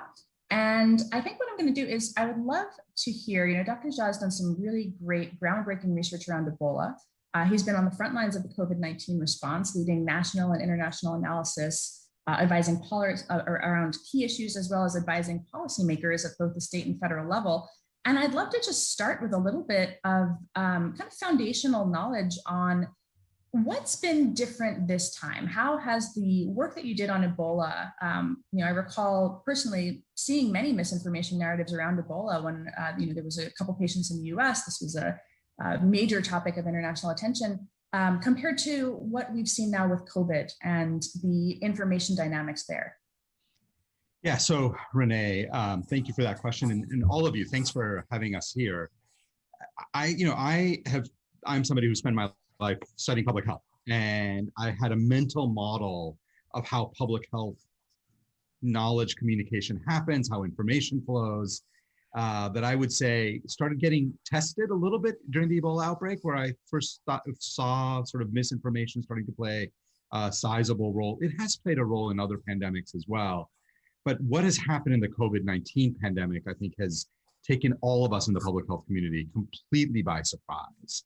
While you had narratives come up during the Ebola outbreak of, what caused the outbreak, what was going on, you could counter it pretty easily and get people to understand what the disease was, how to manage it, how to respond to it. During this pandemic, I have, at some point, I think, and it was probably around May or June of last year, that at some point I realized there's all the complexity around the virus itself and understanding the science and understanding how to respond to it. But the misinformation and the disinformation that was in the ecosystem was unlike anything I had ever seen or read about from history or experience. And it really ended up becoming a very large part of what I think hobbled us as a country and as a globe, and continues to plague us today. It really is stuff we've seen before, but at a very, very different level. Do you think that the difference was the scale and scope of this disease, or do you think that it was perhaps more the changing information infrastructure and architecture in the, I think, 4 odd years since the Ebola outbreak? Yeah, can I say yes? I think it was both, right? I mean, so on one hand, just from a forget the information architecture and how that has changed over the last 5 years, and I want to come back to that. Just the size and scope of this outbreak and this pandemic is unlike anything we've seen in a century.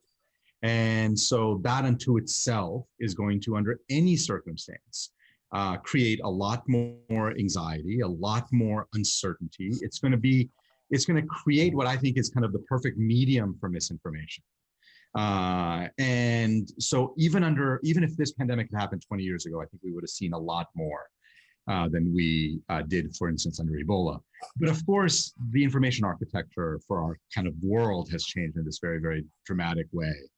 And I think most of us in public health were not aware of that. The rise of kind of the sheer amount of bots and other kind of automated information that's kind of getting, plaguing or filling up our Twitter timelines, or the way misinformation is created and spread. Like no one in public health had any training on this stuff at all.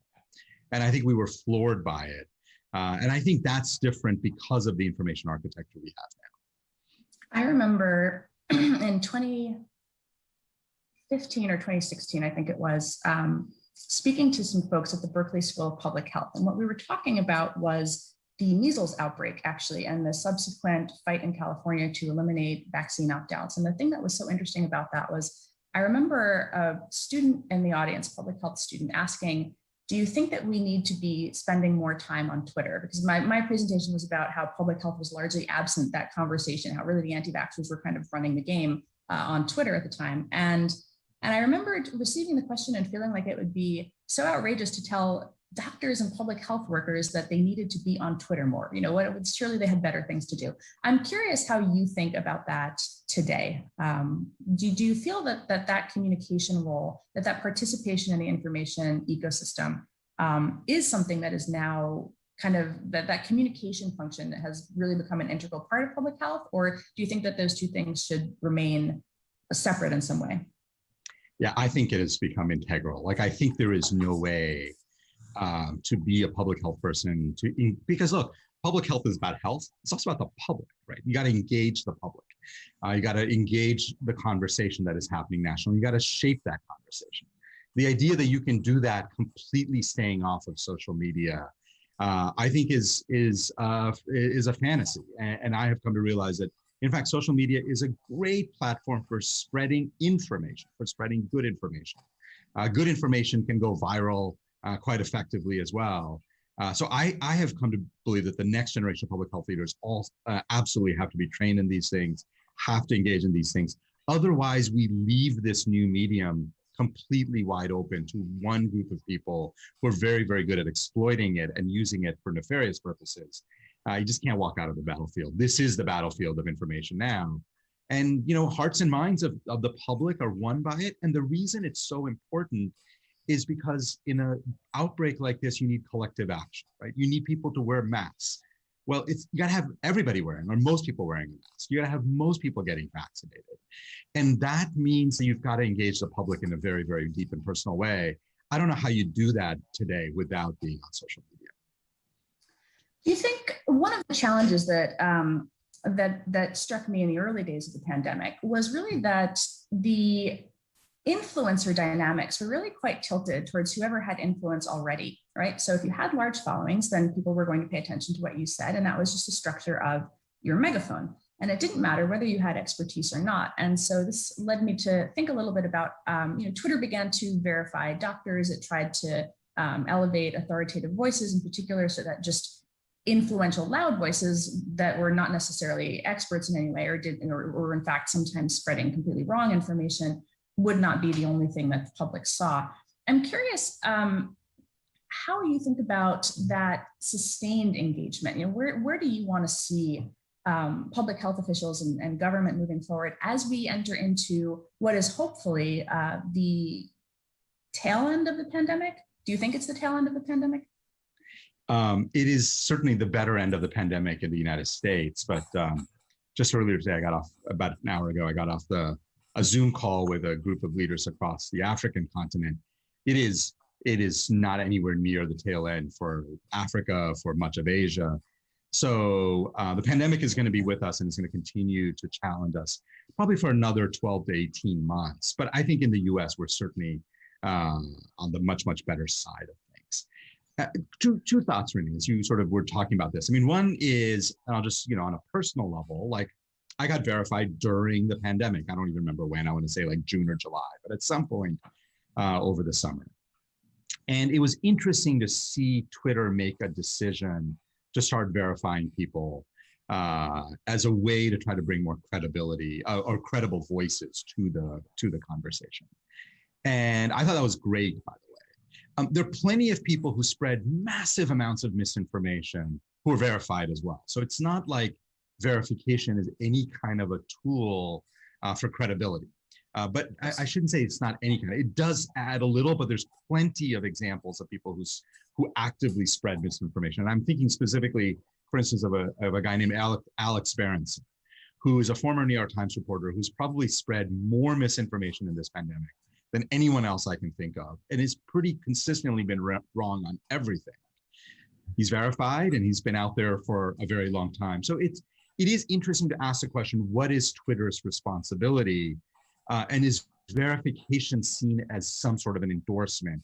Or is it purely an authenticating mechanism like, yeah, this person really is who they say they are? I think that's a really important part of the debate that we ought to be having, and Twitter ought to be having internally for how they do it.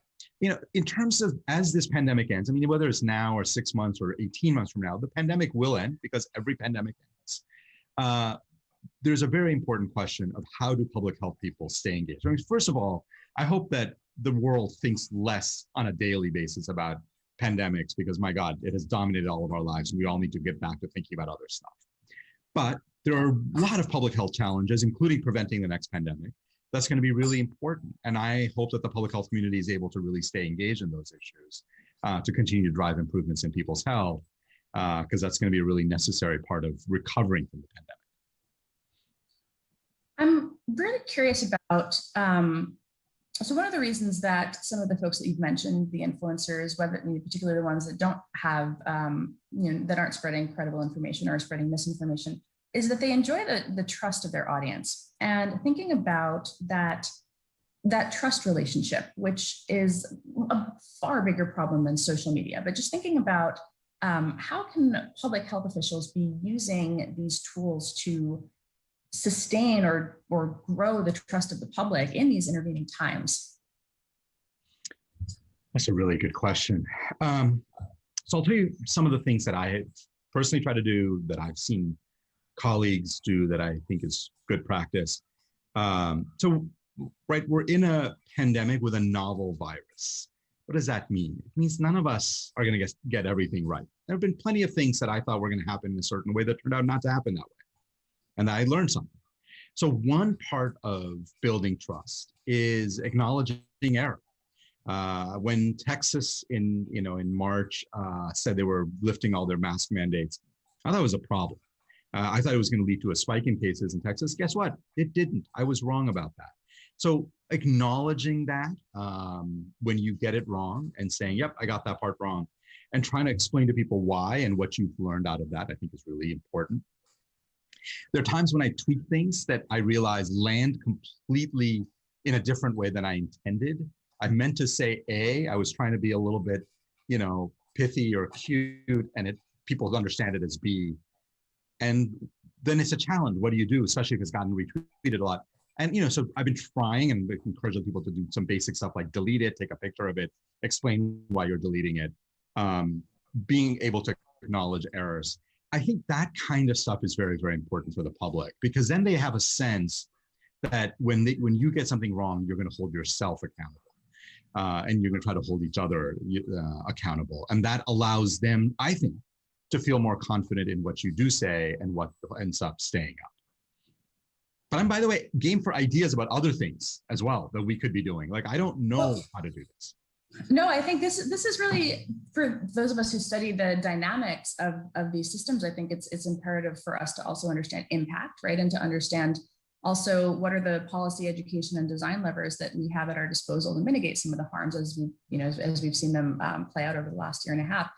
One of the things that I've been struck by is the difference in time horizon, right? So for you, this process of discovery, this process of understanding, of scientific consensus is happening, per your point, this is a novel virus. It's not like measles where you can point to it and say, this is what we've known from decades of experience and, of research of very old and established vaccines at this point.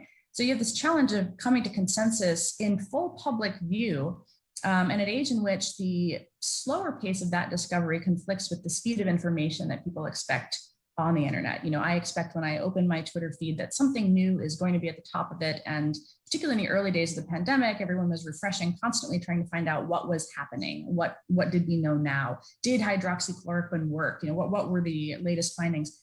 I'm curious how you think about that process of communicating consensus over time. How do you think, perhaps, if you were to do it again today, messaging on masks, for example, might have been how would you do it again today if you were confronted with this situation? Yeah, that's a really good question. And they're kind of, in my mind, there are 2 or 3 kind of complex points. So let me see if I can just sort of make each of them, and then hopefully across all 3 I'll end up answering your question. One is to express uncertainty more clearly. I think one of the places where we got the mask stuff really wrong last March was, I think a lot of people in public health expressed a much higher degree of certainty that masks weren't going to work than we had. And you can ask the question, why? Why did people do that? And that's because we had a mental model that basically was a mental model coming out of the original SARS outbreak of 2003. And with that coronavirus, you really didn't need to wear a mask if you were asymptomatic, because you only spread the disease when you had symptoms. Asymptomatic disease wasn't really much of a thing, or asymptomatic spread, I'm sorry, wasn't much of a thing with the original SARS virus. So we all just assumed that that's how this one was going to play out too. Bad assumption, turned out to be very, very wrong. I think we should have been much more humble about saying, this is our mental model, here's what we think, we don't know, and right now we don't think wearing a mask is important. But like putting those caveats in, I think would have been helpful, and there was way too much certainty. And there is a problem here of groupthink that can happen because, you know, I always find, for instance, that I will read the literature, and then if I see Tony Fauci say something, I am going to have a very high bar for contradicting. Like, I'm going to think like a lot about, is Tony really wrong on this?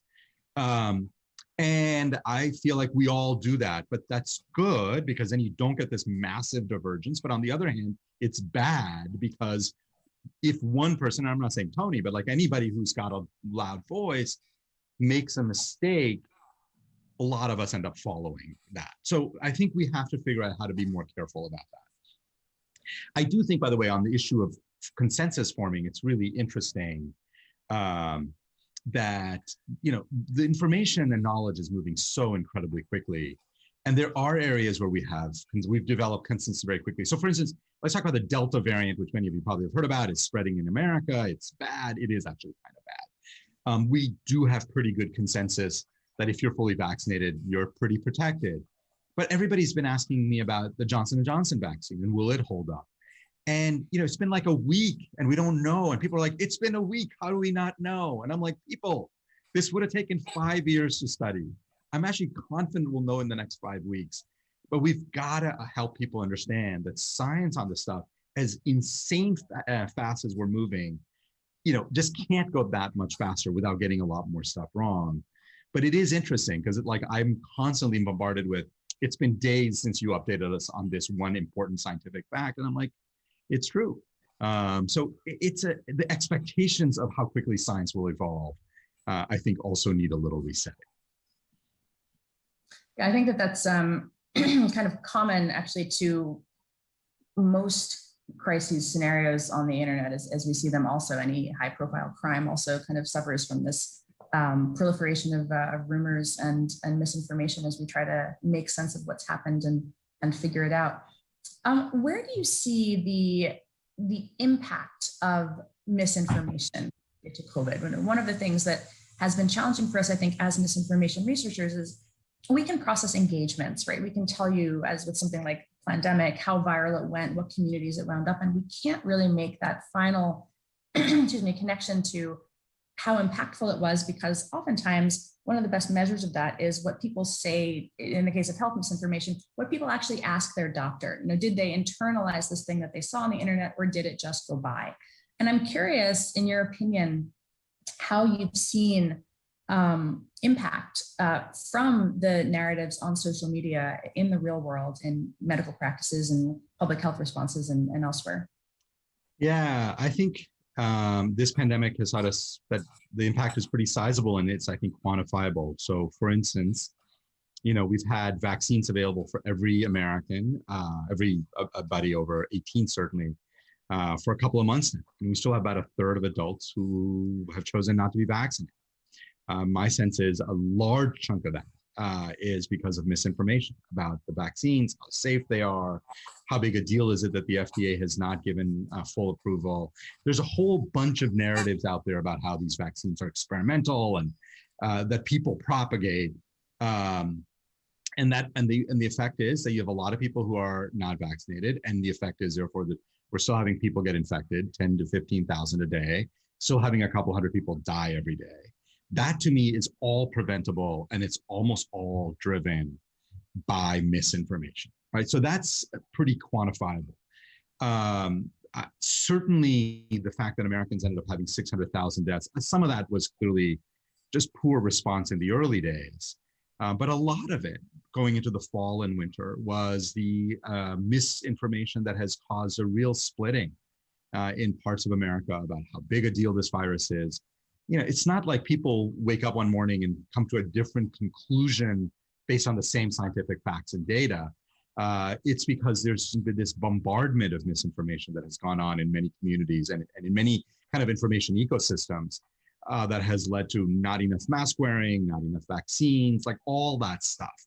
So in my mind, it's pretty clear that that misinformation has had very, very specific effects. And the last point I'll make on this is, you know, you can have all the policies you want, right? You can have President Biden come out and say everybody should wear a mask, we should get vaccinated. But at the end of the day, public health is, yes, a little bit about policy, but it's a lot about public action. And public action is motivated by public beliefs. And public beliefs are clearly shaped by the information ecosystems that people live in. And as I started with, like, I think the people in the public health community largely miss this. And we have to do very, very differently, not only for the rest of this pandemic, but for future health crises. I like that framing of public action shaped by public beliefs and the beliefs being impacted significantly by the information environments that we operate in. I'm curious, given that we are operating in these information environments, do you have any steps that you would recommend platforms or public health communicators or anyone, however you'd like to answer this, take to help inoculate the public against future infodemics? Is there anything drawing on, again, kind of a similar question to the consensus one, but how might we do better the next time in terms of communication to the public and public inoculation? Yeah, it's a really good question. And I have just sort of recently in some ways started thinking about this. As I said, and I kind of admitted, a year and a half ago, I spent very little time thinking about these issues. I really had a mental model that said, if there is a new pandemic, we use science, we figure out what the right answers are, and then we share it with people and people will act and it'll be fine. I realize that sounds insanely naive and I apologize, but I've learned in the last 18 months that that's not the world we live in. And I realize many of you have known longer than 18 months, so that's not the world we live in. When I think about what needs to be done to inoculate against future ones, I think about this kind of in a classic public health way of like, there's a set of responsibilities that all of us have. So there are a set of responsibilities individuals have. And I talk about this a lot with my physician colleagues, with my public health colleagues, about the importance of spreading good information and the importance of countering misinformation when it makes sense to do so. Doesn't mean that every single response on Twitter needs to have a response to it. And actually, most of the times, you should probably not engage.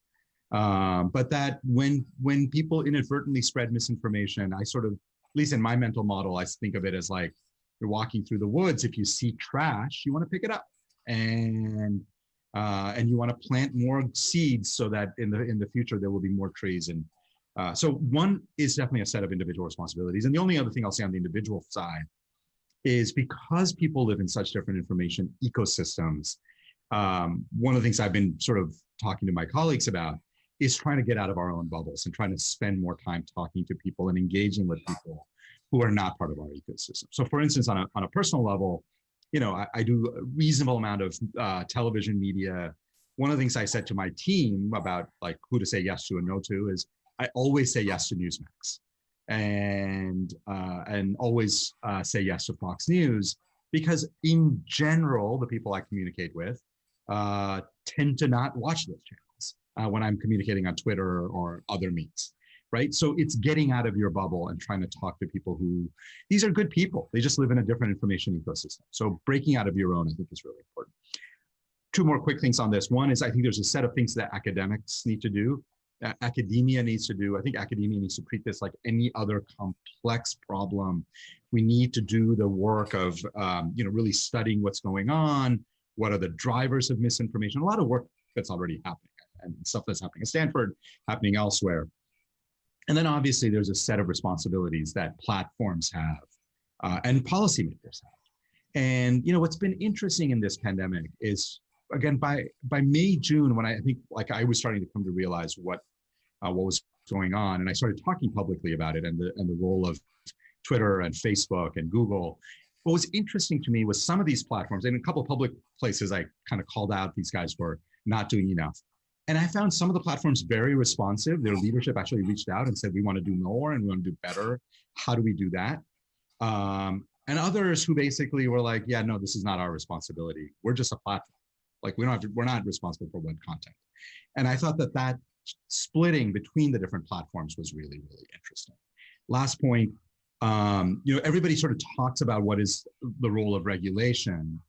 And I'm struck by the fact that it seems to me like we will end up needing to regulate these things. We can't have a mental model of you regulate it or you don't regulate it. It takes a while to figure out what is the right regulatory mechanism.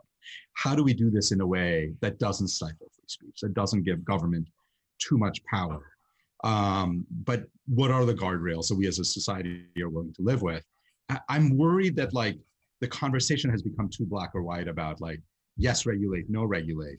It's really about what is the kind of thing that we want to do to try to clean this up a little bit without letting it become overly onerous and really stifling the ability of people to have free exchange of ideas. I think those are all excellent points I particularly appreciated the one about engaging with the media outside of the bubble. I think that's very, very important. I think that, it doesn't do very much good to just kind of consistently be speaking to the people who are already vaccinated, who already, believe that masks work and are taking appropriate steps. So I appreciate your efforts on that front as a communicator. We have a couple questions from the audience, so I'll ask one now.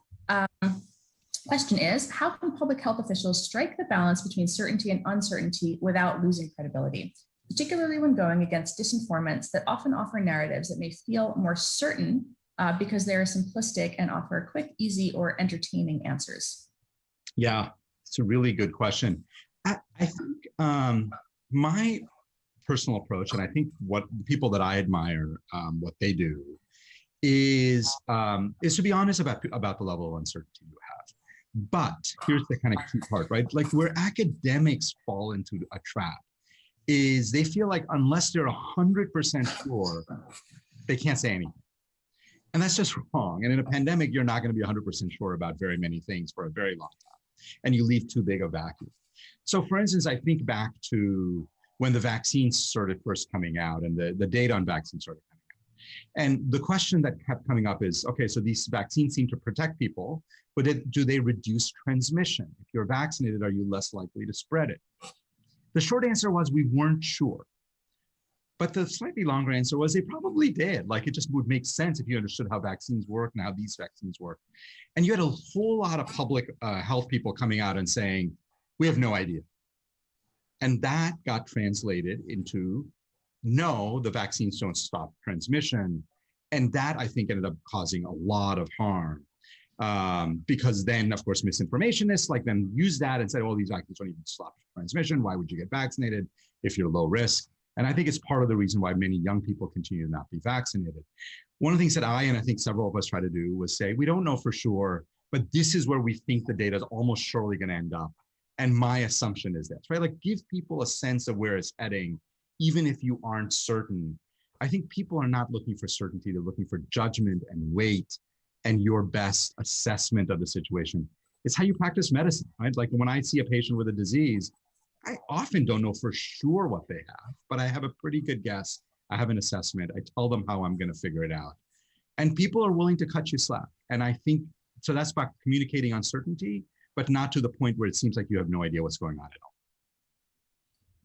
I think that's one of the things that I think it's been interesting with platforms in particular is they've been trying to fact check things rather reactively, which leads to when something is found to be counter to the initial assessment of the fact checker, has then led to subsequent opportunities to erode confidence in the fact checker, the speaker, the media. And so it really is turned into a disinformation campaign itself, in the sense of just a campaign to systematically erode trust in any sort of authority, whether that be media, institutional health, what have you, fact checking. So I think that transparent communication model is quite critical.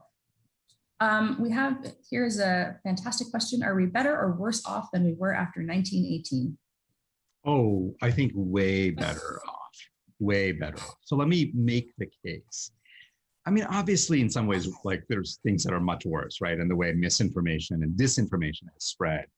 But these communication tools have also been incredibly powerful in two ways. I mean, one, as a way to communicate to the broad public. I think there are a lot of people in the public who didn't know what was going on. I mean, in some ways, none of us knew exactly what was going on last February, March, but there was a lot of fear, a lot of uncertainty. And I think there were a lot of public health voices that were able to step in and help people through this pandemic. These platforms were incredibly powerful for that. The second way is ways in which scientists are able to communicate with each other using these platforms. That ends up actually being really, really useful as well. There's a whole group of public health scientists that somebody posts something that I don't know I totally agree with, sometimes publicly, but sometimes through direct messaging or other ways, I'll reach out and I'm like, I'm not sure I buy that. And then we can have an exchange. That just wouldn't have happened if these social media platforms didn't exist. I would have read a paper, maybe I would have written them a letter. Like, no, it's just, I read a tweet and I think that's wrong, but this is a really smart, knowledgeable person. I wonder why they think that. Let me clarify. And sometimes it turns out they got it wrong. Sometimes it turns out that my mental model was wrong. And that's really helpful in driving conversations forward in a very productive way. That stuff has all been a major reason why we've made as much progress as we have. So, do I wish we didn't have some of the problems of absolutely. But would I wish that we were in 1918 land? Absolutely not. So net, you think on balance, social media has been a positive during the pandemic then? I do. I'm not sure everybody in public health agrees with that, by the way, but I do. I think it's an interesting, per your point, I remember I was looking at letters to the editor of the British Medical Journal for a project I was doing, and there was, the anti-vaxxer comments in the form of the letters to the editor, and there was just these very recurring things actually. And I think the last question in the kind of 3.5 minutes we have left is, what are the narratives that you expect will outlast this period? So of the themes that we've seen emerge, what do you think the impact of the COVID-19 infodemic will be on public health in 1 year out or 5 years out? Boy, that's a really hard question. And first, let me just say 30 seconds to say why it's a particularly hard question. One of the things that happens with pandemics, if you study the history of pandemics, is that they have profound effects on society forever. If you look at the 1918 flu pandemic, which we often talk about, it had this very, very big effect, not just on society, but obviously on public health. And it's not clear to me that if we were standing together in 1918, or 19, let's say, as the flu pandemic was coming to an end, that we could have predicted all of it. So there will be a lot of changes that I think are hard to predict.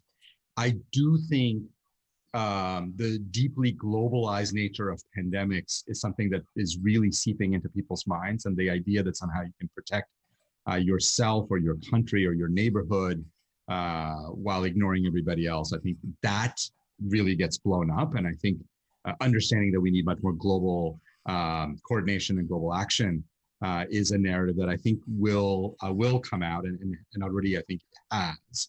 I believe that this is going to really restore, oh boy, I'm about to say something and then I stopped myself, but I'll say what I was going to say and then you guys can agree or disagree. What I was going to say is I think this restores people's faith in science. And even as I'm speaking, there are probably people who are like, no, it doesn't. But we basically got bailed out of a horrible pandemic by an insanely effective scientific community that came up with vaccines in very, very short order. And they turned out to be better than I expected them to be. And so I don't know, like a part of me thinks that this kind of global cooperation around in the scientific community to solve big problems, hopefully, is something that people realize. And of course, I think most people probably couldn't explain what public health was 5 years ago. I think people have a much, much better sense of it now. And one of the narratives is that we're going to have to make investments in it and take care of it just the way we do national defense, the way we think about in the environment, about things that really have collective impact, large scale impact, and are not just about individual choices. Well, I think that is I appreciate the thought-provoking and provocative responses. I tend to agree. Actually, I think that that ultimately this is also precipitating really material changes in how platforms think about harms, how interdisciplinary research teams have come together to think about how information spreads, ways in which we think about the restoration and building of trust. I think that there's a lot of really foundational societal questions that this pandemic has prompted deep thought on. So I'd like to thank you for chatting with me today. I think we are out of time, and I am going to turn it back over to Bram to lead us into the next session. Thank you. Thank you so much, Renee, and thank you as well to Dr. Jha. I'll go ahead and also hopefully optimistically agree in that the pandemic, one of the best outcomes coming out, one of the good things that could come out of the pandemic is both reaffirming the importance as well as the trust in science, as you just heard in the last session. The next few sessions will focus on different aspects of election integrity, including falsehoods about the process and results of elections, collective civil society efforts to safeguard election participation, and finally, evidence as well as perceptions of foreign influence in elections. Elections are a focal point for this community because, one, they are big, easy targets with outsized returns for bad actors. Two, they are time-bound events with outsized attention. And three, they are a foundational process for democratic societies requiring common purpose as well as a shared set of facts. We turn now to Alex Stamos and Isabella Garcia Camargo to discuss the collective effort of our election integrity partnership over the last year here in the United States. Hi, I'm Alex Stamos, the director of the Stanford Internet Observatory. I wanted to talk to you today about a project that we were part of called the Election Integrity Partnership. Last year, about 120 researchers from Stanford, the University of Washington Center for an Informed Public, Graphica, and the Atlantic Council DFRLab worked together to study disinformation that was being spread before and during and after the US election. What we'd like to do is talk a little bit about how this partnership came about, how it operated, and some of our top level findings. You can find all of the detailed findings that we'll talk about today at eipartnership.net. Next slide, please. The Election Integrity Partnership started with our team at Stanford sending a group of interns to go work with the Cybersecurity and Infrastructure Security Agency at DHS to work on election security. And while these interns found that there was a lot of opportunity for them to contribute to the technical components of election security, they also found that there was a lack of capability around election disinformation. This is not because CISA didn't care about disinformation, but at the time they lacked both kind of the funding and the legal authorizations to go do the kinds of work that would be necessary to truly understand how election disinformation was operating. So because of the feedback and the ideas from this group, we were able to pull together pretty quickly a project between these 4 different institutions to try to fill the gap of the things that the government could not do themselves. There are kind of 4 major stakeholders that we operated with that we worked beside at EIP. Our partners in government, most particularly those in CISA, DHS, but also in all the local and state governments with whom we operated with the Election Integrity Infrastructure ISAC. We worked with civil society groups such as the NAACP, MITRE, Common Cause, and the Healthy Elections Project that worked at both MIT and Stanford. And then we also worked with the major platforms, Facebook, Twitter, YouTube, TikTok, Reddit, Nextdoor, and the like. In some of those cases, we had agreements for access to data. In other cases, we had to have individual analysts go work with them. If we go back to the outline of what the flow was here, the idea was that we would have teams inside of the companies, inside of the EIP, that would take data that we were pulling from the social media networks. We would find examples of election disinformation. Our first tier of analysts would go look, see whether the claims were true or not, or were doubtful and needed to be verified, would classify them on our levels of different categories and prioritization. And then those would go to a second tier of analysts who would look to see whether that disinformation was part of a larger push or theme. And then there's a bunch of different outcomes. Those outcomes could include us reporting election disinformation to the platforms to be actioned under their own policies. It could be us doing a public announcement. It could be us working side by side with our partners in local and state election. Let's go to the example slide where we talk about a specific example of this. So for example, on election day itself, we detected that there was a young man who had made a claim on Instagram that he was part of throwing the election and burning ballots for President Trump. A screenshot was taken of this before he deleted this Instagram story and then was spread on Twitter and Facebook as being an actual claim. This seemed highly unlikely to us that this claim was true. So we found this on Twitter and Facebook. We pulled that information down. We referred it to Twitter and Facebook. As you can see here, they were asking for evidence that this was actually not true. We were able to operate through the Election Integrity ISAC and reach out to the officials in Erie, Pennsylvania. We spoke to them directly, and they confirmed to us that the person that was making this claim was not a volunteer or employee, and that the things that he was claiming were absolutely untrue. Because of that, these companies then took down this disinformation, and there was an official release from the election officials in Erie, Pennsylvania to try to debunk this erroneous claim. So this is exactly the kind of thing we did over and over again, thousands of times in the lead up to the election on election day and for about a month afterwards. The other things we did is we gathered up all of these examples so that we could do a deeper analysis afterwards. And for that, I'm going to turn to my colleague, Isabella Garcia Camargo. Isabella was a student at Stanford during this and operated as the program manager for the EIP overall and was a totally integral part. She was also one of those interns at CISA who came up with the original idea of the EIP. Go ahead, Isabella. We're looking forward to hearing about the findings. Great, thank you, Alex. So as Alex mentioned, the thousands of examples of one of these cases of a narrative going from an individual post to a widespread theory online are encapsulated in our final report, which is called The Long Fuse. It's over 300 pages, which really goes over both the narratives as well as the tactics and social media policies, which contributed to the story of the 2020 election landscape.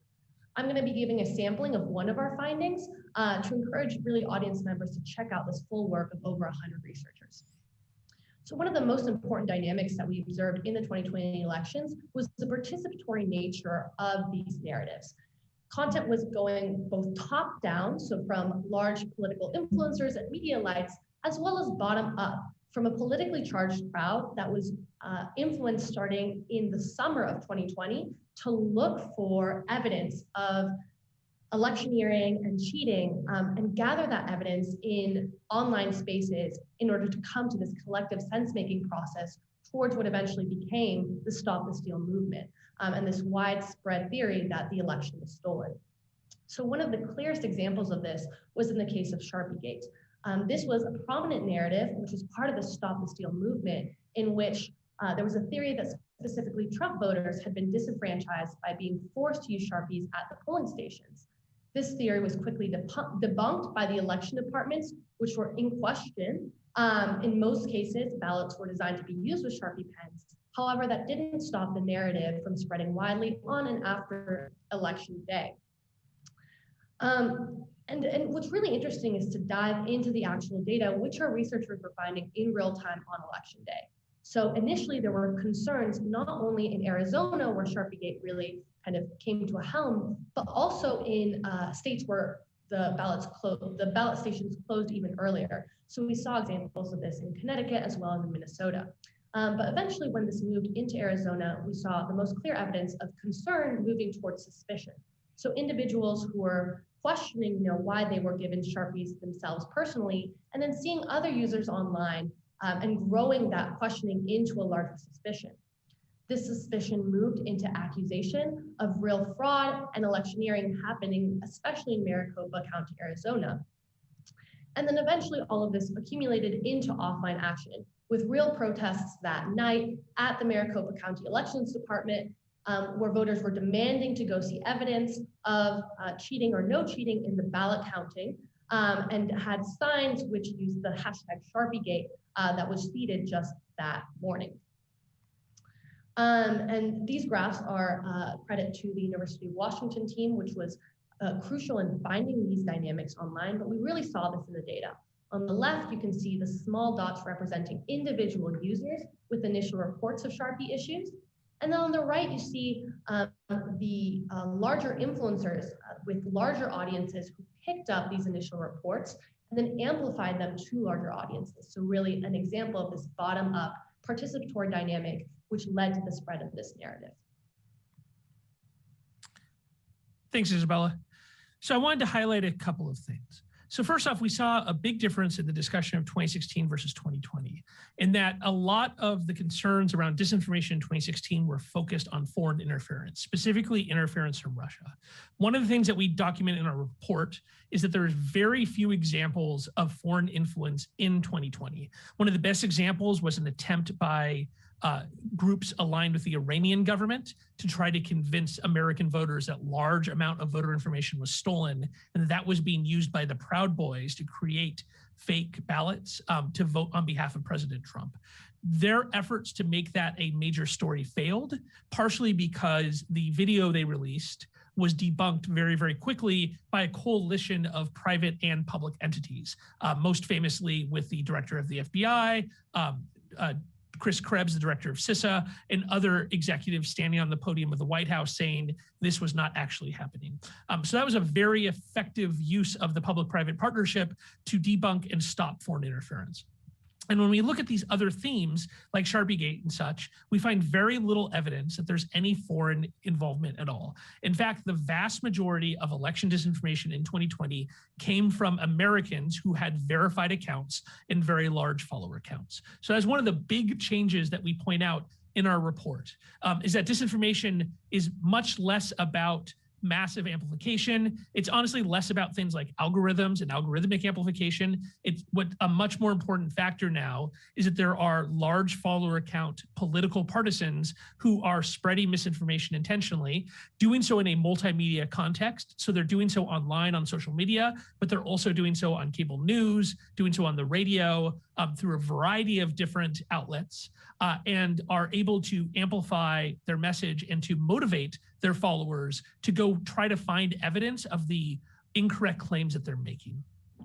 Where does this leave us for 2022 and 2024? So the Election Integrity Partnership was a project just for 2020. We are looking at options for these different groups to work together in the future elections, but there is going to have to be work in the federal government level to decide, one, who in the government is going to own disinformation as a problem. That is something that at least in the American domestic context has not been figured out. And second, what kind of role should the academic and NGO sector play here? And one of the things we're gonna have to figure out is not just from a funding perspective, but from a privacy and data access perspective. One of the things that continues to happen is we continue to get tighter and tighter privacy laws being passed around access to online social media data. And as long as that is happening, we're gonna have to take into account those issues and the need for academic research when passing those laws. So this is something that we're going to continue to write about and talk about as we work with our partners to figure out how the same kind of function that the IP filled in 2020 can be filled by somebody in 2022 and 2024. Thank you very much for having us. It was great, and please enjoy the rest of your conference.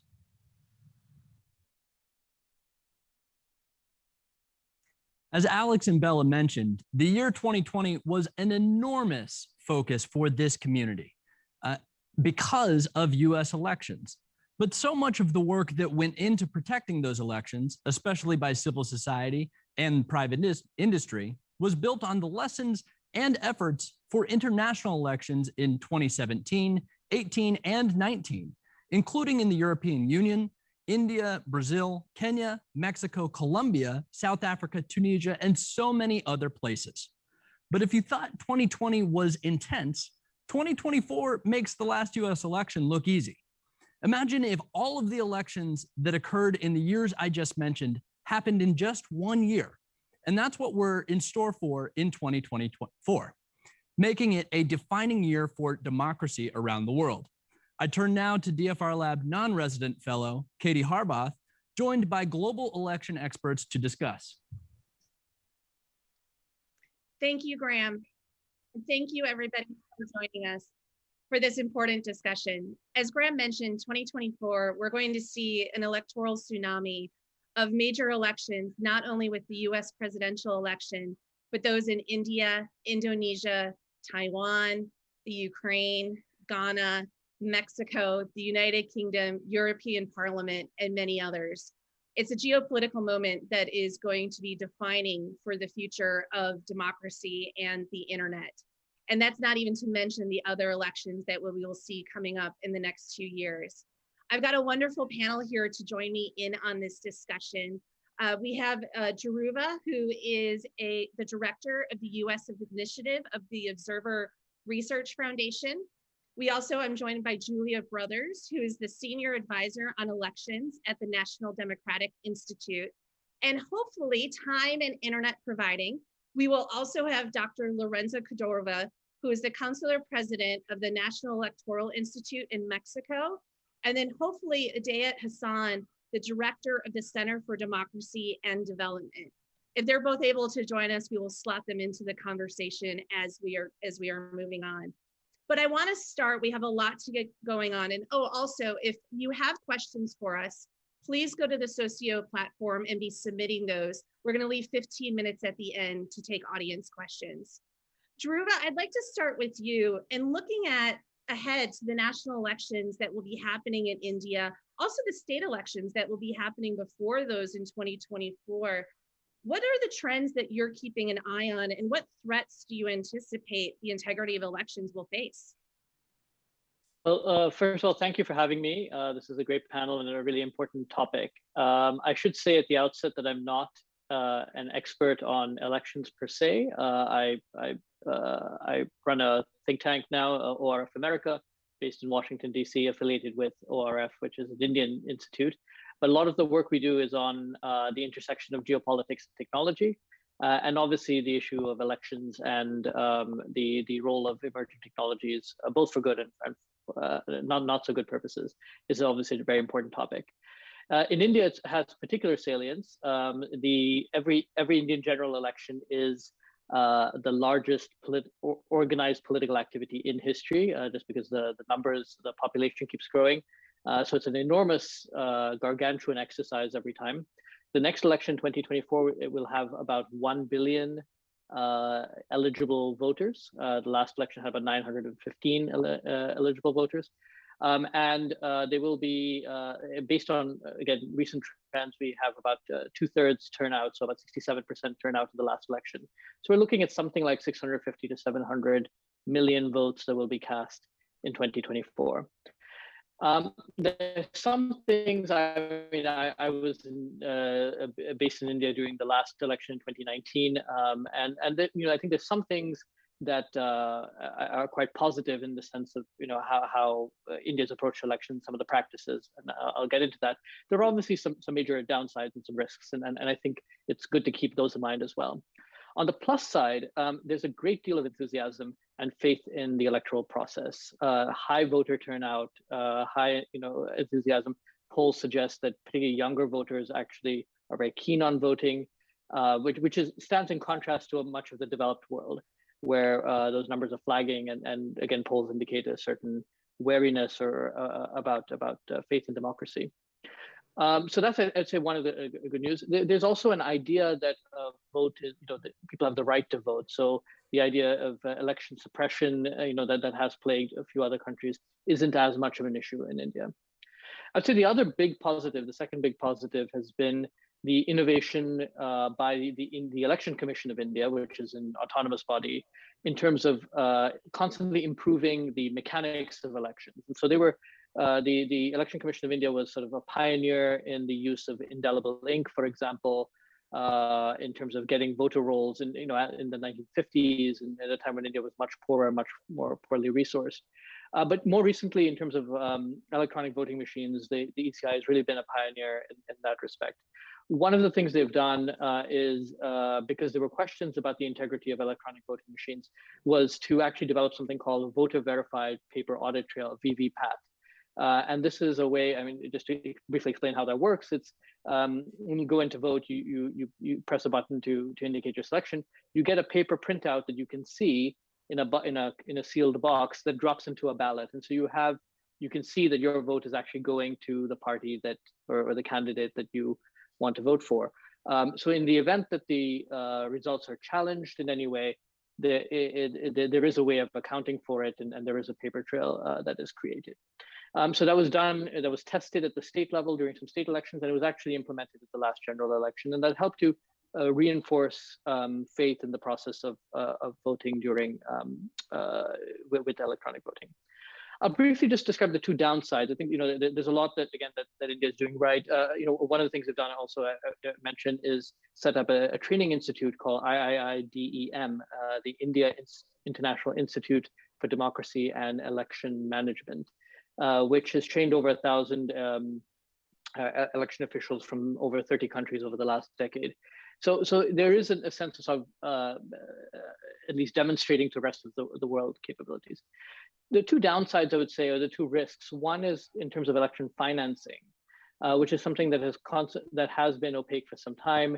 The nominal limits on election financing are so low that they're commonly flouted or gone around. So that's an area where, for the time being, all the parties are quite content with the status quo, which is a somewhat opaque process. But there are questions about whether that could open the door to foreign interference in the future. The second and bigger one, perhaps more relevant, is on concerns of misinformation. And this is less to do with, again, the misinformation on the mechanics of the election itself, and more with the general atmosphere. And so, you know, you have seen, you know, smear campaigns and dirty tricks and all that, which existed in the pre-digital age and has only been accelerated or accentuated in the post-digital age.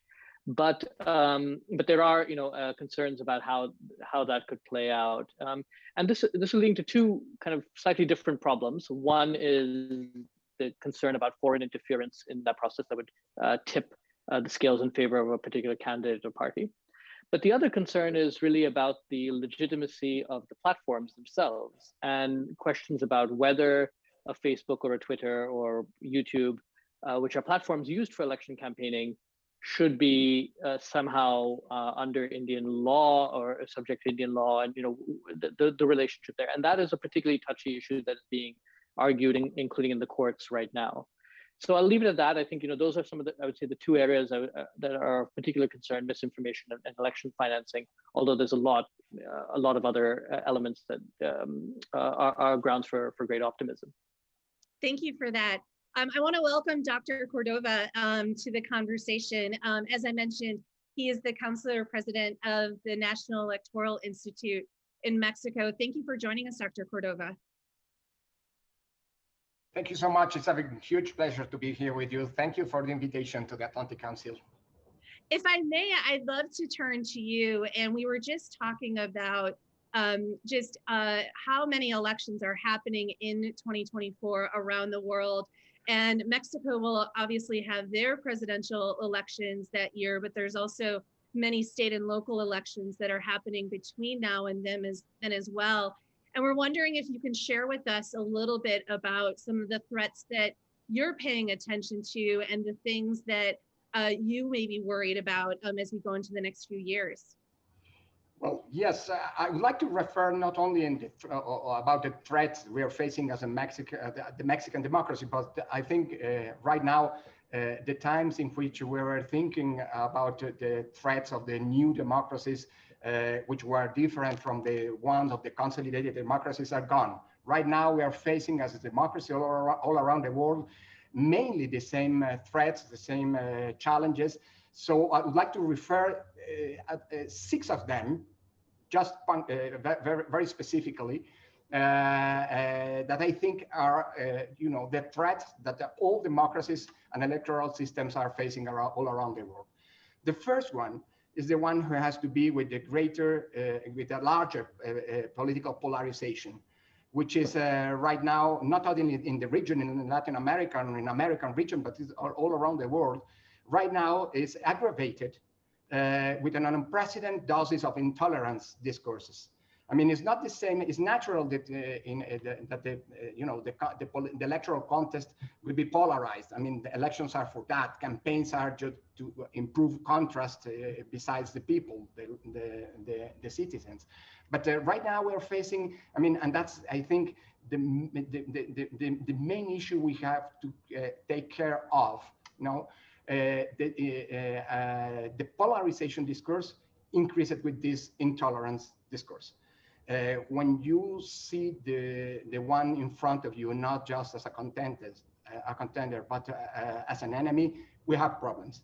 And we have, you know, the breeding ground that we already saw in many experiences last century that anticipated some of the worst authoritarian experiences.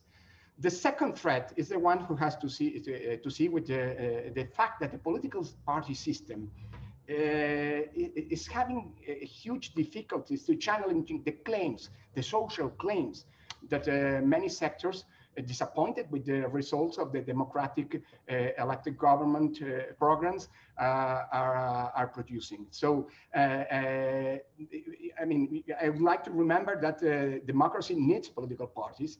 And there can be another, you know, complementary routes to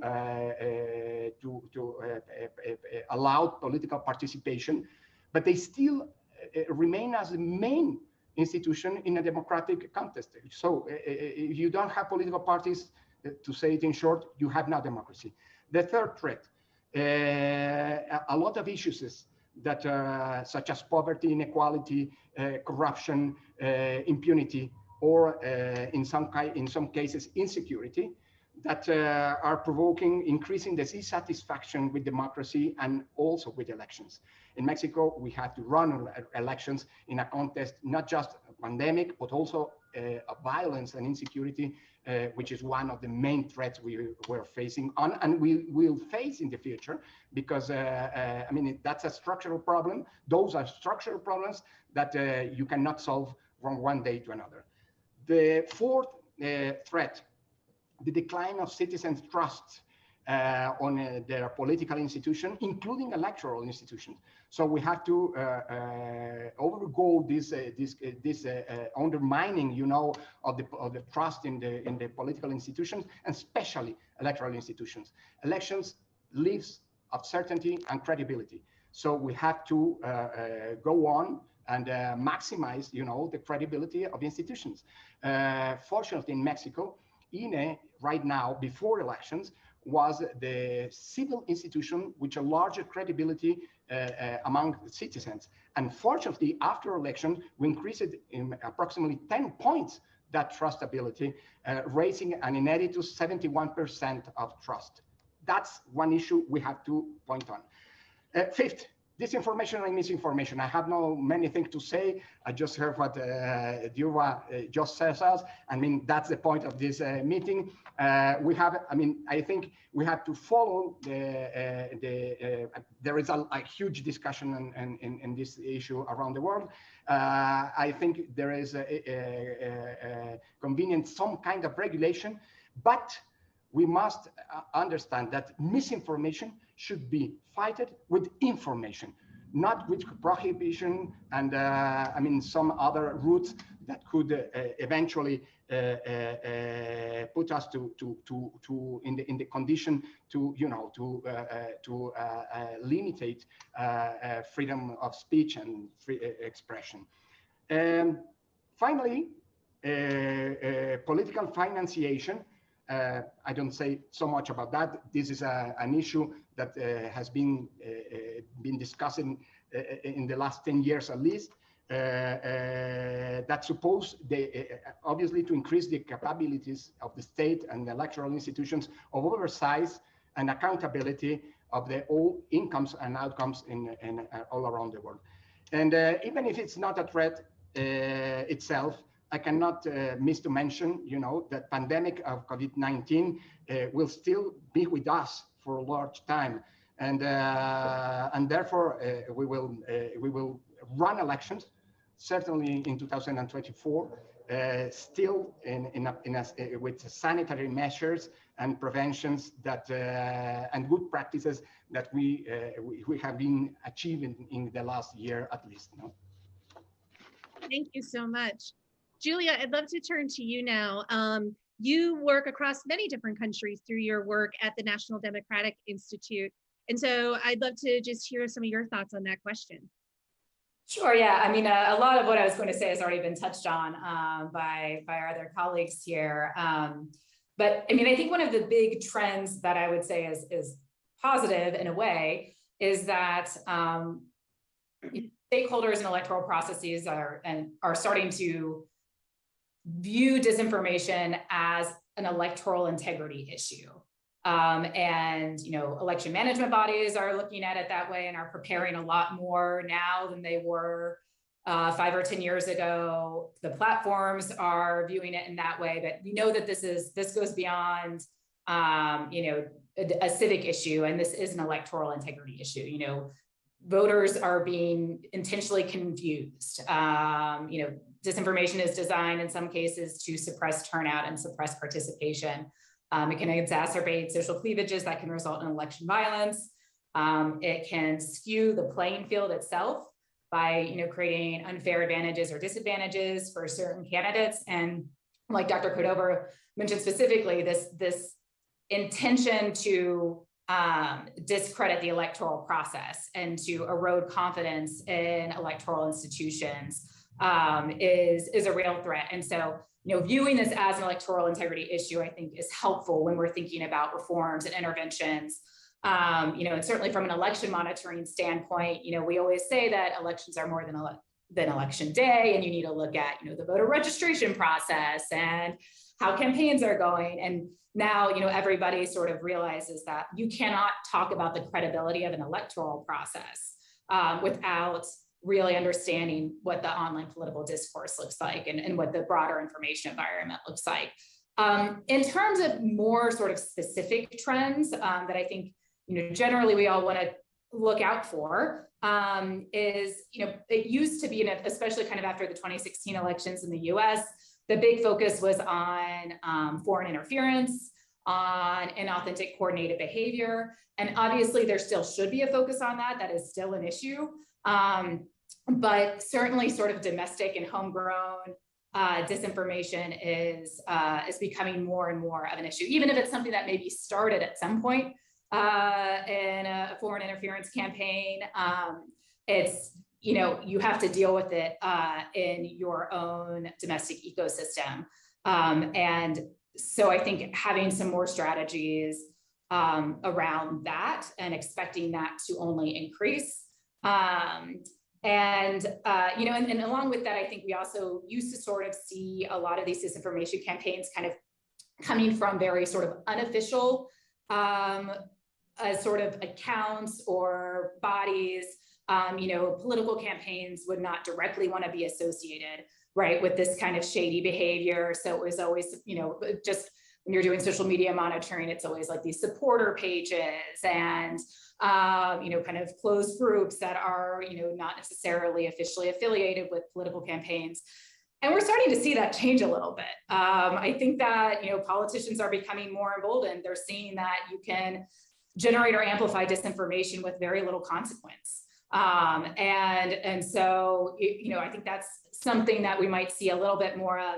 And finally, I think the jump from online narratives to traditional media is much more potent than it used to be. I think, you know, again, just kind of thinking about the 2016 elections in the US, like if you looked at like what was happening online and what was happening in traditional media, it was almost like two completely different elections and two completely different narratives.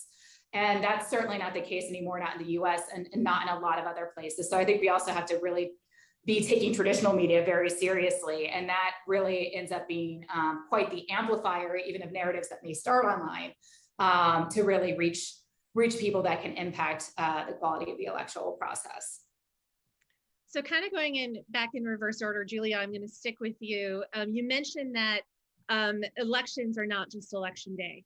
And when I was at Facebook working on the elections team, we would try to start 2 years to a year and a half before an election to be prepared for all of these different types of issues that might arise in the time period of an election, no matter whether it's like the US where it seems to be 2 years long, or in places where it may only be for a few weeks. And so I'm wondering if you can expand a little bit on of what things you think that companies, social media, governments, and the media itself need to be doing now to start getting prepared.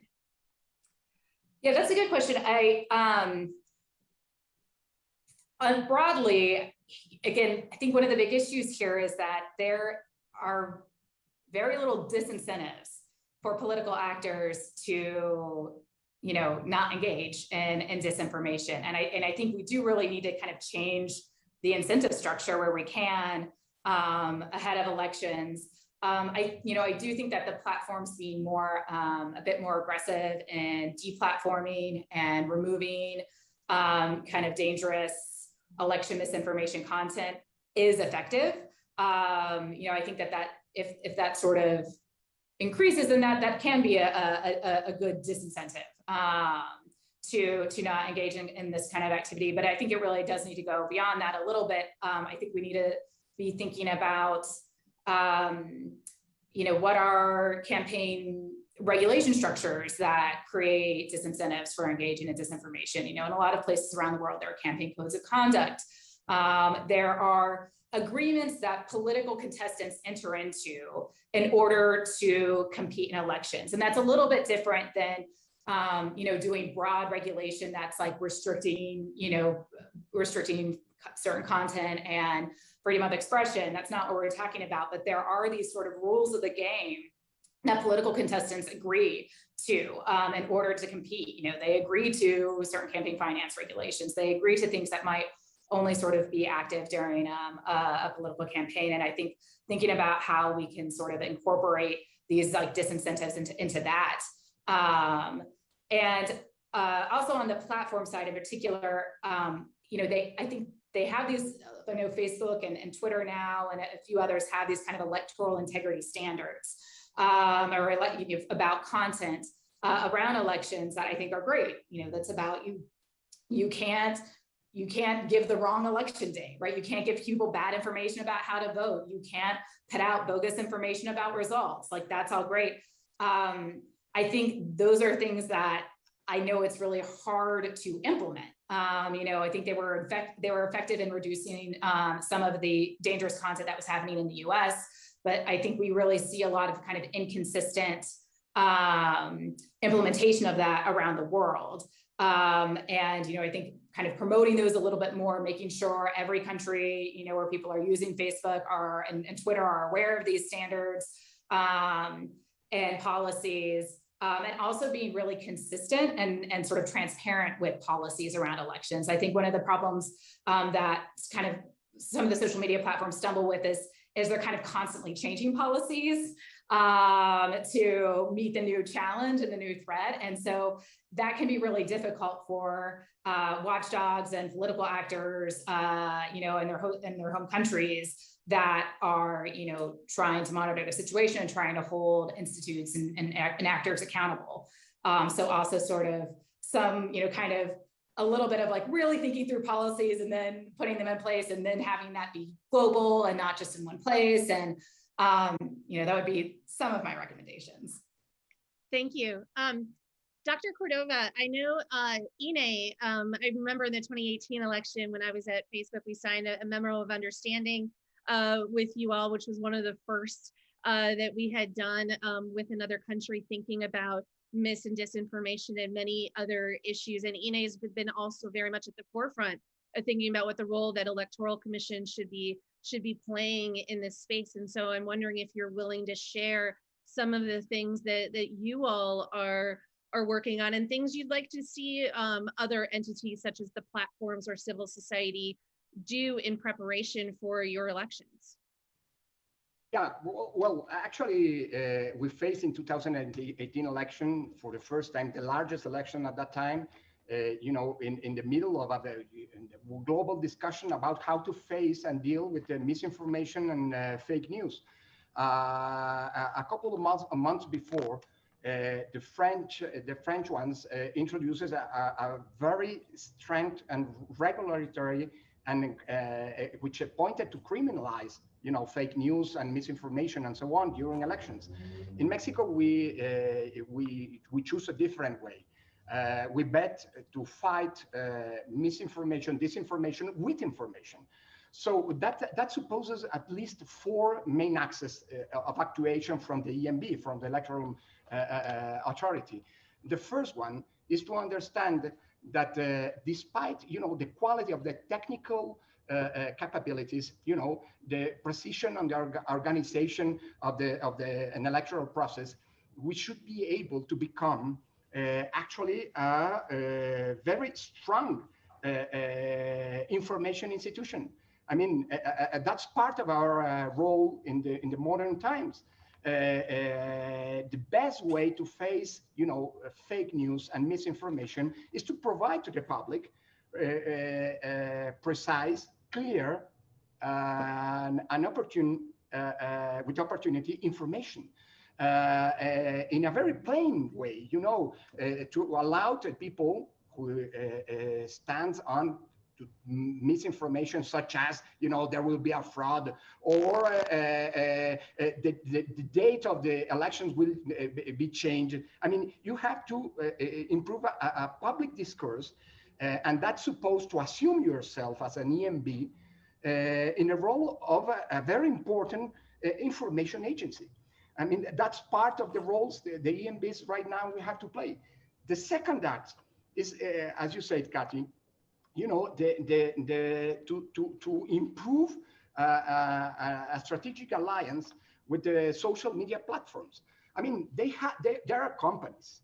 They have their own interests. They have their own, political positions and so on. But that's the way in which, in the modern times, misinformation is flowing on. So you need to get an alliance. And by the way, INE was the first EMB all around the world that achieved, a memorandum of understanding with, at the time, the main 3 social media platforms, trying to use those platforms, on one hand, to identify, fake news, not any fake news, but the fake news which are potentially dangerous, and to get the people who was in touch with that fake news, so they had the chance to, through a link or a pop-up window and so on. Oh, you're interested in this information, you want to learn more? Click here, and that click bring the people to our platforms, in which, in a very easy way, with different, short videos and infographics and so on, in a very easy way, they can have information and so contrast and form their own opinion, and so on. The third axe is the alliance with stakeholders. It's very important. I'm talking not just the traditional, the conventional media platforms, TVs and radios and so on. I'm talking, digital platforms, information platforms, social initiatives, that help us to make information verification, in aim to, we have to be in contact with them, to help them, to provide them of information and the ways to make fact-checking. But it's not the same thing that CNN or Fox News and so on make their own fact-checking programs. At the end of the day, Fox News is Fox News and CNN is the CNN. So it's very important that, the fact-checking comes from autonomous and independent agencies. And in the last axe, during elections, particularly in election days, EMBs should, display a large field operational around the country. So you have officials,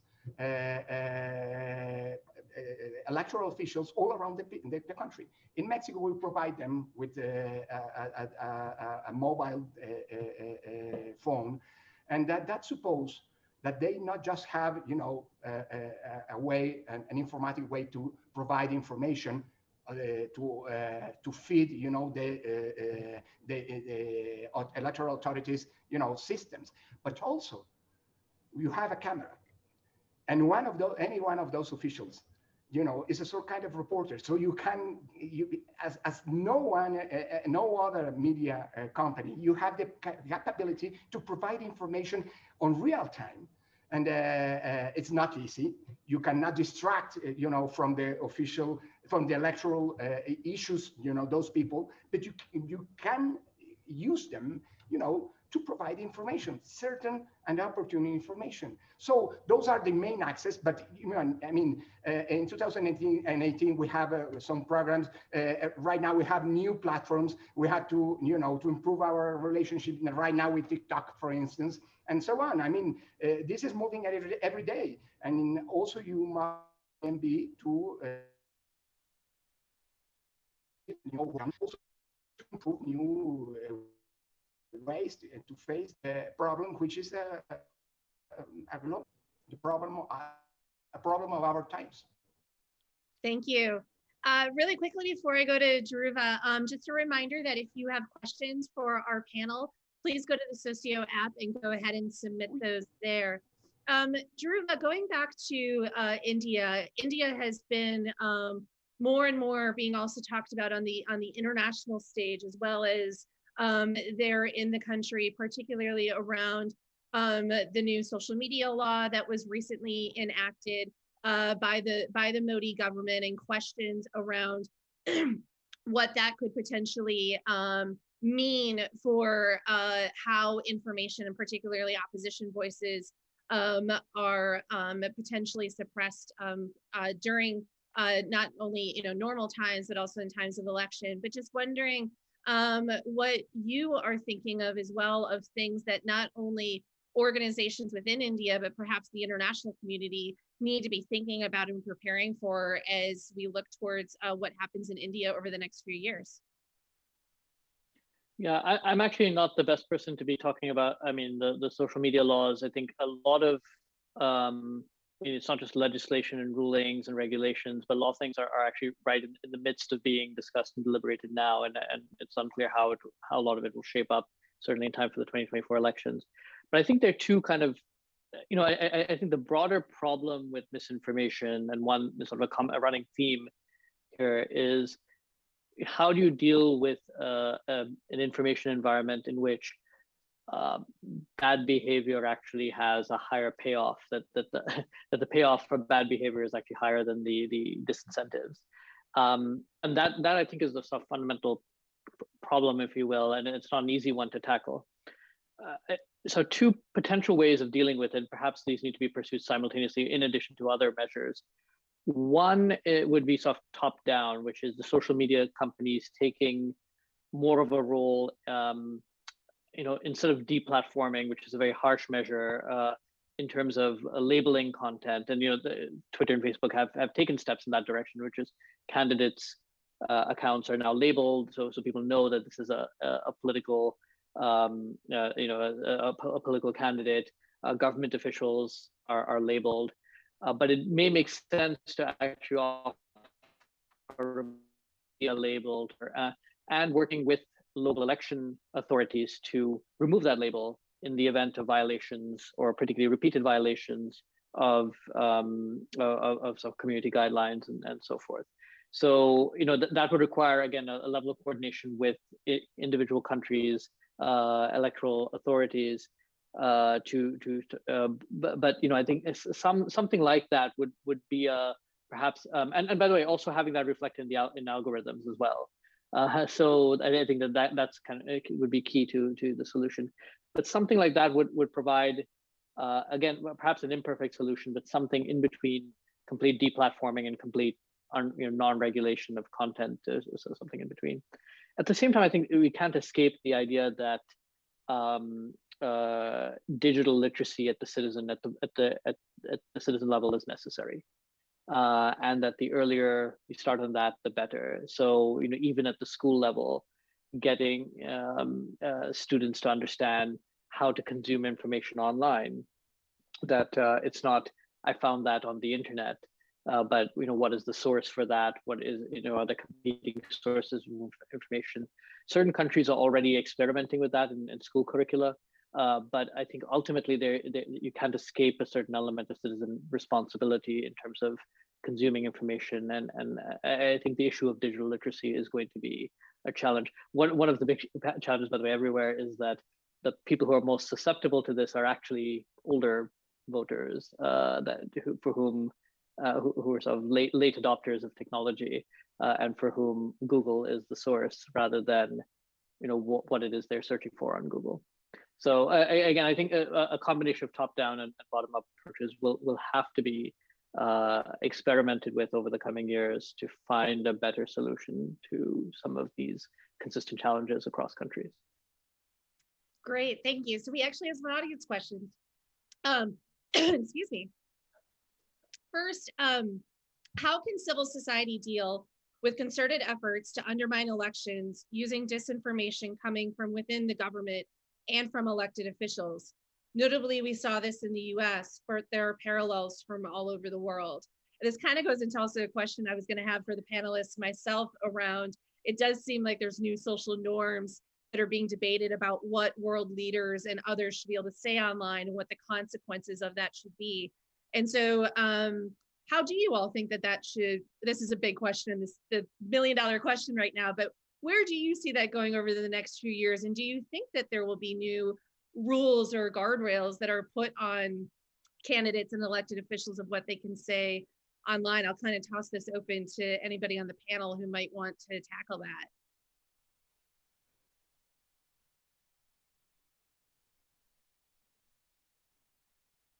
I mean, I can just speak a little bit on the side of, and I'm sorry, my internet I know is a little unstable, but the role of civil society is incredibly important here. And again, I think when we're talking about accountability mechanisms, that's sort of one of the only ones that we really truly have right now.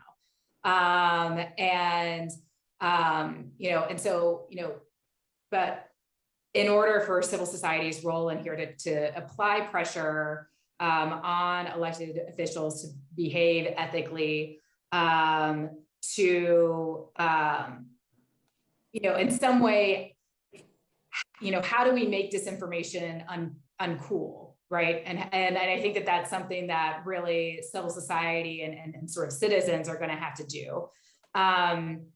But in order to do that too, they need support, they need information. That's why I think, some of the increased transparency efforts from the platforms has been really helpful, but I think they can probably go a little bit further in order for civic actors to really sort of hold political contestants accountable.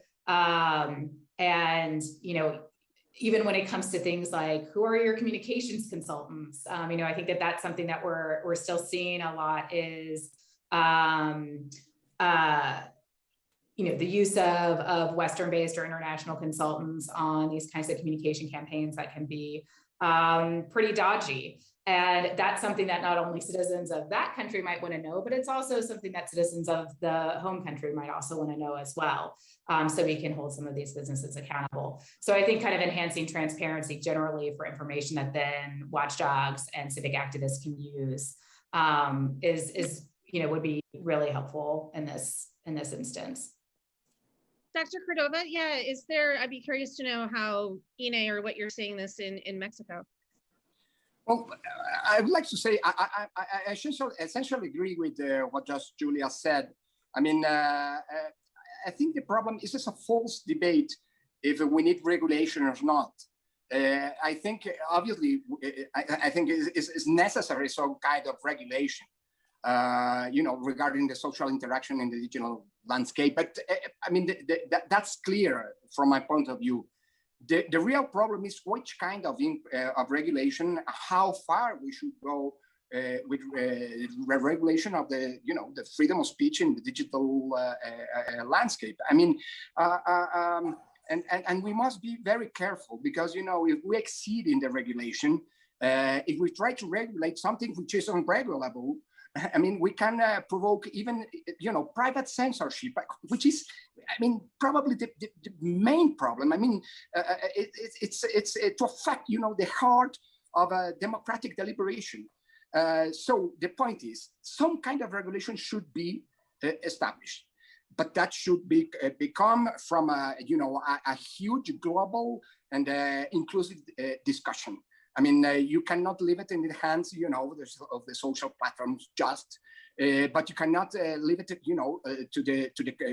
the parliaments just. I mean, it's a global discussion. I mean, that's the main point, that the main threat which is facing democracy all around the world.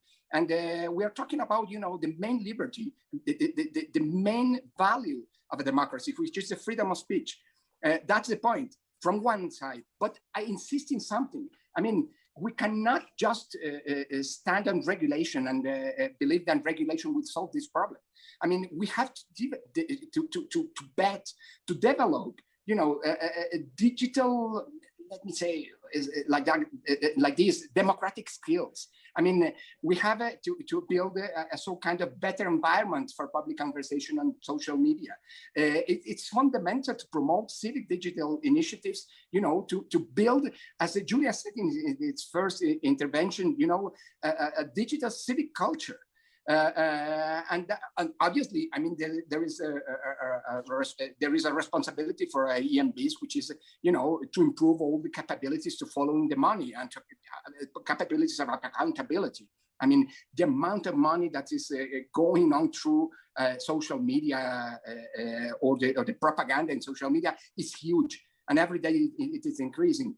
But I mean, one thing should not be, I mean, go on without the other one. So I think on one hand, civil society, citizen skills, democratic skills to face this problem. I mean, there is a role for the EMBs, for electoral authorities, and there is also a role for the parliaments. I mean, to build these new rules, which should be, I mean, the basic rules, we're talking the rules of the game, the new kind of rules of the game. Thank you. For our last question, Dhruva, I want to go back to you because you were talking a little bit about building up digital literacy, particularly with some of the efforts in schools, if I remember correctly. Please tell me if I misheard that. But also, so the last question is wondering, what are the areas that social media and technology can improve civil literacy or build access to the vote and improve election integrity? I know you're not an elections expert, but I'm wondering if you have any last minute thoughts on that for India. I mean, getting out the vote is not much of an issue. I mean, in fact, I think if anything, social media has perhaps helped with that. So I don't see too much of at least in India, that's not much of a problem. The digital literacy, I think, certainly is more so, but again, it requires really starting at a low level. It's interesting to see what some European countries are doing in this regard, but it's still a very sort of nascent stage.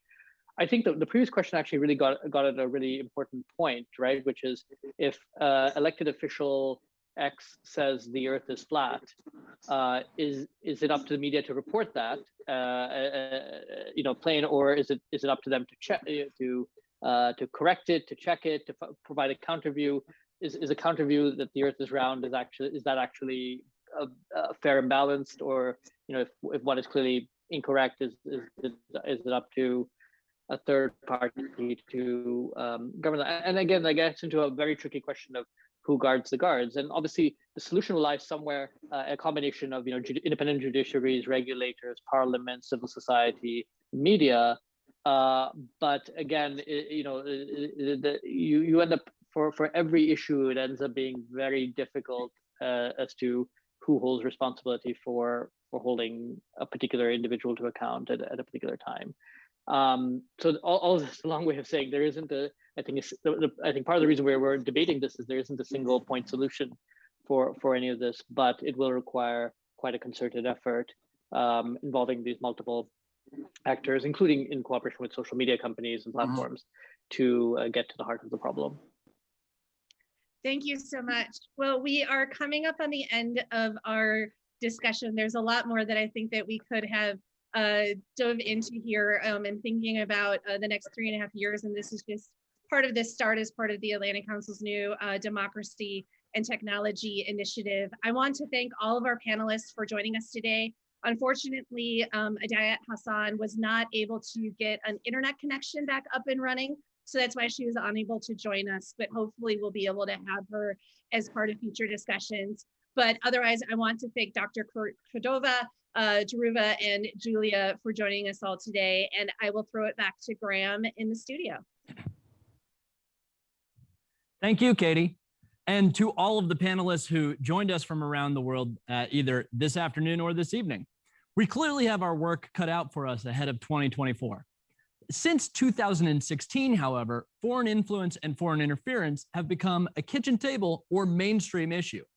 It is a serious, real, and ongoing national security vulnerability to have foreign nations, especially adversarial nations, interfering in another country's democratic process and popular government. That said, it is also dangerous to dismiss all domestic challenges or disagreements as the work of a foreign entity. In other words, not everything that you disagree with on Twitter is likely to be a Russian bot. To protect against that impulse, we looked at whether the specter of foreign influence has grown faster than the evidence and impact of uncovered foreign influence efforts. I turn now to my DFRLab colleague, Emerson Brooking, to discuss our foreign interference attribution tracker during the 2020 US elections, which was work made possible with the support of Craig Newmark. Emerson? Thank you, Graham. Hello, everyone. I'm pleased to take a few moments to speak about attributions and allegations of foreign interference. These are two terms that matter a lot within the disinformation studies community. An attribution is when you're confident that you can identify the group or nation behind an information operation. An allegation is when you let a claim float into public conversation, even if you can't quite back it up. As our field has grown, we've seen more and more allegations of foreign interference that do a great job of capturing attention while never really substantiating themselves. These claims can suck up the oxygen and distract from the research and reporting that we do. Last year, as the 2020 US election approached, myself and my team at the Digital Forensic Research Lab decided to focus on these allegations of foreign interference, seeing what they could tell us about the state of our field and where it's headed. I'm happy to share some of our findings with you today. However, I'd like to start by taking a step back in time to October 7, 2016. This was the day of a major announcement by the Obama White House that the Russian government was conducting information operations on behalf of then candidate Donald Trump. Such a momentous announcement had never been made so late in the history of a US presidential campaign. The Obama administration was likely pretty confident that the issue was going to get the attention that it deserved. But it really didn't. Something else happened that day, the release of the Access Hollywood tapes, in which Trump was caught saying horribly misogynistic things about women. For most people, this was the more interesting story. Articles about the White House announcement would pull a respectable 45,000 Facebook shares, but the Access Hollywood story would pull around 450,000 shares. The White House announcement, all the revelations of Russian interference, would basically fade from view until it was too late. Now, skip forward to 2020. In a single month, September 2020, my team counted 11 distinct allegations of foreign interference that captured millions of social media shares. They came from multiple US government agencies, tech companies, media organizations, and researchers like us. The problem seemed clear. Before, there was too little attention paid to the threat of foreign interference. Now, it was the subject of so much attention that it was hard to find the truth. So, to sort through these claims, we created the Foreign Interference Attribution Tracker. We developed a classification system of 47 variables and text fields to compare cases, tracking where a supposed information operation came from, the groups it targeted, the methods it used, and who made the allegation in the first place. We built a scoring system to grade each claim, evaluating its credibility, objectivity, evidence, and transparency. We built additional systems to figure out how widely a claim was shared, scooping up the hundreds or thousands of articles written about each case. We also figured out how to capture the partisan interest of a particular claim, how far the claim echoed through Democratic or Republican-leaning media. And we plotted it all on an interactive dashboard. You can visit it today at interference2020.org. In total, we captured 84 distinct allegations of foreign interference made between the 2018 and 2020 US elections, comprising about 30 million social media shares. I'm here to offer 3 big takeaways. The first, most obvious one, is that not all foreign interference claims are created equal. For every carefully produced tech company or think tank report, there was a government official making sweeping claims without providing evidence. There were also plenty of self-serving allegations by hardcore political partisans who sought to use the issue to their own advantage. Unfortunately, we found a direct statistical correlation. The less credible a claim was, the more attention it was likely to receive. Second, it matters a lot who makes these allegations. An off-the-cuff remark from anyone associated with the US intelligence community or Department of Homeland Security can generate major headlines and millions of shares. On the other hand, most think tank and tech company reports really struggle to break through the noise. Third, and most importantly, interference claims don't happen in a vacuum.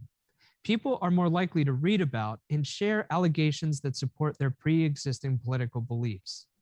In our data set, that meant that media with mostly Democratic audiences received a ton of traffic when they posted stories about suspected Russian operations on behalf of President Trump. On the other hand, media with mostly Republican audiences received a ton of traffic for circulating a claim that Russian interference was a fake story created by former presidential candidate Hillary Clinton. In total, about 50%, half of all shares of interference allegations linked to left-leaning outlets. Just 10% linked to right-leaning ones. Unfortunately, although the threat is nonpartisan, discussion about the threat is as partisan as everything else. If I can leave you with one final observation, it's this. The era that followed the 2016 US election, the era of seeing the invisible hand of Russia in every internet meme and political development, is over. Today, interference operations are significantly smaller and harder to detect, coming from more groups and nations than ever. Effective foreign interference is about gentle nudges and persuasion, not weirdly humorous Facebook advertisements bought by foreign powers. At the same time, the conversation about foreign interference has never been louder. It must be all of our jobs to parse truth from fiction and to avoid flashy, exaggerated headlines. We owe it to this research field. We also owe it to the countries whose political processes we seek to protect. In the years ahead, the work of identifying, exposing, and explaining disinformation will look little like it does now. However, I'm confident that together, our global community is up to the challenge. Thank you, and back over to you, Graham. Thank you so much, Emerson. It's clear that things like foreign influence and dis, or malinformation are distinct challenges that sometimes overlap, but are often conflated. To solve for each will require unique approaches, as well as a more comprehensive understanding of how vulnerabilities intersect. The good news is that we know more, have more resources, and more expertise than before. The bad news, we still have much more work to do together. For our next session, we'll hear from Nathaniel Gleicher, who currently serves as the head of security policy at Facebook, in a conversation hosted by DFRLab non-resident fellow Umu Lee. Gleicher will discuss trends and lessons learned as one of the world's largest social media platforms has worked to curb influence operations online. Over to you, Umu. Thank you so much for that introduction, Graham. Good afternoon, everyone. I'm Umu, and welcome to this Day 3 Fireside Chat. One of the themes we've heard consistently today is how much the field dedicated to countering influence operations has expanded really over the last 4 years or so. And that expansion, to a large degree, has been underpinned by the practice of disclosing or sharing publicly what's known about how threat actors operate. In just a moment, you'll hear from Nathaniel Gleicher, who currently serves as the head of security policy at Facebook. Last month, Facebook released a multi-year assessment of influence operations, including trends and threats, vulnerabilities and manipulation, in addition to some of the lessons learned about how to combat these things on their platform. Nathaniel will present on that report and then take audience questions in the latter half of the session. And to quickly note, this is very much intended to be a conversation, so please send in questions using the Socio app. We will do our best to get to them after a brief presentation. And so with that, Nathaniel, thank you for joining us. Thanks, Umu. And thanks everybody for having me. I'm glad to be here and looking forward to the conversation. What I wanted to do to start is to talk a little bit about the scope of my team, what we think about, to talk about some of the adversarial trends and some of the threats that we've seen that have developed over recent years, some of the lessons learned, some of the places where I think we've had some success and some of the places where we can work better. And then also to talk about where things are going next, what we see. And to do this, as Uma mentioned, I'm going to be drawing on a threat report that the team put out recently, and I'll talk more about that in a minute. One, my team coordinates our work across the company to find and stop adversarial threats. What I mean by that is any determined threat actor, whether an individual or a group, that is systemically working to manipulate public debate or directly target users across our platforms. As it will surprise no one to hear, one of the adversarial threats we've been particularly focused on is how to counter influence operations. This map shows the 150 plus CIB operations, and I'll define that in a minute, that we have found and publicly removed over the past several years, and that form the basis for this threat report. As we think about how all these pieces fit together, I want to talk about sort of what we learned and some of the lessons we can draw. But first, I just want to say the threat report is the result of the work of a broad team across the company. And I think it's important to call all of them out. A number of the people you see on the screen here are the primary authors. You're hearing from some of them at this conference, or we've actually already heard from some of them. And I know a number of people in the audience know them and know some of these different investigators. So if you have any questions, feel free to reach out to them and give them a hard time. There's also a broader threat intelligence team that drives our investigative work in this space. And without that sort of analysis and investigation, none of the public reporting would have been possible. To start, though, I think when we look at this report, one of the last pieces I actually wanted to mention is that there is actually attached to the back of it a data set of all of those 150 plus takedowns that I mentioned. And each takedown is accompanied with statistics, context, and a link to much deeper information. So if I raise anything in this conversation that you have questions about or that you want to dig into further, you can go there and take a look and understand more about what's there. To talk about this, one, I think, step back is important, which is to say, if we're talking about adversarial threats, influence operations are only one piece of the puzzle. My team tracks 4 different kinds of adversarial threats right now, and we're always talking about whether there are others that need to be added. Overt influence operations, so efforts to manipulate public debate done in one's own voice without trying to conceal your identity, for example, state media. Second, covert influence operations, where an individual or a group hides their identity in hopes of laundering that identity to make their message more effective. Cyber espionage, where we think about direct hacking or direct exploit of user accounts or user devices. And then frauds and scams, financially motivated actors looking to profit off of manipulation, misinformation, and clickbait. We talk a lot about state actors in this context and the importance of countering state operations, but I do think it's good to call out that the majority of deception that we see is actually driven by financially motivated actors. And the ways you disincentivize or counter financially motivated actors are likely going to be quite different than the ways you would disincentivize or counter political actors. I'm going to focus in this conversation on covert influence operations. And one of the reasons I'm going to do that, and one of the reasons why the report focused on this space, is not only is it an area where the actors are being particularly deceptive, but it is also the space where we have seen the most progress in terms of defensive coordination and response across society over the last few years. And as a result, we've seen some of the most aggressive adversarial adaptation to counter those defenses.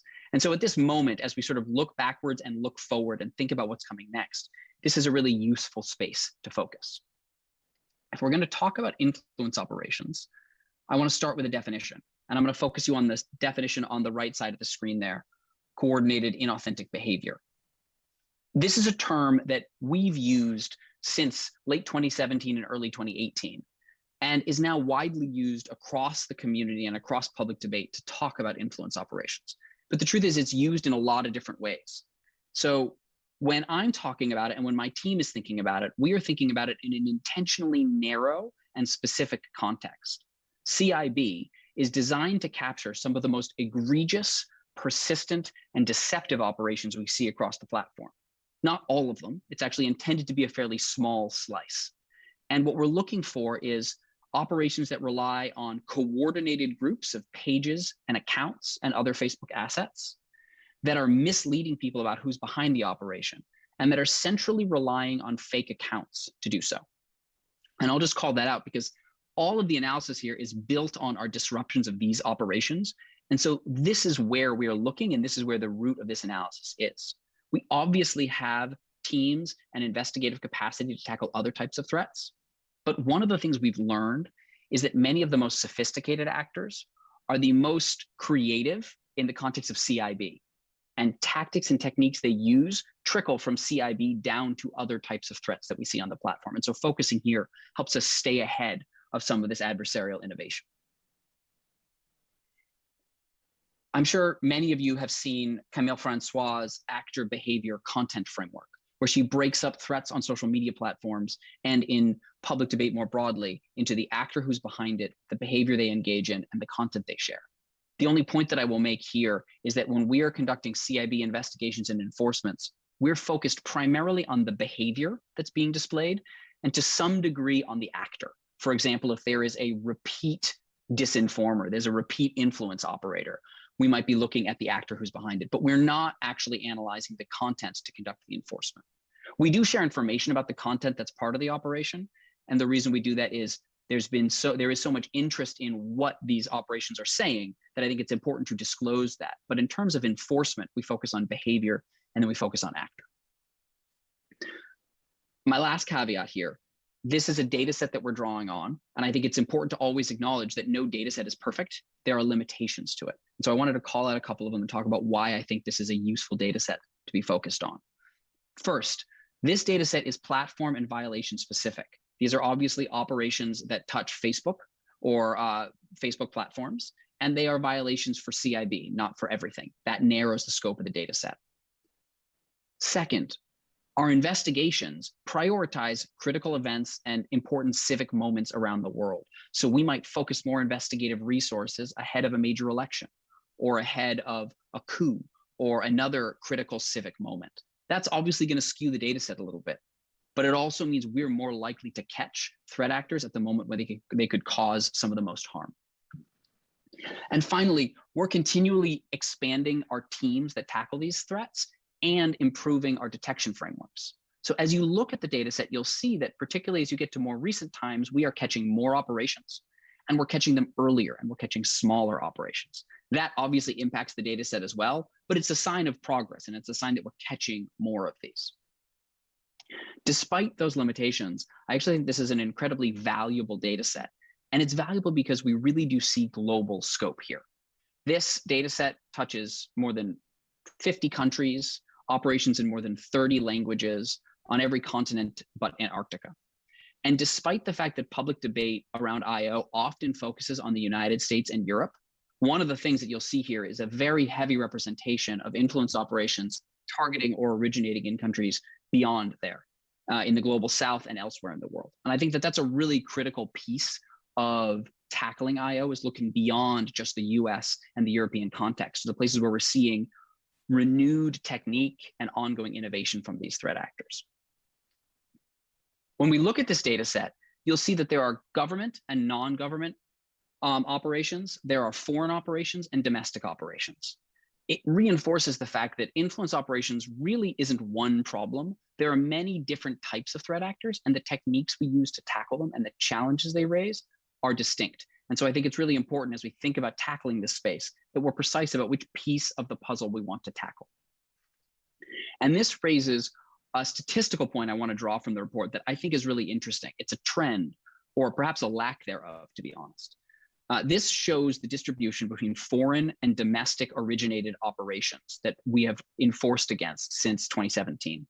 And when I say a domestic operation, what I mean is an operation that is targeting public debate within the same country from which it is being operated.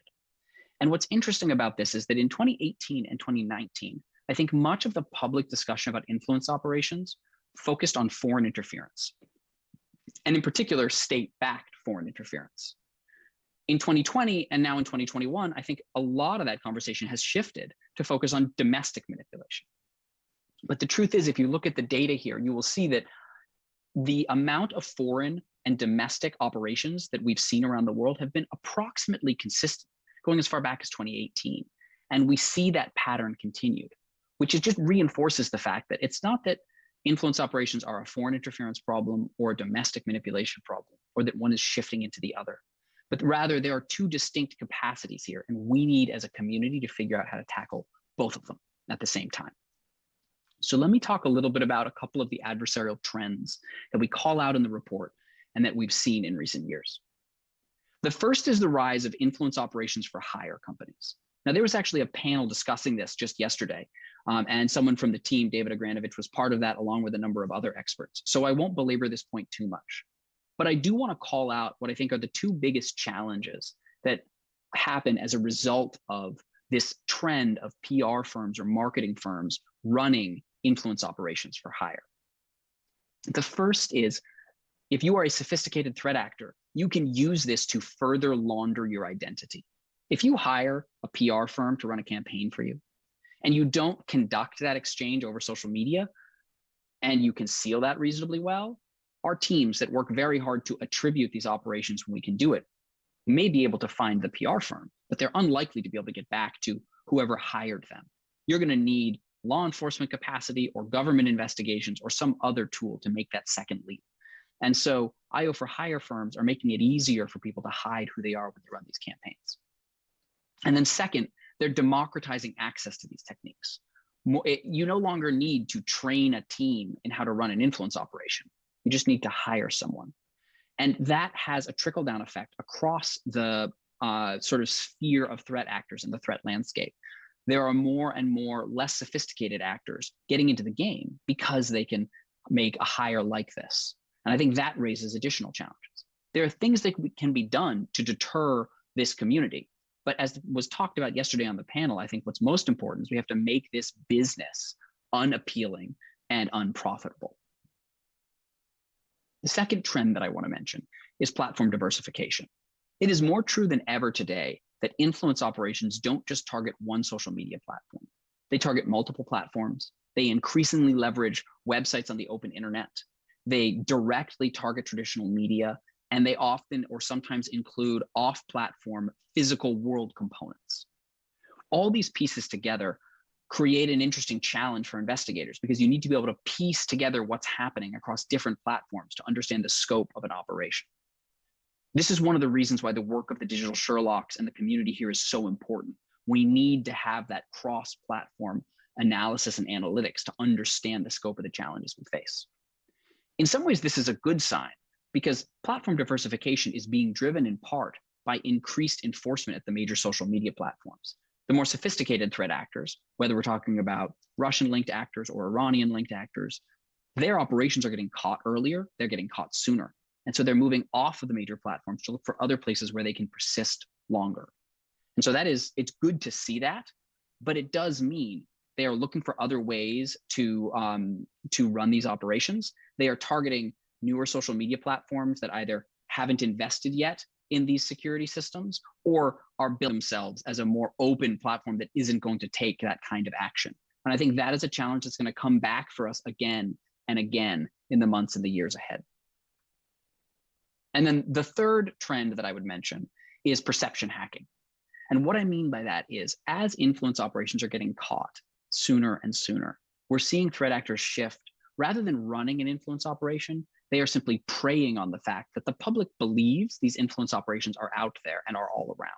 And so if you think about, for example, the Iranian-linked operation that we saw ahead of the 2020 elections just now, where Iranian actors in the final days of the vote impersonated the Proud Boys, a far-right white supremacist organization in the United States, and through email actually threatened voters, suggesting that they had broken into the voting systems and knew who'd voted for whom and that they were going to be in trouble if they voted for the wrong candidate. There's no evidence that they accessed any sensitive information. There's no suggestion that any voting databases were compromised. They didn't have any particular access. All they were doing was preying on the fear that people have that this might happen. Now, that campaign wasn't as effective as I would expect the actors would have wanted it to be, because government, civil society, industry, and media came together to debunk that quite quickly. But one of the real lessons is if you're going to counter perception hacking, you have to have authentic and accurate information out there in advance to get ahead of the claim that's made. These are some trends that we've seen over the past few years, and I want to talk now about what's coming next. First, I want to mention this concept of fast twitch operations. What I mean by this is if you think about the muscles in our body, there are fast twitch and slow twitch muscles. Slow twitch muscles tend to be better on a marathon. Fast twitch muscles are more useful for a sprint. You can actually break influence operations up along this same dimension. Many of the influence operations that we think about as defenders are slow twitch operations, by which I mean an actor might spend months or even years building a network of fake assets online, making them look legitimate, getting them a following, making them more popular, and then using them to push out their narrative. If you can get away with that, that's very effective. But the problem is there's a long period of buildup before you start pushing out your narrative as you're trying to build these assets. If they get caught and removed, you've just spent a bunch of time investing in them and now they're gone. And as defenders get better at catching these operations, the cost and the risk of running slow twitch operations gets higher and higher.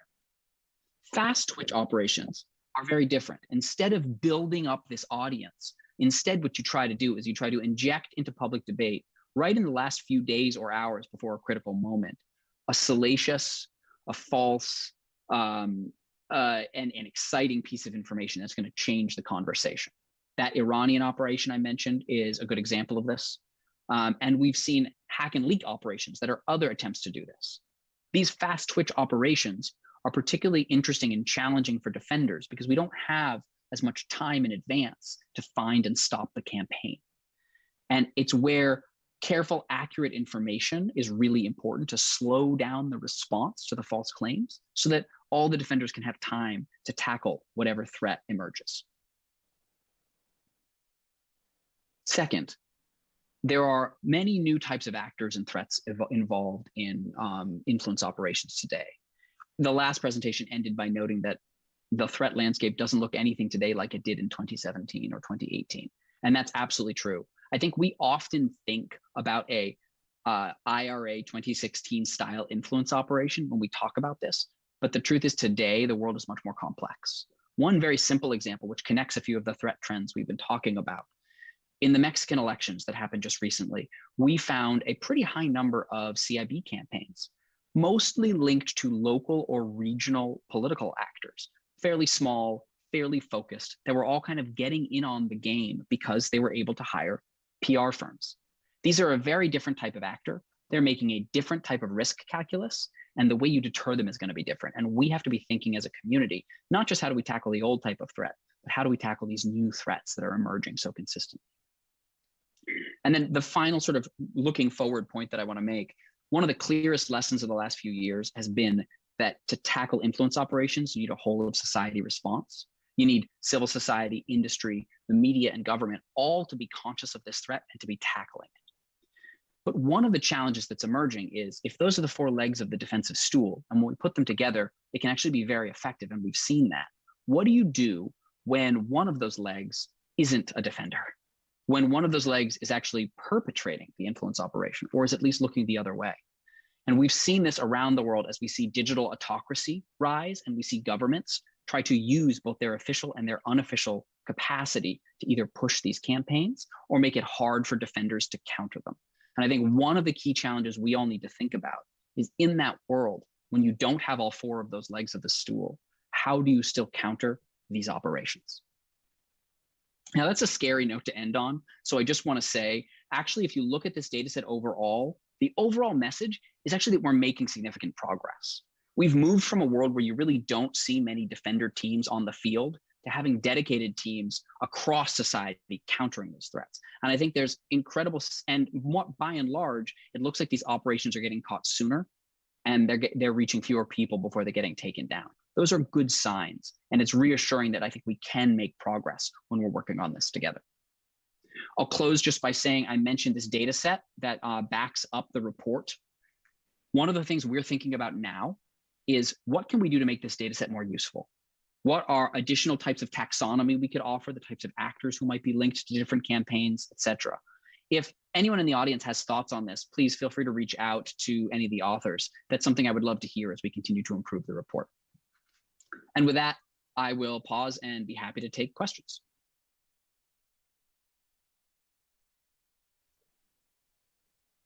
I think you're muted, Uma. Oh my God.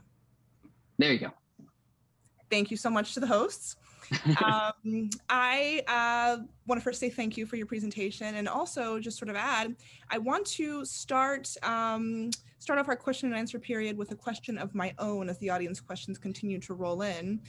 And it's, sort of one, can you help us situate action taken against coordinated and authentic behavior and influence operations within an overall policy framework for curbing influence operations? Would you say, for example, it's a policy of first, second, or maybe last resort? And there's a part 2 to that question, but I'll just sort of let you attack that framing there. Two-part questions are always the trickiest. So actually what I would say is what we're talking about here when we talk about removing these operations, I think it's very important to take these operations down as soon as they're found. And I think the ability to share them really enables better studying of this, but it has to be complemented with proactive work. So I'll take 2 types of proactive work. First, how do we as a community get out accurate information about the types of things we expect these operations to target to prepare the ground to make them less effective? And then second, and very specifically from a platform perspective, what can we do to change the environment of the platforms to make them more resistant to deception and more conducive to authenticity? For example, how can we put more context around posts so that people can understand who they're hearing from and can judge for themselves, so that we're getting ahead of the operations as opposed to just trying to counter them once they've emerged? And one of the feedback loops we really rely on within Facebook is whenever we conduct one of these takedowns, we observe the tactics and techniques that are being used, and then sit down with our product partners and feed lessons from that back into the product changes we're going to make over the next months to make those tactics less effective. And so over time, the goal is to force the threat actors to weaker and weaker ground, where they're essentially pushing harder for less of a result. Thanks so much. I want to build on that first question and circle back to the part 2. One of the, a lot of the conversation around influence operations is focused on specific content, and you invoked Camille Francois earlier, the ABC, as we sort of colloquially call it, framework, with the focus on specific content, individual posts, or overarching narratives. And the focus with CIB, of course, is behavior. Can you talk to us a little bit about why that is? Is there, for example, a higher preventative payoff for focusing on behavior as opposed to actor or content, to again invoke Camille Francois? Yeah, and that's a really good question. I'll say 3 reasons why we focus on behavior over content. The first is behavior is a much more clear indicator of malicious intent. We've seen threat actors grab content from sort of unwitting users and use that content in their campaigns. And we've also seen threat actors take very clickbaity and exciting content and seed it to try to get unwitting people to reshare it. If we were to enforce purely on content, we would have to either massively under-enforce and miss a bunch of the bad operations, or we'd have to massively over-enforce and silence a bunch of innocent people that don't realize that they're being involved in this operation. And so drawing that line is the first reason why we do it. The second reason is, remember I talked about both foreign and domestic operations. One of the things that's particularly important, I think we often, when we think about content, we tend to be thinking about what we might have seen from the 2016 IRA operations. But a lot of content is even subtler than that. And if you're talking about domestic versus foreign actors, one of the most useful things is to be able to say, we enforce consistently based on behavior. It doesn't matter what you say. It doesn't matter what you believe in. It doesn't matter what argument you're making. If you use these techniques, then we will take action against you. And this is the last reason we focus on behavior versus content. Influence operations tend to focus on politically divisive issues, which means that anytime you take an enforcement action, you can expect that about half of the population in whatever country it's in is going to be aligned with at least the content of the campaign as opposed to the intent behind it, which means that you get a lot of accusations of bias or questions about whether you're playing one side or the other. And if you look globally at our enforcements, you'll see that they are from all sides of the political aisle, from a bunch of different countries all around the world. But being able to say consistently, it's about behavior, it's not about content, is one of the sort of few defenses we have to be able to consistently take these actions, particularly in domestic contexts. Sure. And so on the point of enforcement, are there any other enforcement actions that have been effective and that coordinated and inauthentic behavior, as the term does not cover?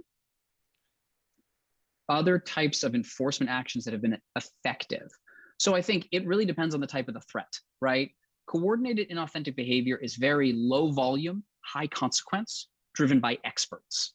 And so the strategy is you want to raise the bar as much as possible and have an expert defense team that can keep up with and get ahead of the experts who are driving it. On the other hand, you might have something like the wholesale creation of fake accounts. This is not sophisticated and it's not driven by expertise, it's driven by volume. And for that, you need a more automated system that catches and blocks these very quickly and can stay ahead of that sort of stampede. So for fake accounts, we have automated systems that very quickly block millions of fake accounts every day. And we know that threat actors will continue to try to create them. But the interesting thing is these two things, blocking fake accounts and tackling influence operations, are actually deeply connected. Because as you make it harder and harder to run fake accounts, you catch the simple bad guys, as it were, but you also raise the bar for the more sophisticated actors. You slow them down and you give those expert investigators more time to catch them. So the trick is to think about all the different pieces and then fit them together so that they can be as effective as possible. Thank you so much.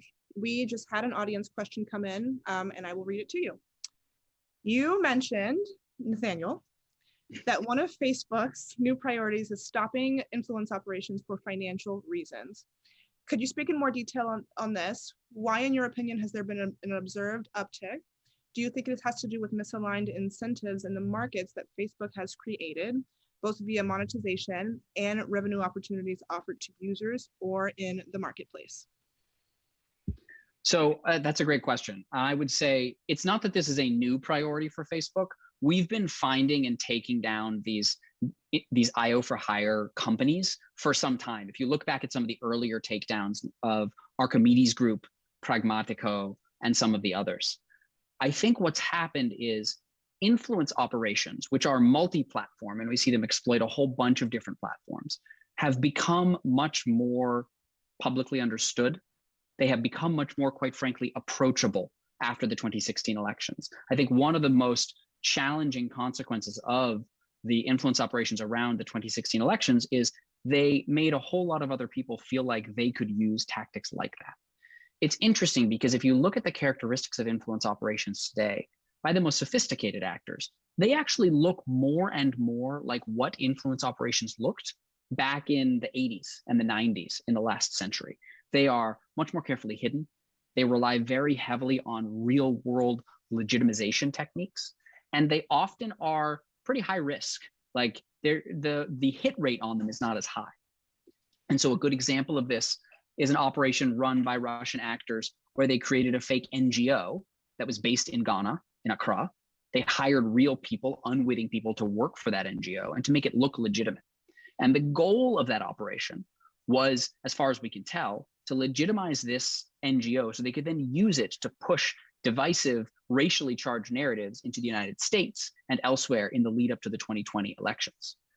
Unfortunately, that operation wasn't terribly successful because they were caught early on and they were exposed. But that operation looks a lot like, or I suppose I should say, unfortunately for them, fortunately for the rest of us, that operation looks a lot like influence operations you might have seen in the 70s or the 80s. Now, a consequence of those, though, is that I think people see them and they see the coverage of them and they understand they're happening. And so smaller actors, whether you're thinking about politicians who are running for local office, might think, hey, I should try to get me some of that. Maybe I could run an influence operation. Maybe that would be helpful. And so we're seeing more experimentation in this space. And that's why I think it's so important to very clearly demonstrate that if you try to run a business based on influence operations, Facebook is not going to be a hospitable place for you, and we will not just take down the operation, we will take down the entire business, and we will not let them come back. To add to that, just for a few more seconds or minutes, what kinds of steps would you suggest Facebook and other platforms take to increase both costs and barriers to entry for disinformation for hire work? What are some of the concrete disincentives that you've seen work effectively so far? So certainly, if we're thinking about in the disruption space, I think there are two things that have been most effective. I do think that naming and shaming commercial firms is effective because you signal, if you can catch them early enough, for others entering the industry, that it's not going to be as long running and valuable a market as they might think it is. The second thing is when you take it down, you actually publicize the tactics they used and you share that information as widely as you can with researchers so that it's not just my team that's looking for this, but it's all of the other expert investigative teams across the Defender community. It's interesting if you look at that data set that I mentioned, about 2/3 of those cases originated from our own internal investigations, and about 1/3 originate in whole or in part from tips from outside experts, whether we're talking about law enforcement or civil society investigators or journalists. And that's by design. There are far more experts outside of any one institution than there will ever be inside of it. And there will always be people who can build expertise with particular regions or particular actors to be especially effective. And so we've worked really hard to cultivate those communities. And so I think by sharing that information and getting it so that instead of one set of eyes looking at the problem, there are 50 or 500 or 5,000, it can be particularly effective. Thank you. One question that the research community might be particularly interested in: will Facebook make access to data more readily available so civil society can track mis and disinformation on the platform? So one of the things we're trying to do here is do exactly that. If you take a look at the report, you can see, as I mentioned, we have a data set of all of the public takedowns. All of these takedowns are public. The analysis of them, the tactics and the behaviors we saw these actors engage in is public, and we've shared that. And this data set includes statistics around each takedown. It includes the attribution information to the extent that we had it when we conducted the takedown, and it includes links to these detailed reports. And it's also worth noting that when we conduct these takedowns, we also share information with external research groups.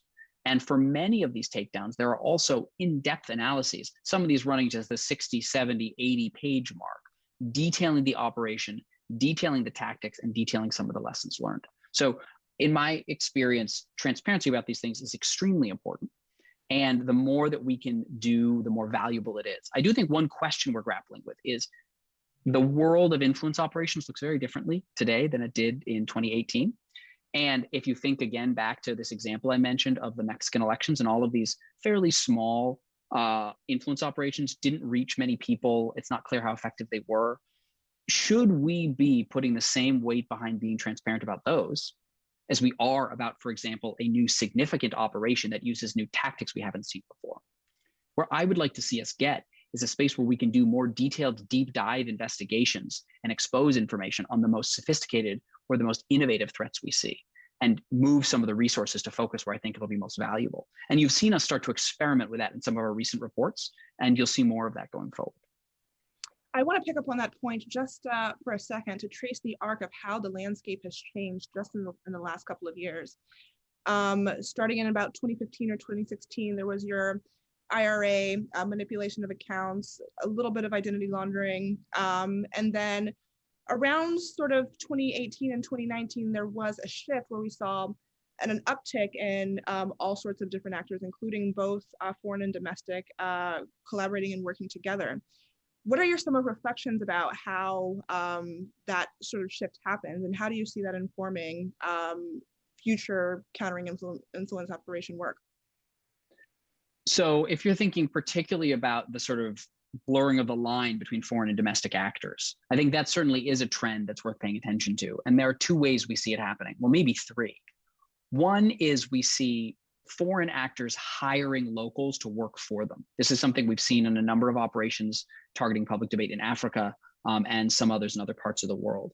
There, I think it's most driven by the desire to have someone who is an expert, not just in the local language, but the local culture, so that your messaging can land as effectively as possible. Second, we've seen efforts to use locals to kind of better hide an operation, to blur it or make it harder for the social media platforms to find it and enforce against it. And perhaps to make it more difficult because it looks like you're enforcing against domestic citizens expressing their right to free speech. And there, I think the behavioral focus of these investigations is absolutely critical because it allows us to be very consistent. It doesn't matter if you're foreign or domestic, to be honest. What matters is, are you running a network of fake accounts that's concealing the identity of what's behind an operation? I mean, I think it's important to remember, if we look at the 2020 elections in the United States as sort of a good instance to focus on for this type of technique, in the lead up to that, we removed about 16 operations that were targeting the elections or public debate ahead of the elections in some way. There were 5 that were linked to actors from Russia. There were 5 that were linked to actors from Iran. There was 1 linked to actors from China, although even that wasn't particularly targeted. And then there were 5 that were domestic operations linked to individuals within the United States. And all of them were enforced based on this behavioral standard. And I think that's a really important way to tackle domestic actors in addition to foreign. Nathaniel, let's talk about future trends just for a second, but also about the work the community can do as a whole, both individually within their own silos and collaboratively to try to move the needle on this issue set. What is your vision for the future of the countering disinformation field? You mentioned during your presentation that there are 4 legs of the stool, which include civil society, media, government, and platforms. What kind of collaborative approaches do those 4 communities need to be undertaking to move the needle on this issue set in the next 5 to 10 years? Sure. I mean, I think it's very clear that you need each of those communities sort of pulling their different weights. Like each one has different expertise, and you need ways for them all to share information to tackle the threat actors. And then you need ways for them to hold each other accountable when they aren't sort of up to snuff, right? So if we think about that Iranian operation, a really interesting example of this, and we look at the way the different communities engaged with it, government came out very quickly to attribute, to say, look, this is who was behind this operation. Here's our proof. Here's how we know. And that's a role that government is particularly suited for because they have intelligence collection capabilities that no one else does. The social media platforms were able to move very quickly to take down any assets that were linked to that operation, which again is something that the social media platforms are best suited to do. Media, as we were initially covering it and things were just starting to come out, covered it in a way that was very thoughtful and very cautious. It was sort of like, let's learn more about this. Let's figure out what's happening. They were able to remind people to sort of take time, understand what this is, and give the experts time to conduct their analysis and their enforcement. And then civil society had a very important role as well, which is government and the social media platforms both have a trust deficit. And civil society is a really critical voice that is independent, that can say, look, we're looking at this too. Here's what we see. We think that these assertions, that this analysis is legitimate, and we think it's worth trusting. They are authentic voices, and they are authoritative voices that aren't from either of these sort of bigger players. And so in terms of what I would like to see happen going forward, I think that each of these communities need to continue to play these different roles. And as I mentioned in the talk, I think one of the real challenges we face is seeing more and more IO happen in places in the world where governments may not be on the side of countering this. They might be behind it. When you don't have that investigative role, that anchoring role that government can play to expose this, then you have a real challenge. How do you replicate that elsewhere? And how do you deal with it if a government is going to use its authority to put pressure on platforms, to put pressure on civil society, to put pressure on defenders across the community to not expose these things, to not enforce against them? I think that poses real challenges, and the entire community needs to think about how do we deal with that challenge. And one of the most important points, I guess I'll actually add here, is democratic governments and democratic communities can put pressure on more autocratic governments that are using these techniques to signal that there are lines here and that public debate is important and needs to be defended, and constrain their ability to impose pressure themselves. Would you say this sort of whole society approach between these four sectors is a necessary condition for moving the needle? If, for instance, there are episodes we have where civil society is not able to carry the torch the way that we would hope they should, or another actor group? What sorts of balancing is needed in those cases when each group is not able to collaborate as optimally as we'd like? Yeah, I don't know that it's a necessary condition. It's very important, but you can look, for example, at communities like in Myanmar, where the government itself and the military has been behind a number of these operations. And there have been a number of steps driven by a combination of platform enforcement and civil society investigation that have really constrained these operations. So I think there are things that we can do, and there are things that different pieces of the community can do if you don't have everyone together. I just think as far as the challenge goes, it's the fewer legs of that stool you have, the harder the problem is going to be. And that's particularly true as we see influence operators more and more try to bypass the major social media platforms and either create prominent websites, directly target journalists, which is a tactic we increasingly see these actors using, or go to other social media platforms that aren't as equipped or interested in doing this type of enforcement. Right now, I think we rely heavily on the ability of the major social media platforms to enforce and constrain these actors. As we push them away from that and they move to other places where we don't have as much direct enforcement capacity, I do think that's going to pose an interesting challenge. We have about 1 minute left, but I want to get in an audience question. This person says, studying cybersecurity, I was amazed at how much I didn't know about the nature of data itself. When developing new generations of people entering your field, do you find that people find unexpected value as they experience granular and related data? The shortest answer to that is yes. I think there's no substitute for being able to access and study the data itself and understand what's happening. I do think one of the interesting challenges in the influence operations space is we're still very early in understanding what influence operations in the social media world look like, and it's changing under our feet. And so there are a lot of non-experts that look at data very quickly and draw extremely salacious conclusions that when experts dig in, it turns out they're not supported. And so I think one of the really interesting questions is how do we get expertise and anchored knowledge to help us draw analysis as we're dealing with these challenges. I think if you look at some of the work that's happening at the Carnegie Endowment, at the Partnership to Counter Influence Operations, at some of the work at the Atlantic Council, I think we really need to build up that academic expertise to help us get ahead of these challenges. Nathaniel, thank you so much. Very informative presentation. Thank you for your time. Turning it back over to you, Graham. And actually back over to Rose in the studio. We're just going to keep passing it. But I want to say thank you to Umu and Nathaniel as we bring day 3 of 360 OS to a close.